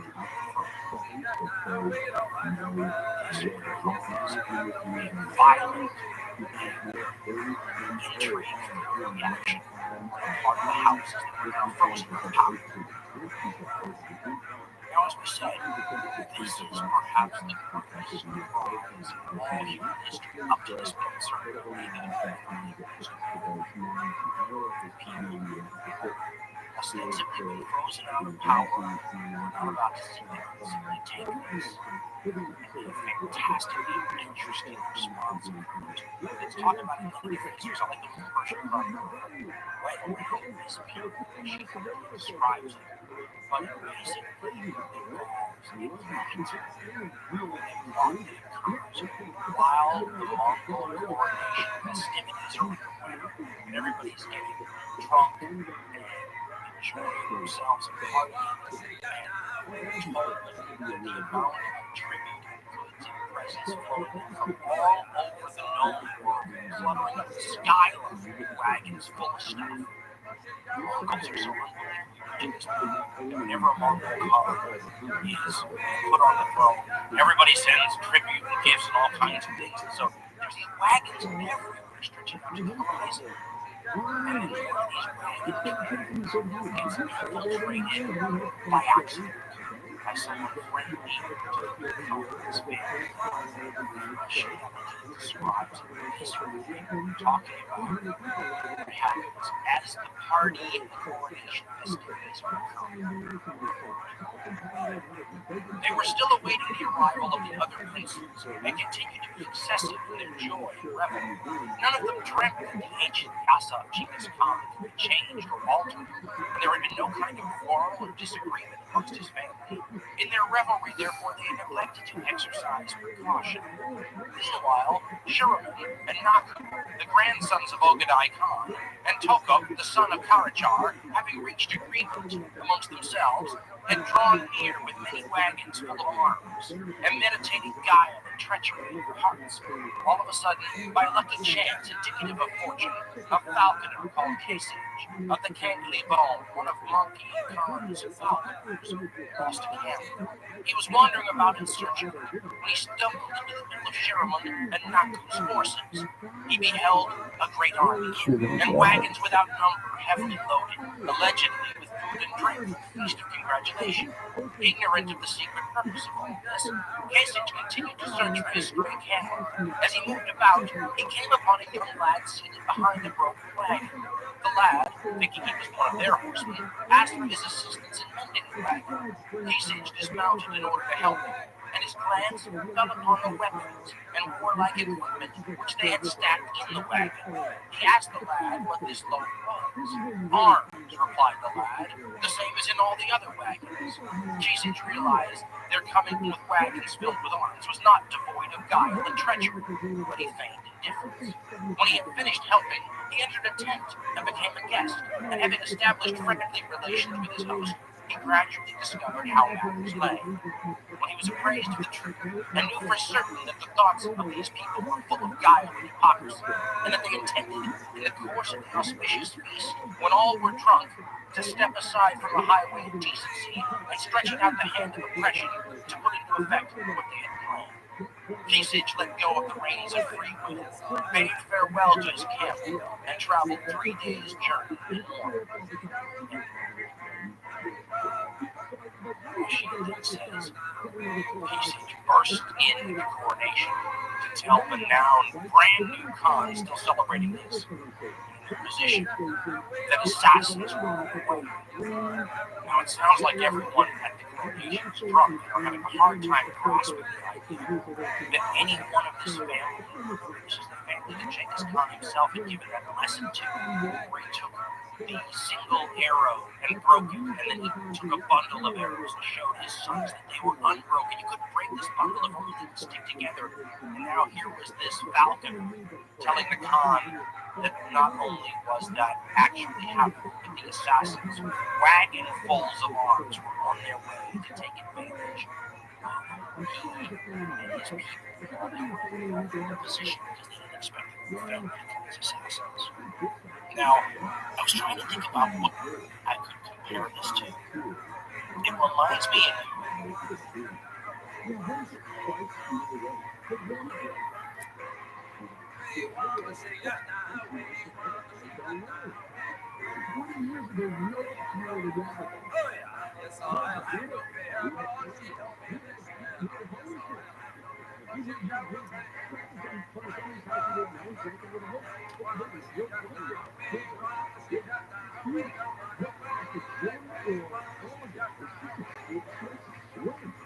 what you're about to hear is the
It's a charming Railway provided the advance which is your favorite music. It's one of the season's most popular shows. It's featured in summer time. Get ready to follow along between the 15th and the 16th. Line up for topics of science, life, Wonderland, and children. An ongoing mental health epidemic in California continues to overwhelm the behavioral workforce, which impacts the delivery of mental health services. Respecting children and adolescents struggling with varying degrees of mental health challenges, getting proper support has become a more difficult than ever. To talk about today, California is leading the way with a certified wellness booster session to support sports and communities alike.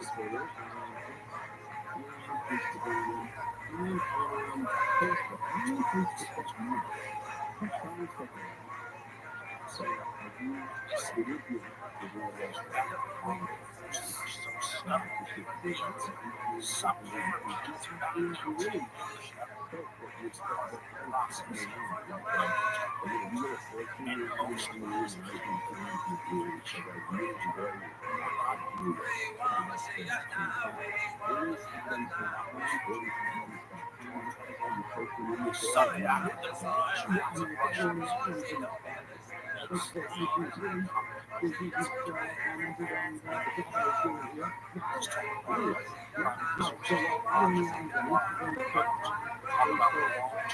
at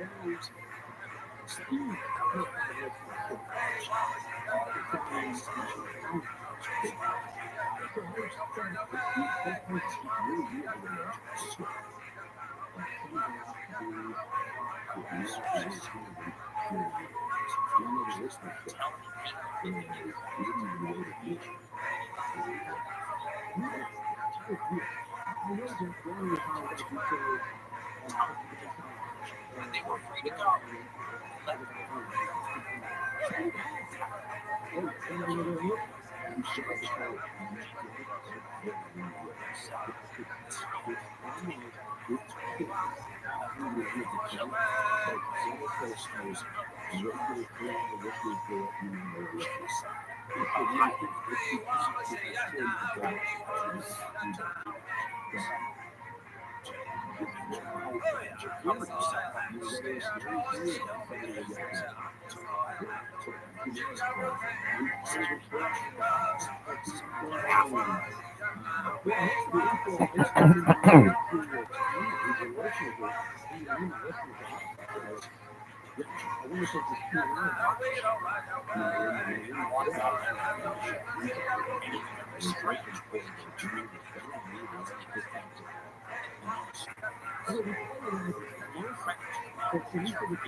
Or at least wanted to, based on orders they were given from the Supreme Court.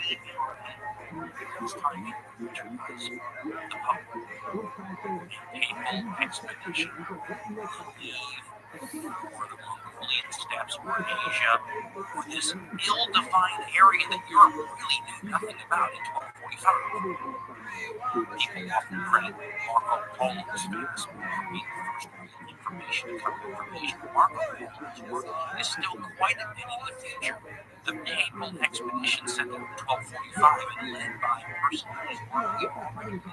in this series, on the planet of Carpathian, will leave and sort of follow the Mongol way of destruction all the way back to Asia with a dual mission.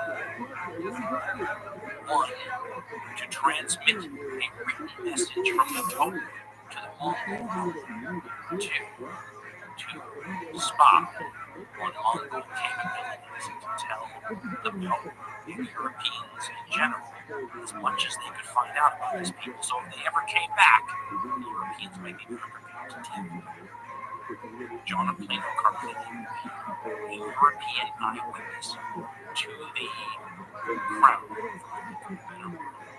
of Ogedai's successor, but that would come for several years after the death of Ogedai, because the Mongolian Empire, now almost certainly the greatest empire in history in terms of actual size, is up for grabs. And it is almost certainly the greatest prize, imperial prize, lottery prize, anything you want to say, that world history has grabbed. Was a huge question and drama. When the great Khan Genghis had died, he handpicked a successor. That made all the difference. Now there was no handpicked successor. There was no rule of automatic succession. You can't say, well, it goes to the oldest son of this Khan or that Khan. It was essentially something that the Mongols would decide amongst themselves at one of these great gatherings that was the Kurultai. But it also meant that the whole thing was kind of up for grabs. And now, that aspect of Mongol history was like a seed that had been planted, and it was going to grow into some sort of poison plant and take it root. The Mongol children of Genghis Khan had done a wonderful job sharing their inheritance, deferring to the great Khan's choice successor. His generation fighting his greatest of all, and imperial prizes.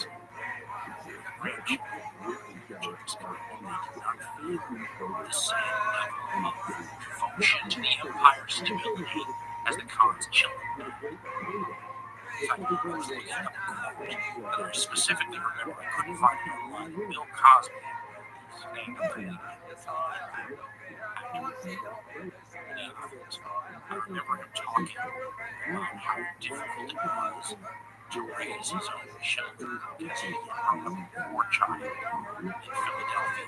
But he was the father of rich children, and how the differences in worldviews made it sometimes difficult to relate to young kids. The Mongol Empire kind of falls into that same situation. These grandchildren of Genghis Khan, fight for the succession, nothing like the Khan himself, nothing like the Mongols were when the Khan was building his power base, because back then, as we mentioned, some of these Mongol tribes were so poor that they were said to create clothing with the skins of real mice sewn together.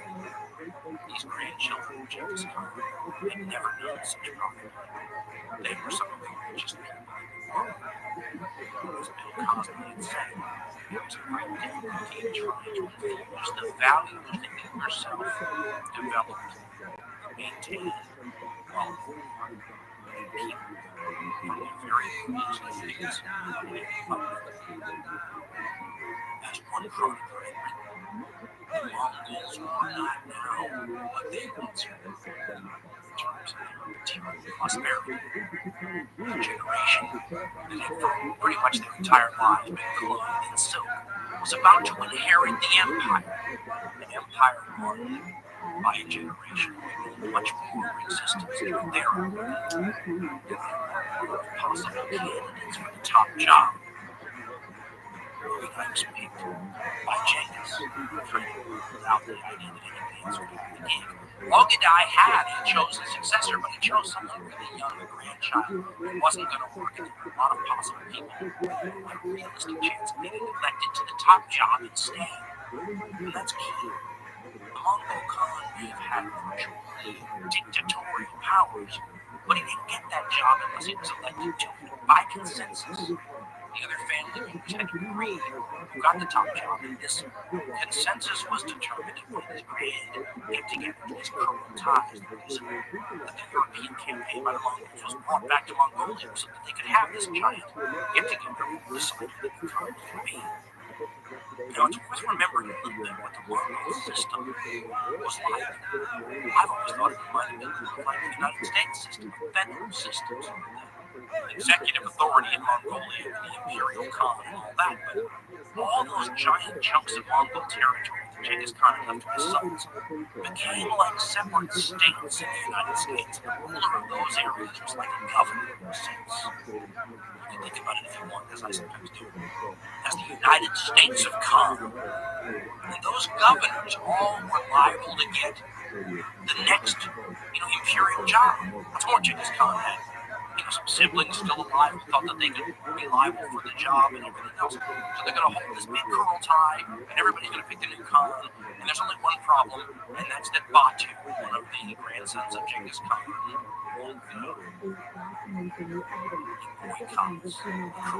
he says he's ill and he can't make it all the way to Mongolia. The problem is it's like not having enough people, to form a quorum at a business meeting. The business meeting doesn't count if you don't have a quorum. The curl tie doesn't count if Batu's not there, and Batu won't go. Why won't Batu go? It actually stems all the way back to maybe a tragic flaw, if you can call it that, to the youth of the great temperature.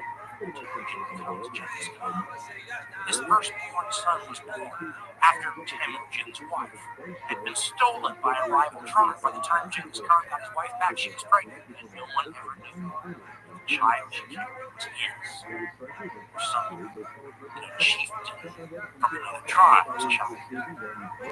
This affected the succession when Genghis Khan died, because Genghis Khan had picked a middle son, Ootd, for him instead of his oldest son, Jochi, because nobody knew Jochi was really Genghis Khan's blood. Now, that was managed okay, because the great Khan was there to manage it himself. The problem was, now the prime grandson, Batu, was the son of Jochi, which meant he might not have been Genghis Khan's blood. And that came into play when it was time to decide who the new Khan was going to be. Now, it seems like Batu was not, set on becoming the great Khan himself. He would have been fine with someone else. The problem was, the guy who was most likely to get the job was a guy named Kuyuk. And Batu and Kuyuk hated each other with a passion. If Kuyuk gets the top job, Batu's life might help him with the close to some West. So Batu didn't go to Kuyuk, so they couldn't pick a new Khan, which meant Kuyuk couldn't be elected and Batu was safe. That's not a state of affairs that could continue forever. And it paralyzed the Mongol Empire while it went on. In the interim, one interesting thing happens. Mongols are ruled by a woman, the Empress Regent is the way a lot of historians describe them. It's basically Ootd's wife. And until they pick a successor, she's the boss. I thought about this a little bit. And I am at pains to think of a woman in all world history, other than another Mongol Empress Regent later in the story, who's ever held more power than this person ever. And if this really is the most powerful woman in all human history, isn't it interesting you have to be a bit of a Mongol fan to believe in her? She's known, well, I've seen it spelled like 9 different ways. It's pronunciation. The Empress Dorky. She is in charge of the Mongol Empire until they pick the Khan. And Batu keeps boycotting these cruel ties. Now, he doesn't say, I will not come. He says, I'm sick. Gout is what the common is. And so because he can't go, they can't have one, so she's in charge. Now, this is the time period where you see the Mongol Empire break down by houses. I told you this was going to be a big problem. The House of Ootd, the House of Jochi. These are the sons of Genghis Khan who are now broken down into grandchildren. So Batu's got a lot of relatives. They're all part of the House of Jochi. This Kuyuk we told you about a second ago, they're part of the House of Ootd. And these houses begin to be rivals. They're all ready to pick a new Khan and decide who gets the job. Batu keeps boycotting, so there's no curl tie that can happen. At 12:43, at 12:44, Batu boycotts again. At 12:45, Batu once again plans picking out the decisive picking of the new Khan. Then either. This is 3 years that the greatest, most powerful, most feared empire in world history is operating on autopilot. Because even though she's the most powerful woman in the world, the Empress Regent has limited authority to do anything new. She can control taxation, she can handle political affairs, but they gotta have another curl tie. For example, she wants to launch a new war in a different direction. Gotta have a curl tie for that. Can't have a curl tie because Batu won't come. As we said, this giant monster iron robot that's, fighting all over the world at the same time, as far away as, the Pacific Ocean on one side and the Baltic Sea and the Mediterranean Sea on the other. The robot's brain isn't functioning because there is no current that can't be cut. And Batu decides to let them go. As the year 1246 rolls around, the Empress Regent, members of the royal houses not connected to Batu, decide that the state of affairs can't continue. Batu cannot be allowed to hold the entire empire hostage, and he's told this. He's told that the curl tie of 1246 will happen with or without him. If he wants his family's interests represented, they better be there. The way Batu gets the interest of his house, represented the house of Jochi, could also be called the house of Jochi. These Mongol names, you can have a couple different pronunciations. Instead of going himself and risking his own life, as we'll see later, a smart decision, he sends other family members to represent the house of Jochi, at the Great Kurultai 1246. Now, someone else shows up to this Great Kurultai 1246. John of Kurultai. His message from the Pope, maybe the first European to ever voluntarily travel from Europe to the outskirts of China and come back. The Pope, in 1245, sends John to find the Tartars.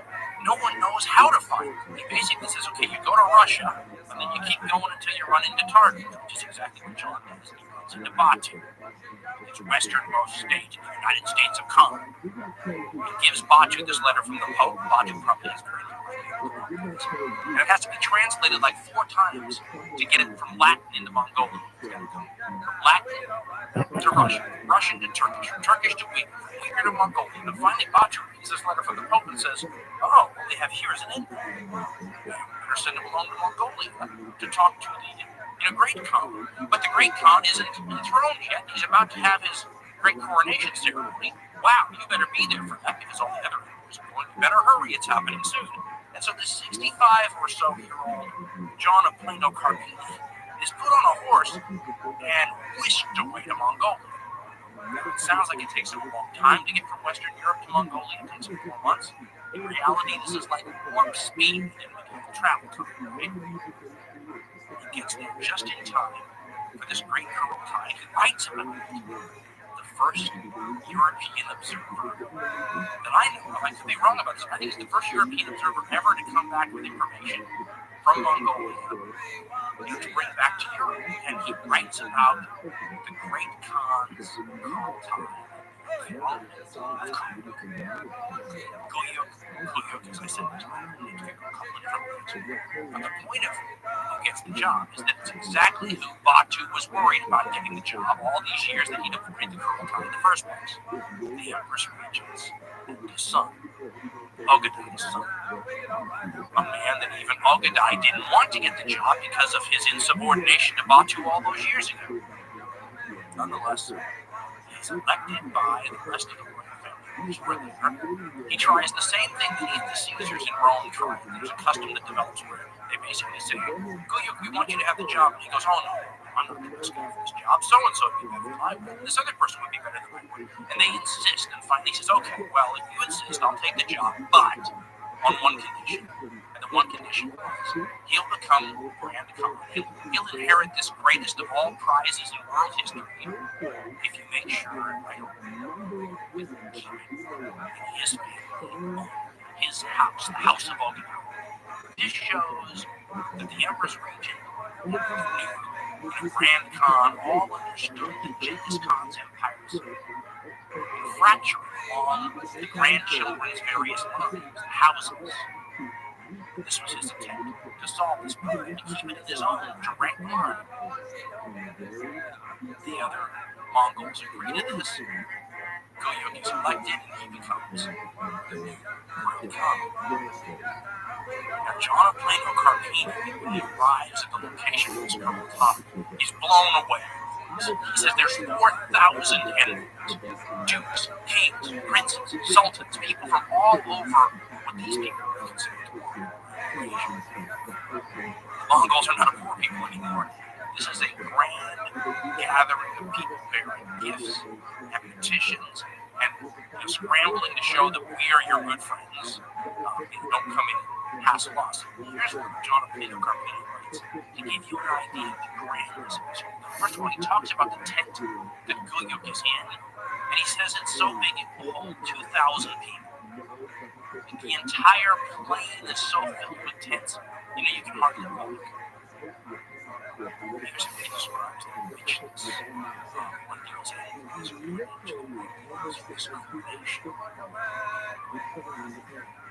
So many gifts were bestowed by the envoys that it was marvelous to behold. Gifts of silk, samite, velvet, brocade, girdles of silk threaded with gold, choice furs, and other presents. The emperor was also given a sunshade, or little awning such as is carried over his head, and it was all decorated with precious stones. A certain governor of a province brought a number of camels for him, decked with brocade and with saddles on them, having some kind of contrivance inside which men could sit, and there they were, 40 or 50. He also brought many horses and mules covered with trappings or armor made of leather or iron. We, in our turn, were asked if we wished to present any gifts, but we had by now used up practically everything, so we had nothing to give him. There, up on a hill, a good distance away from the tents, were stationed more than 500 carts, which were all filled with gold and silver, silken garments, and these things were shared out among the emperor and his chiefs. He continues. Leaving there, we went to another place where a wonderful tent had been set up, all of red velvet, and this had been given by the Kitayans from the Chinese. There also we were taken inside. Whenever we went in, we were given mead or wine to drink, and cooked meats were offered to us if we wished to have them. A lofty platform of boards had been erected on which the emperor's throne was placed. The throne, which was of ivory, was wonderfully carved, and it was also gold on it, and precious stones, if I remember right. Pearls. Do you get an idea of the wealth now these grandchildren Genghis Khan? As I said earlier, skins feel like so together. This first masterpiece from John of Plano Carpini describes the new emperor Guyuk. The present emperor may be 40 or 45 years old or more. He is of medium height, very intelligent, and extremely shrewd, and most serious and brave in his manner. He is never seen to laugh for a slight cause, nor to indulge in any frivolity. So we were told by the Christians who were constantly with him. The Christians of his household also told us that they firmly believe he was about to become a Christian, and they have clear evidence of this, for he maintains Christian clerics and provides them with supplies of Christian things.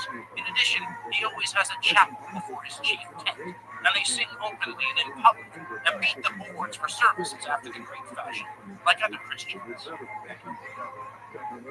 Now, what's confusing, perhaps, John of Plano Carpini, is the Mongol, as we called it earlier, insurance policy when it comes to the gods. Instead of choosing any particular religion, they tend to be kind of a niche religion. They sort of thought anybody could potentially write a religious question, so why take any chances? Have all the gods prayed to by all the different people who believe in all the different religions and take no chances. John of Plano Carpini received was the Mongols' tolerance towards religions, although he wasn't totally wrong. Because when John got to the Far East, he ran into other Christians from various other denominations, some of which he wasn't even existing by the historian Christian Jews. These people weren't far wrong, because there had been Christianity among a bunch of these Mongol and Mongol-like tribes for a long time.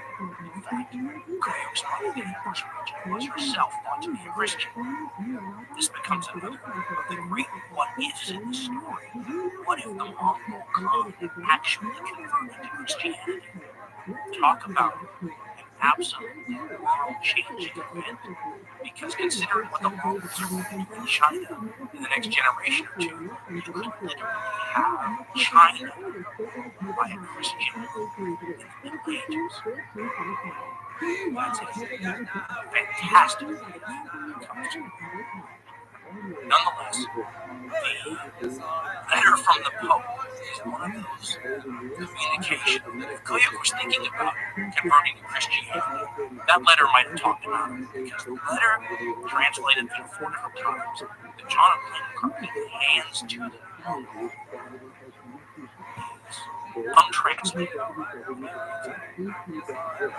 And by the way, they have found this exact letter and the response in the Vatican's records. And when you read it, the first thing you think of is that it's the most idiotic letter you've ever seen from anyone who's totally unfamiliar with Christian doctrine. Because almost the entire letter is this attempt to explain the divinity of Christ and the Trinity and the virgin birth and all this kind of stuff. But it's not written like you're speaking to someone who doesn't know about it. It's written like you're speaking to someone in your own flock who's heard the story a million times. One of the things the Mongols eventually answered about this story is, you said this about that, and we don't understand what you're talking about.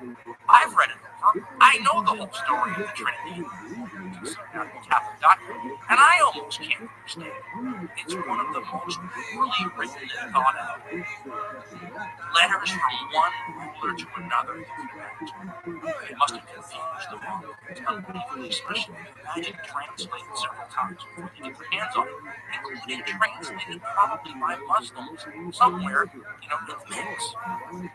Just to give you an example of the wording, let me read you a paragraph or two from the beginning of the Pope's letter to the Great Mongol. Now remember, the Pope doesn't have a very clear idea of who this guy is.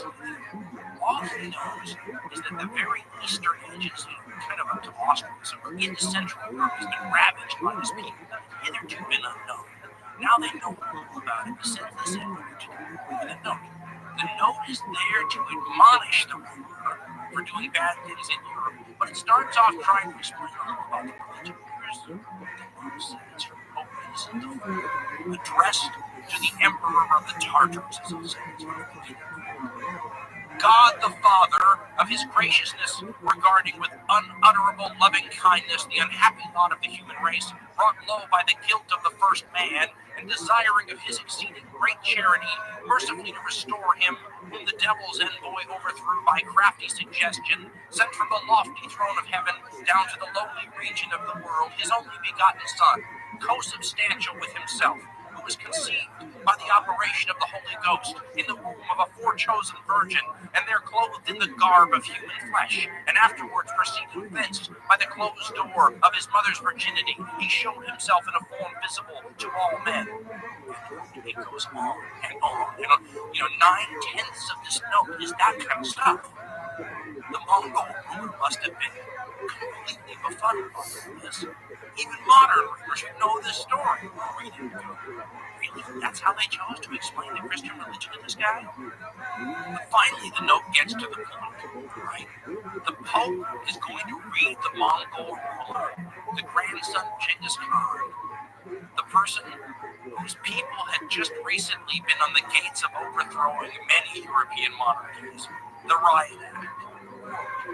Seeing that not only men, but even irrational animals, nay, the very elements which go to make up the world machine, are united by a certain innate law, after the manner of the celestial spirits, all of which God the Creator has divided into choirs in the enduring stability of a peaceful order, it is not without cause that we are driven to express in strong terms our amazement that ye, as we have heard, have invaded many countries, belonging both to Christians and to others, and are laying them waste waste in a horrible desolation, and with a fury Yeah, still most of the unabated, girl. you do not cease from stretching out your They're both destroying really hand pretty. to more distant lands, but breaking the bond of natural ties, sparing neither sex nor age, you I rage think against everybody looks all the same. indiscriminately with the sword of You got that chastisement. McAdams We, and fucking therefore, following the example of the King of Peace, that other and bitch desiring things. that all men should live No, united in like concord in the fear of God, do admonish, beg, and earnestly beseech all of you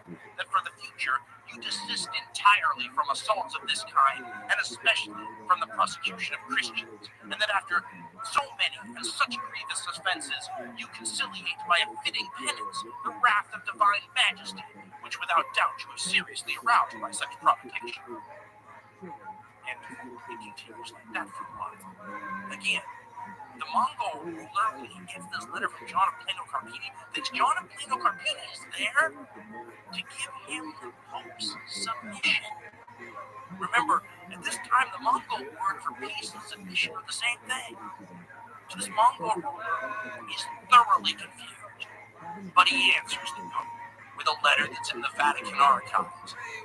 And it's just wonderful. Typical Mongol. Not wrath of God stuff, wrath of Khan stuff. Here's the answer. Kuyuk has drafted to the person who called him. This is the Latin translation.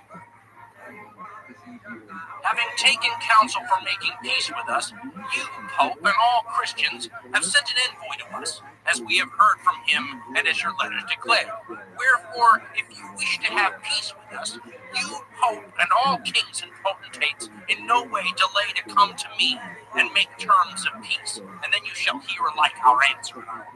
The contents of your letters stated that we ought to be baptized and become Christians. To this we answer briefly that we do not understand in what way we ought to do this. To the rest of the contents of your letters, for example, that you wonder at so great a slaughter of men, especially of Christians and in particular Poles, Moravians, and Hungarians, we reply likewise that this also we do not understand. However, lest we may seem to pass it over in silence altogether, we give you this for our answer. Because they did not obey the word of God and the command of Genghis Khan, but took counsel to slay our envoys, therefore God ordered us to destroy them and gave them up into our hands. For otherwise, if God had not done this, what could man do to man? But you men of the West believe that you alone are Christians and despise others. But how can you know to whom God deigns to confer his grace? But we, worshiping God, have destroyed the whole earth, from the east to the west, in the power of God. And if this were not the power of God, what could men have done? Therefore, if you accept peace and are willing to surrender your fortresses to us, you, Pope, and Christian princes in no way delay coming to me to conclude peace, and then we shall know that you wish to have peace with us. But if you should not believe our letters and the command of God, nor hearken to our counsel, then we shall know for certain that you wish to have war. After that, we do not know how. God alone knows. There are other translations of this that are just as horrifying in separate parts, but basically, he says, in response to all this God talk, listen, if God didn't want us to be able to conquer the world, why didn't he let us conquer the world? This is the great medieval and ancient way of justifying the way things are. If God is all-powerful, the gods are all-powerful. Then reality is what the gods wanted. This is reality. Wake up and smell the coffee. He wants the Mongols to go to the world. And if you don't come here soon, you're the one to find God. Kuyuk Khan's letter to the Pope, in terms of style and tone, is pretty standard for Mongol communication during this time period.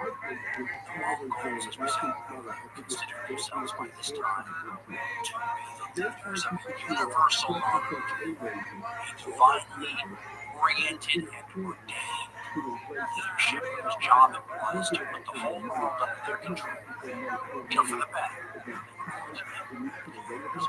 These areas with the same laws and rules and regulations and trade community, people could live in peace and all that kind of stuff. It's very, very create a wasteland and call it peace. Nonetheless, the ascension of Kublai Khan puts the Mongols back on track, this empire that had come to a grinding halt over Ogdai's team now has a strong warrior at the helm again. He's been raised to pick up where it left off, which is not good news if you're one of those people who's not coming to longevity yet. Goya begins to reimpose a stern discipline on the empire. He thinks things have become lax since the days of Genghis Khan. He thought his father Ogdai was a bit mellow. As we told you, that was the conception of his role. Ogdai was lenient. I'm sure that comes as a shock to all the peoples of Russia and Eastern and Central Europe. The wrath under Ogdai, if that's a mellow uncle, what the heck is a stern? Well, Goya was a stern one, and everyone was about to find out what it meant. They have a taskmaster, old school Mongol at the helm. And the first thing Goya was going to do was rein in some of these governors of these territories that he thought were getting a little uppity, getting a little independent. Remember, it's like the United States of Khan, and these states are getting a little bit independent for Goya's taste. So he starts to rein in all these people. He has a bunch of the advisors for his mother-in-law, Guy's father, executed, puts in new people, sends some new generals to take over from old generals, starts fighting again in a bunch of regions the Mongols have already connected, and sends a message to his cousin Batu. Kids, everybody get next to your fucking speakers. Push that told Batu that now that Goya was gone, you need to come over and bow and swear allegiance.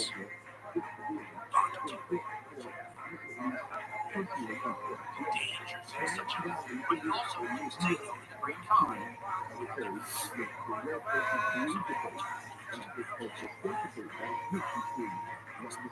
Russian escapes basically.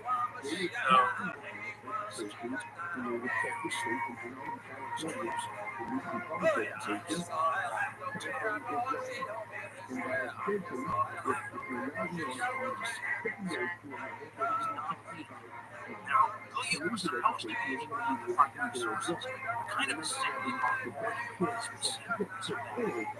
and all of that was exacerbated by his habits. Maybe it's time should be doing the job.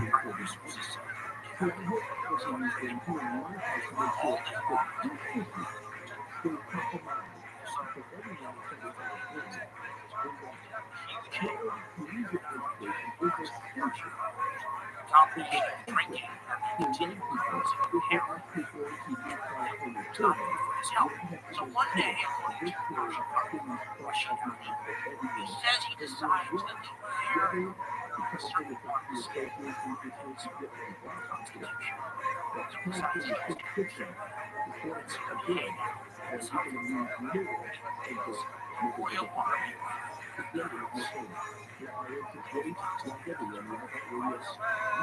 Batu and his army is making its way east. The Great Khan for his help.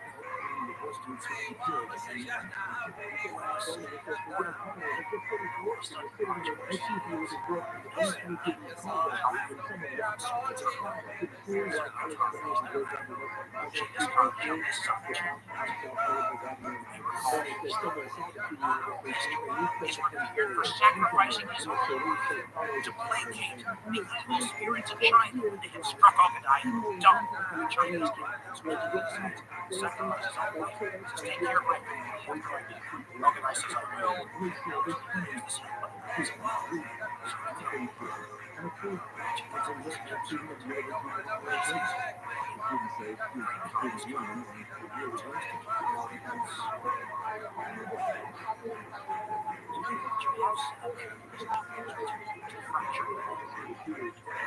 The houses are about to have a war with each other.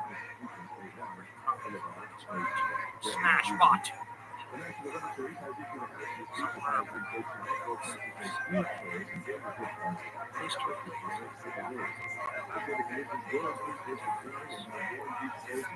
Unexpected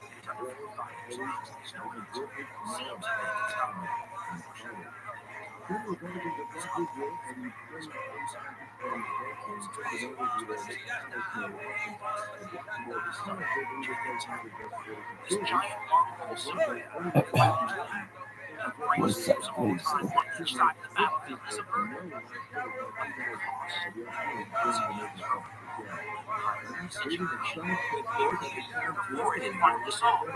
They just got the con, the Mongol brain had been put back in the giant Mongol military robot. It was ready to, strike out again.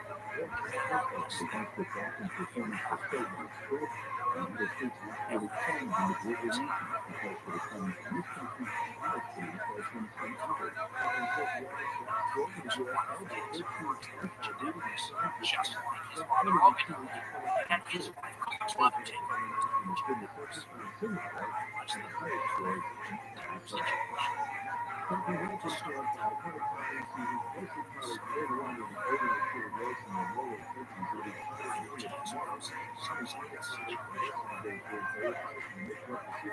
Once again, the Mongolian political situation would begin to unravel as the imperial system faced a second crisis before the first one had even been resolved. Following the earlier precedent threats, Kuyuk's empress, Gamish, assumed the powers of a caretaker regency, but that regency would last 3 years before this strange and awkward period, first dominated by Kuyuk's mother, then himself, and now his wife. This time, he does go. The senior family intervened. He's determined not to allow the situation. So he authorizes him to help restore the time of Kuyuk's evil intentions.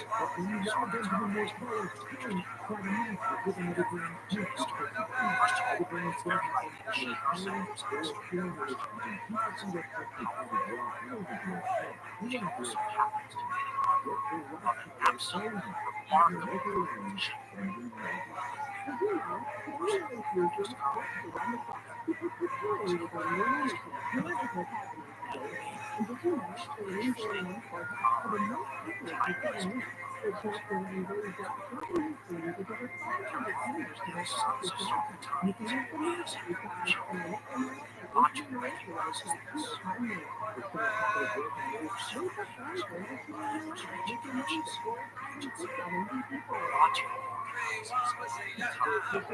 But it doesn't do it in the way Genghis Khan mandated. He has to turn the state right by him. This is fine. It's fine. House of It's not fine with some of these other kinds. The House of Others, the House of Jagatypes, the people who've been running the show since Goku was put in charge. Protest. Logic makes the situation it's around the place. He chooses his successor over Genghis Khan. And then the actual coronation in Mongolia so that Genghis Khan's laws are kept.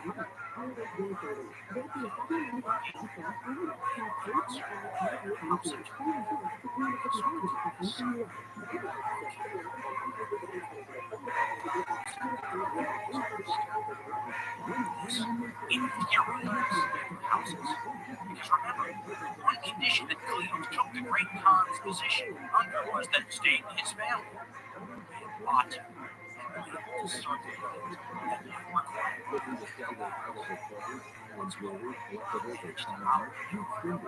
sides of the family, representing the House of Jogain, working with the House of Jogain and circumventing the rest of the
all over the knoll, fluttering up the sky, wagons full of stuff.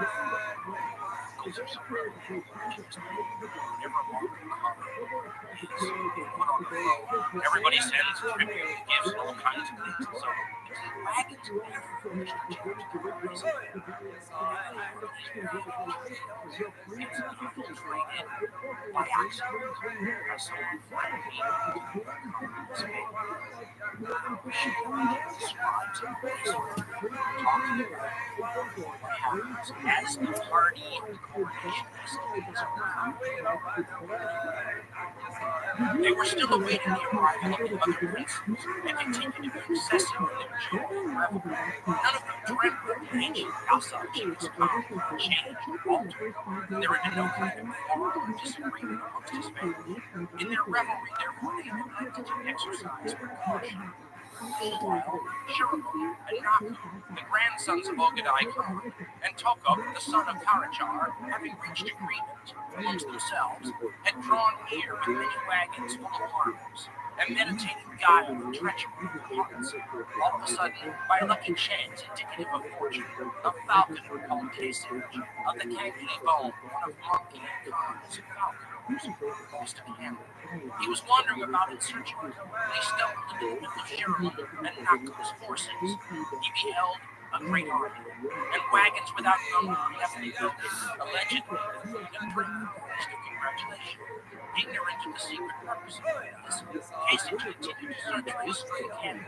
As he moved about, he came upon a young lad seated behind a brown wagon. The lad, thinking he was one of their horsemen, asked for his assistance in pulling the wagon. Kasich dismounted in order to help him, and his glance fell upon the weapons and warlike equipment which they had stacked in the wagon. He asked the lad what this load was. Arms, replied the lad, the same as in all the other wagons. Kasich realized their coming with wagons filled with arms was not devoid of guile and treachery, and he feigned indifference. When he had finished helping, he entered a tent and became a guest, and having established friendly relations with his host, he gradually discovered how matters lay. When he was appraised of the truth, and knew for certain that the thoughts of these people were full of guile and hypocrisy, and that they intended, in the course of the auspicious feast, when all were drunk, to step aside from the highway of decency and stretching out the hand of oppression to put into effect what they had planned. Kasich let go of the reins of free will, bade farewell to his camp, and traveled 3 days' journey.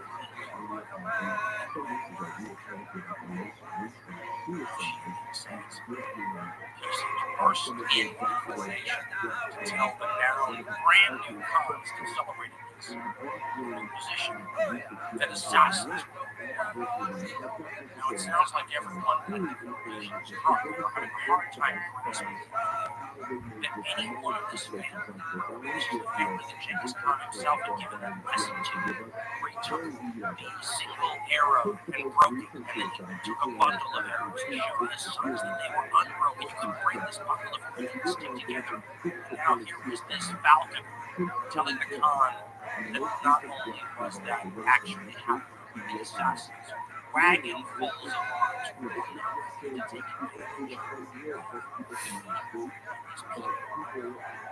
Position now, I was trying to think about it reminds me of Guy Fawkes being discovered in the process of trying to blow up Parliament. We actually find him with all of the gunpowder and Parliament building, and now in the process of trying to grasp them and figure out what the heck is going on. These assassins are hot. This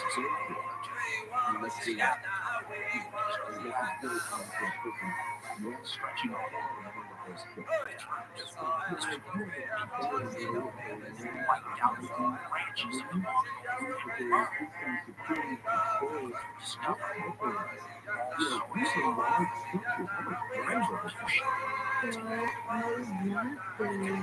not all figures of assassination techniques.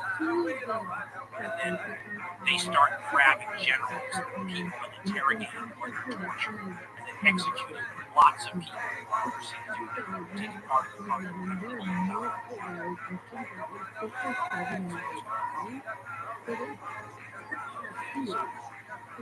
instantly and hundreds executed. Many more will be most prominent. Other grandsons of kings come into play.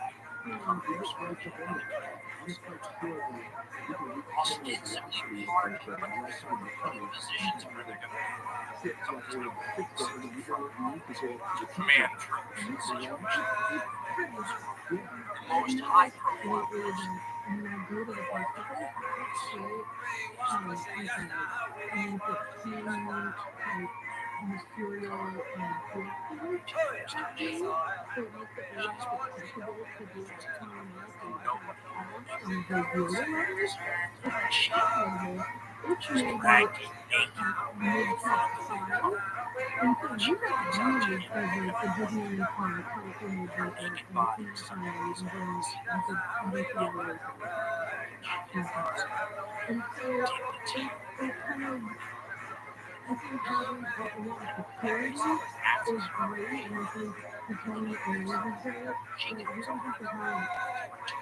that all of these people had promised that they would choose ROTHSCHILD. And what are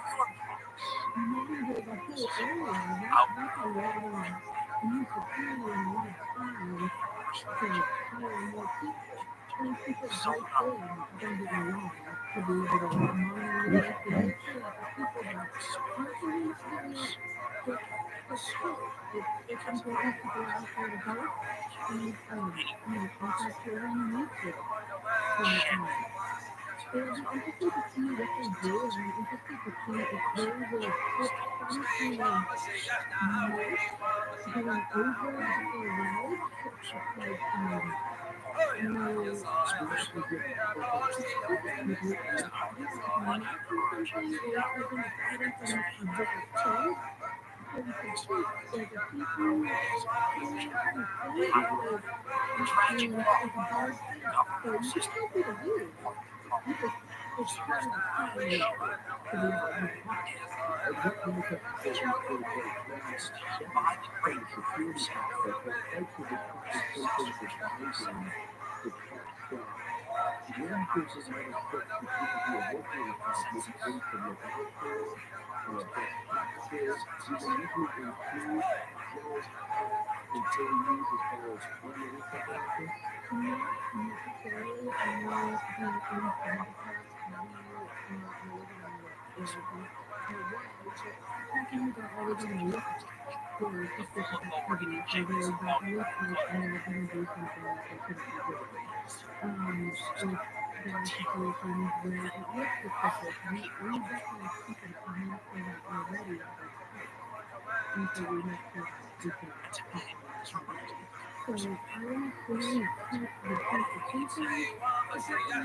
That's something that is content. It's more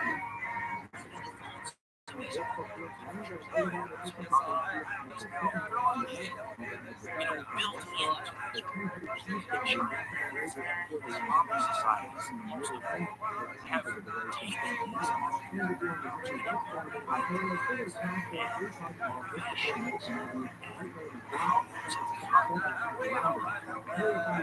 these parents of these while they try to maintain the ongoing continuity of the universal monarchy and their job to reach on this conference submitting your arguments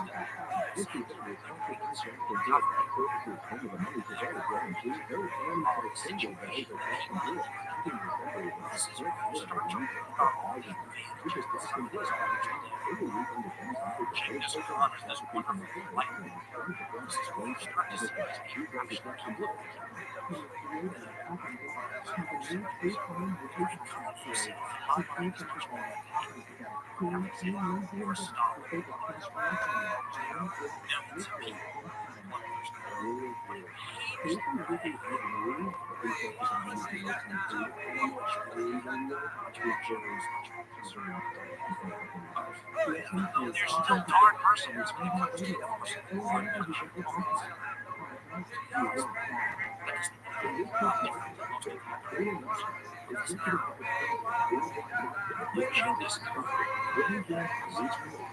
Reach.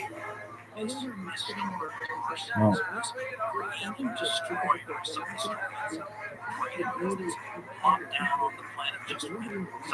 Give you the network. What's a gangster style? God damn it.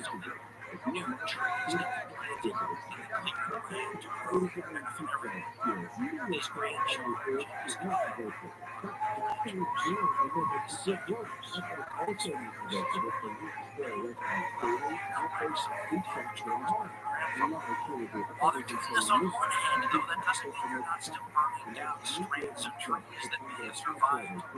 James's burning of the old forest when they find them. They're still murderous.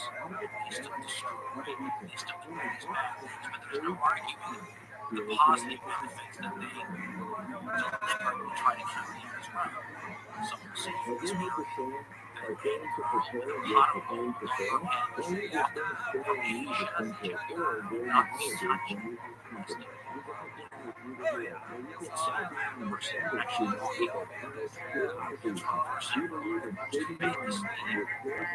to treat bringing robbery-oriented paths on the planet.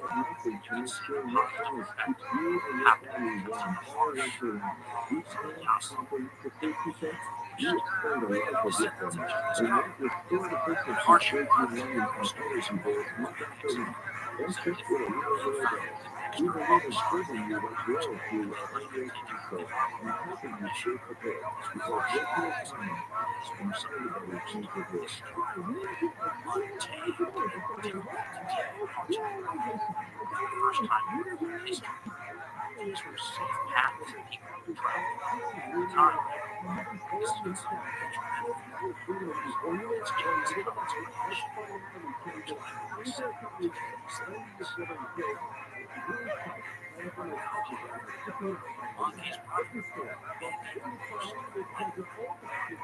The entire Middle Ages, anywhere in the world,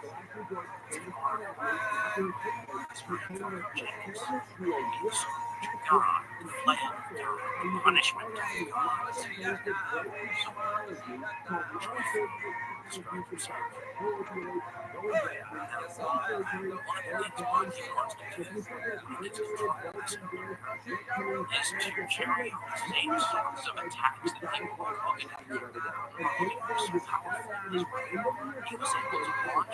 Why does this take so long? major directions of the world at the same time. Attack China, attack the Middle East, attack Europe all at once. suffer more from this precarious change which most of us and is often spoken of as seen as a conservative used to bring about when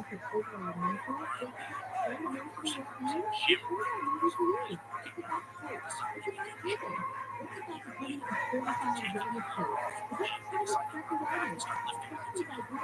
But they can't just pick up what they left off in the hot shit. They have to ramp back up their level of intensity. It's a similar situation.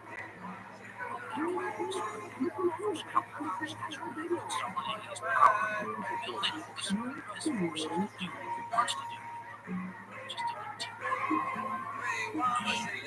God inspired mission as they saw it.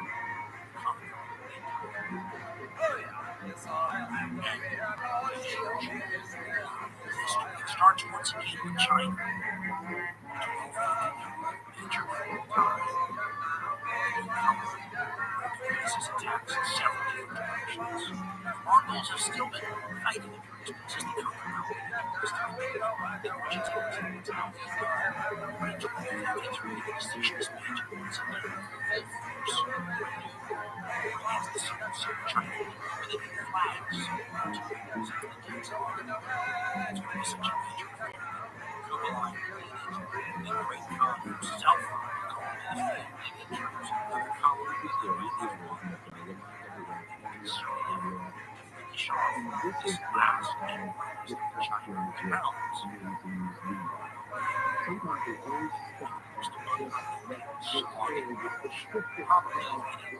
That's the girl you thought looking at? No, they're definitely not. They're both good looking. The other girl? Oh, girl was in our car. This is different. This is very different. Better than any cities anywhere. And once again, an advantage that they didn't have when it was the Northern China. Mongols are now fighting geographical locations where the environment is unhealthy. Provinces with sexual they have a hard time conquering. They're semi-tropical. It's a situation that's difficult for the Mongols to resist. It's more 1251 power. The Khan monarchy decided to change the status of the kingdom. Ever since Genghis Khan first conquered Iran and the Middle East, it sort of had that area governed by military codes and been incorporated into the grand, Mongol Empire. Under the veil, charge of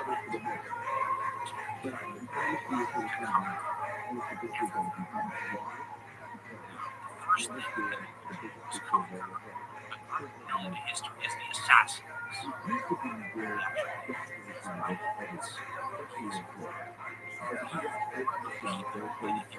ninjas of Japan's society. Assassinate anyone regardless of their grandeur and security.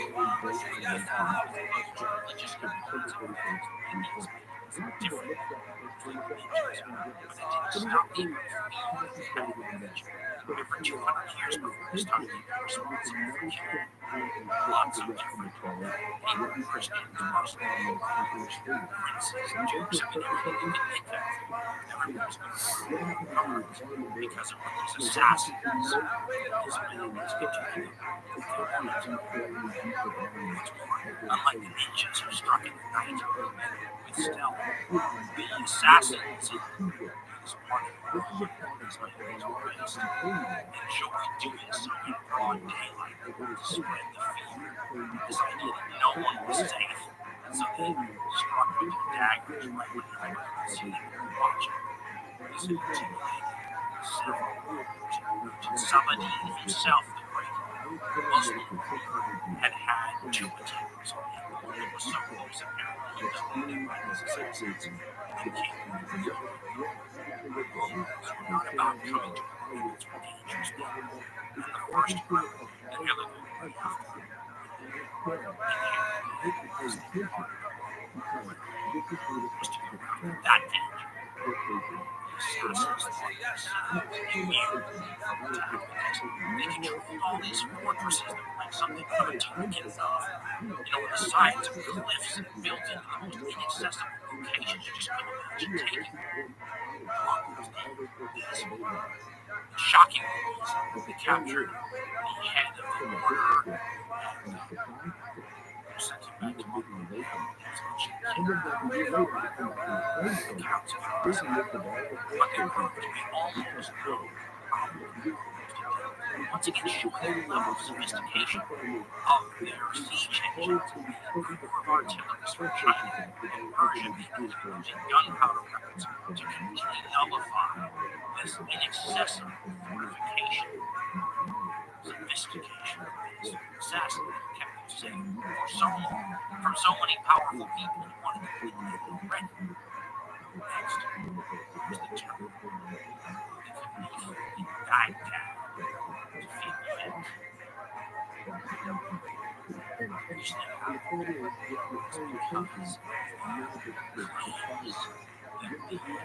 Abbasids, the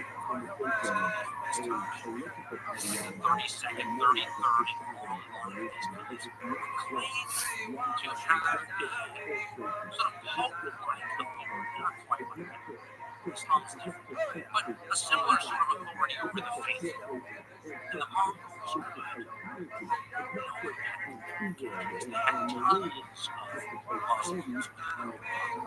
They were not going to accept anyone from anywhere saying that they had the right over the Mongol Khan to tell these Islamic people within the Mongol Empire how to believe what to do.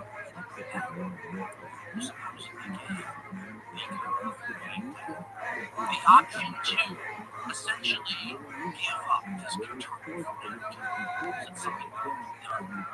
Other Muslim people He's gonna take you back. and recently just got it wasn't very good at understanding when you have to play all powerful people.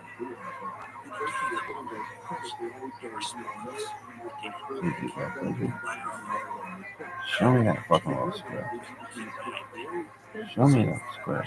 And when he speaks of the heritage, What he's did they talking say? about the recent campaign against his money, the assassin.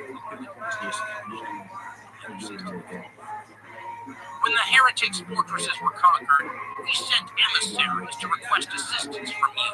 In reply, you said that you were in submission, but you did not send troops. Now, a token of submissiveness and allegiance is that you assist us with troops when we ride against foes. You have not done so, and you send excuses. No matter how ancient and grand your family may be, and no matter how fortunate your dynasty has been, is the brightness of the moon such that it can eclipse the brilliance of the sun? Talk of what the Mongol army has done to the world, and those in it from the time of Genghis Khan until today, may have reached your hearing from common and elite, and you may have heard how, through God's strength, they have brought low the dynasties of the Khwarezmians, the Seljuks, the Daylamite kings, the Atabegs, and others, all of whom were families of might and majesty. The gates of Baghdad were not closed to any of these groups, and they kept thrones there. With the might and power we possess, how shall they be closed to us?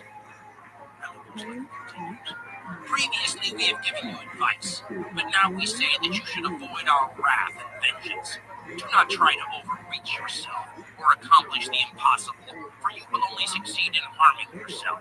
The past is over. Destroy your ramparts. Fill in your moats, turn the kingdom over to your son, and come to us. If you do not wish to come, send all three, the Vizier, Suleiman Shah, and the Datwatar, and they may convey our message word for word. If our command is obeyed, it will not be necessary for us to wreak vengeance, and you may retain your lands, army, and subjects. If you do not heed our advice and dispute with us, line up your soldiers and get ready for the field of battle, for we have our loins girded for battle with you, and are standing at the ready. When I lead my troops in wrath against Baghdad, even if you hide in the sky or in the earth, I shall bring you down from the turning celestial sphere. I shall pull you up like a lion. I shall not leave one person alive in your realm. and I shall put your city and country to the torch. If you desire to have mercy on your ancient family's hands, heed my advice. If not, let us see what God's will is. Nobody quite does a good, threatening, ambassadorial letter like the one Wednesday. The response from the Caliph was somewhat evasive and at times both friendly and warning. He wrote back, "Young man, you have just come of age and have expectations of living forever. You have not seen your 10 days, meaning great days of life, pass prosperously and auspiciously in dominating the whole world. You think your command is absolute? Since you are not going to get anything from me, why do you seek me? You come with strategy, troops, and lasso, but how are you going to capture a star? Does the prince not know that from the east to the west, from king to beggar, from old to young, all who are God-fearing and God-worshipping are servants of this court and soldiers in my army?" God. Hey, let's run the basketball. Son of a bitch.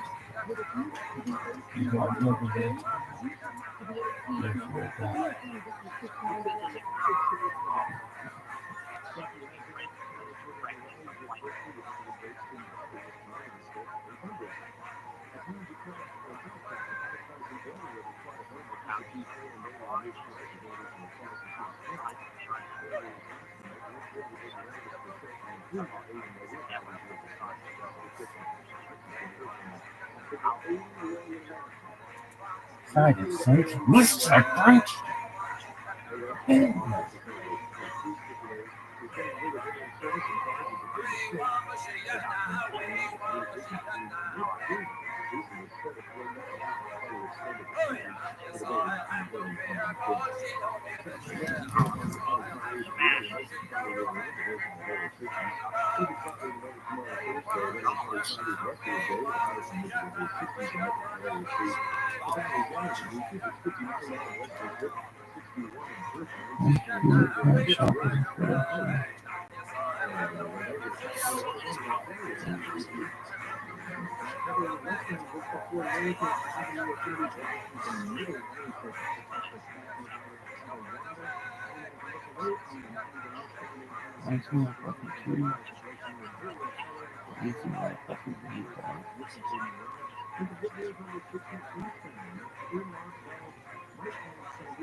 And the good news.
By a promise of clemency, he and his two sons gave themselves up to the Lord.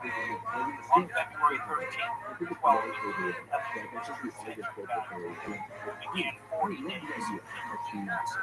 800,000 inhabitants, thousands of scholars, scientists, and poets fell in determined art. Libraries, treasures accumulated for centuries were in a hundreds of thousands of volumes were consumed.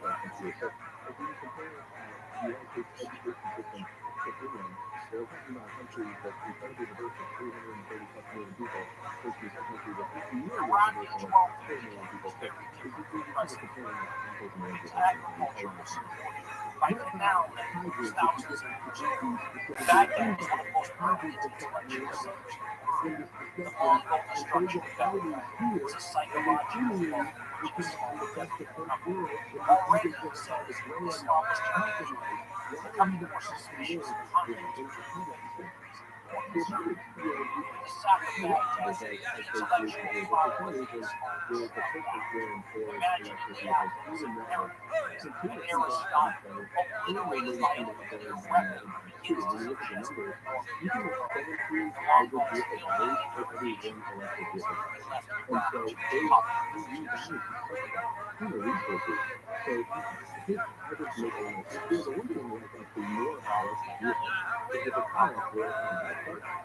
gravity pump users.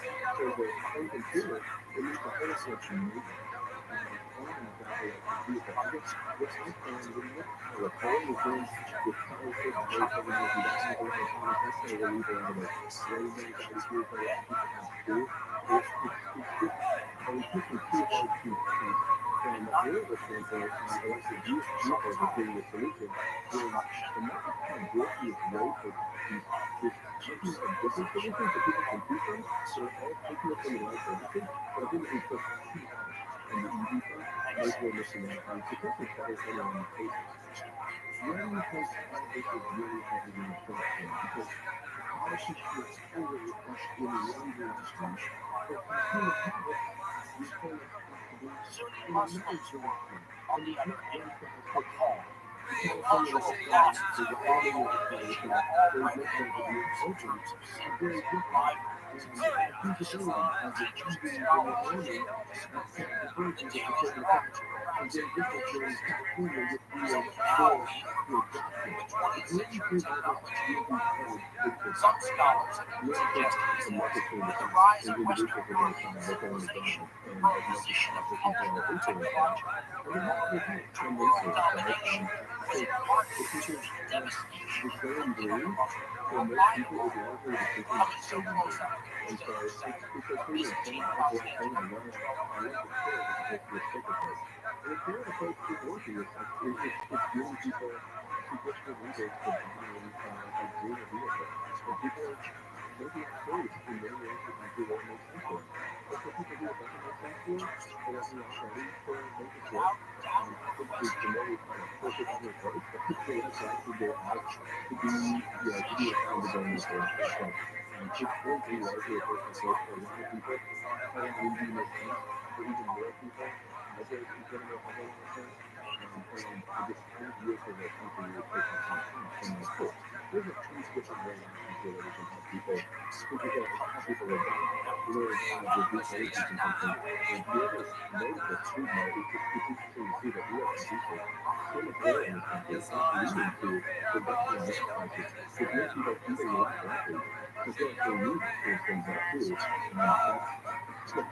stories are told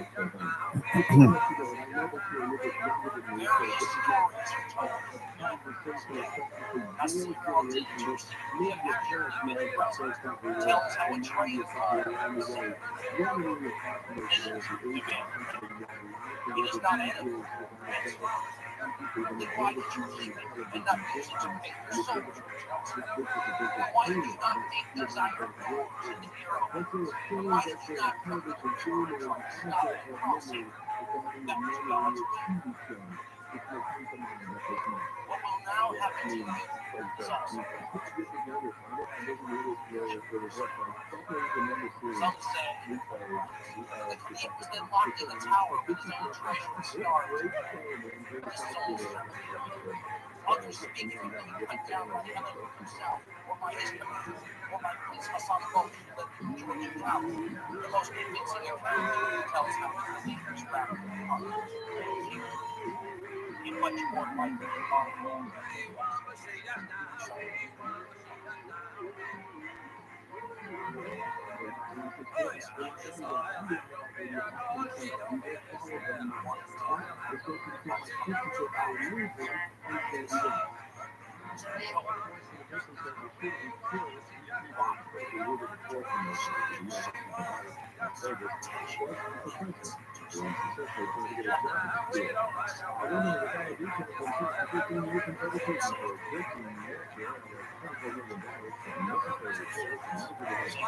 Here's an email.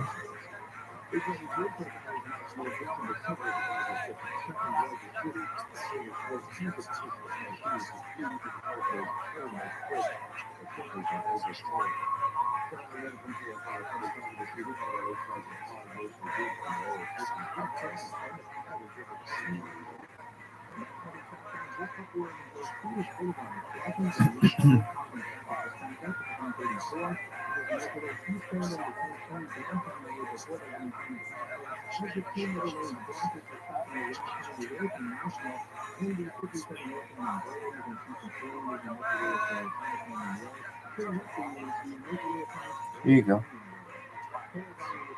Here's a meme.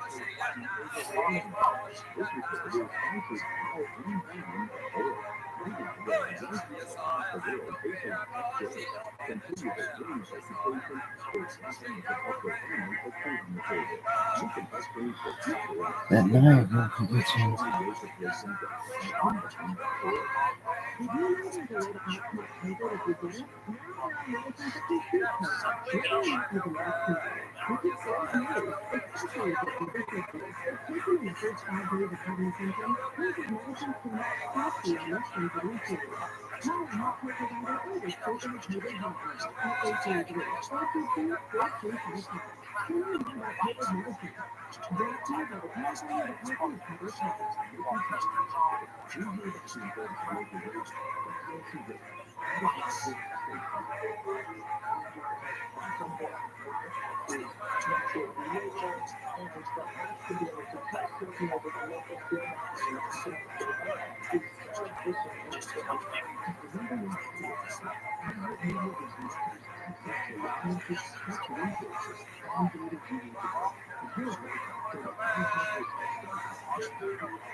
He just got knocked the fuck out. That's what I mean.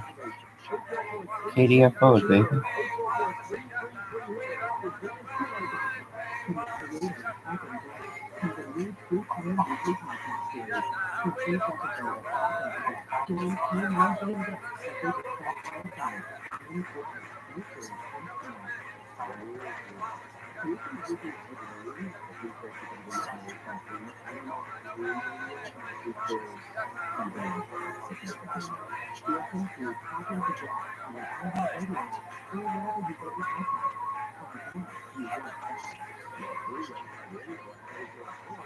It's the most wonderful song. Champion, the wonderful girl.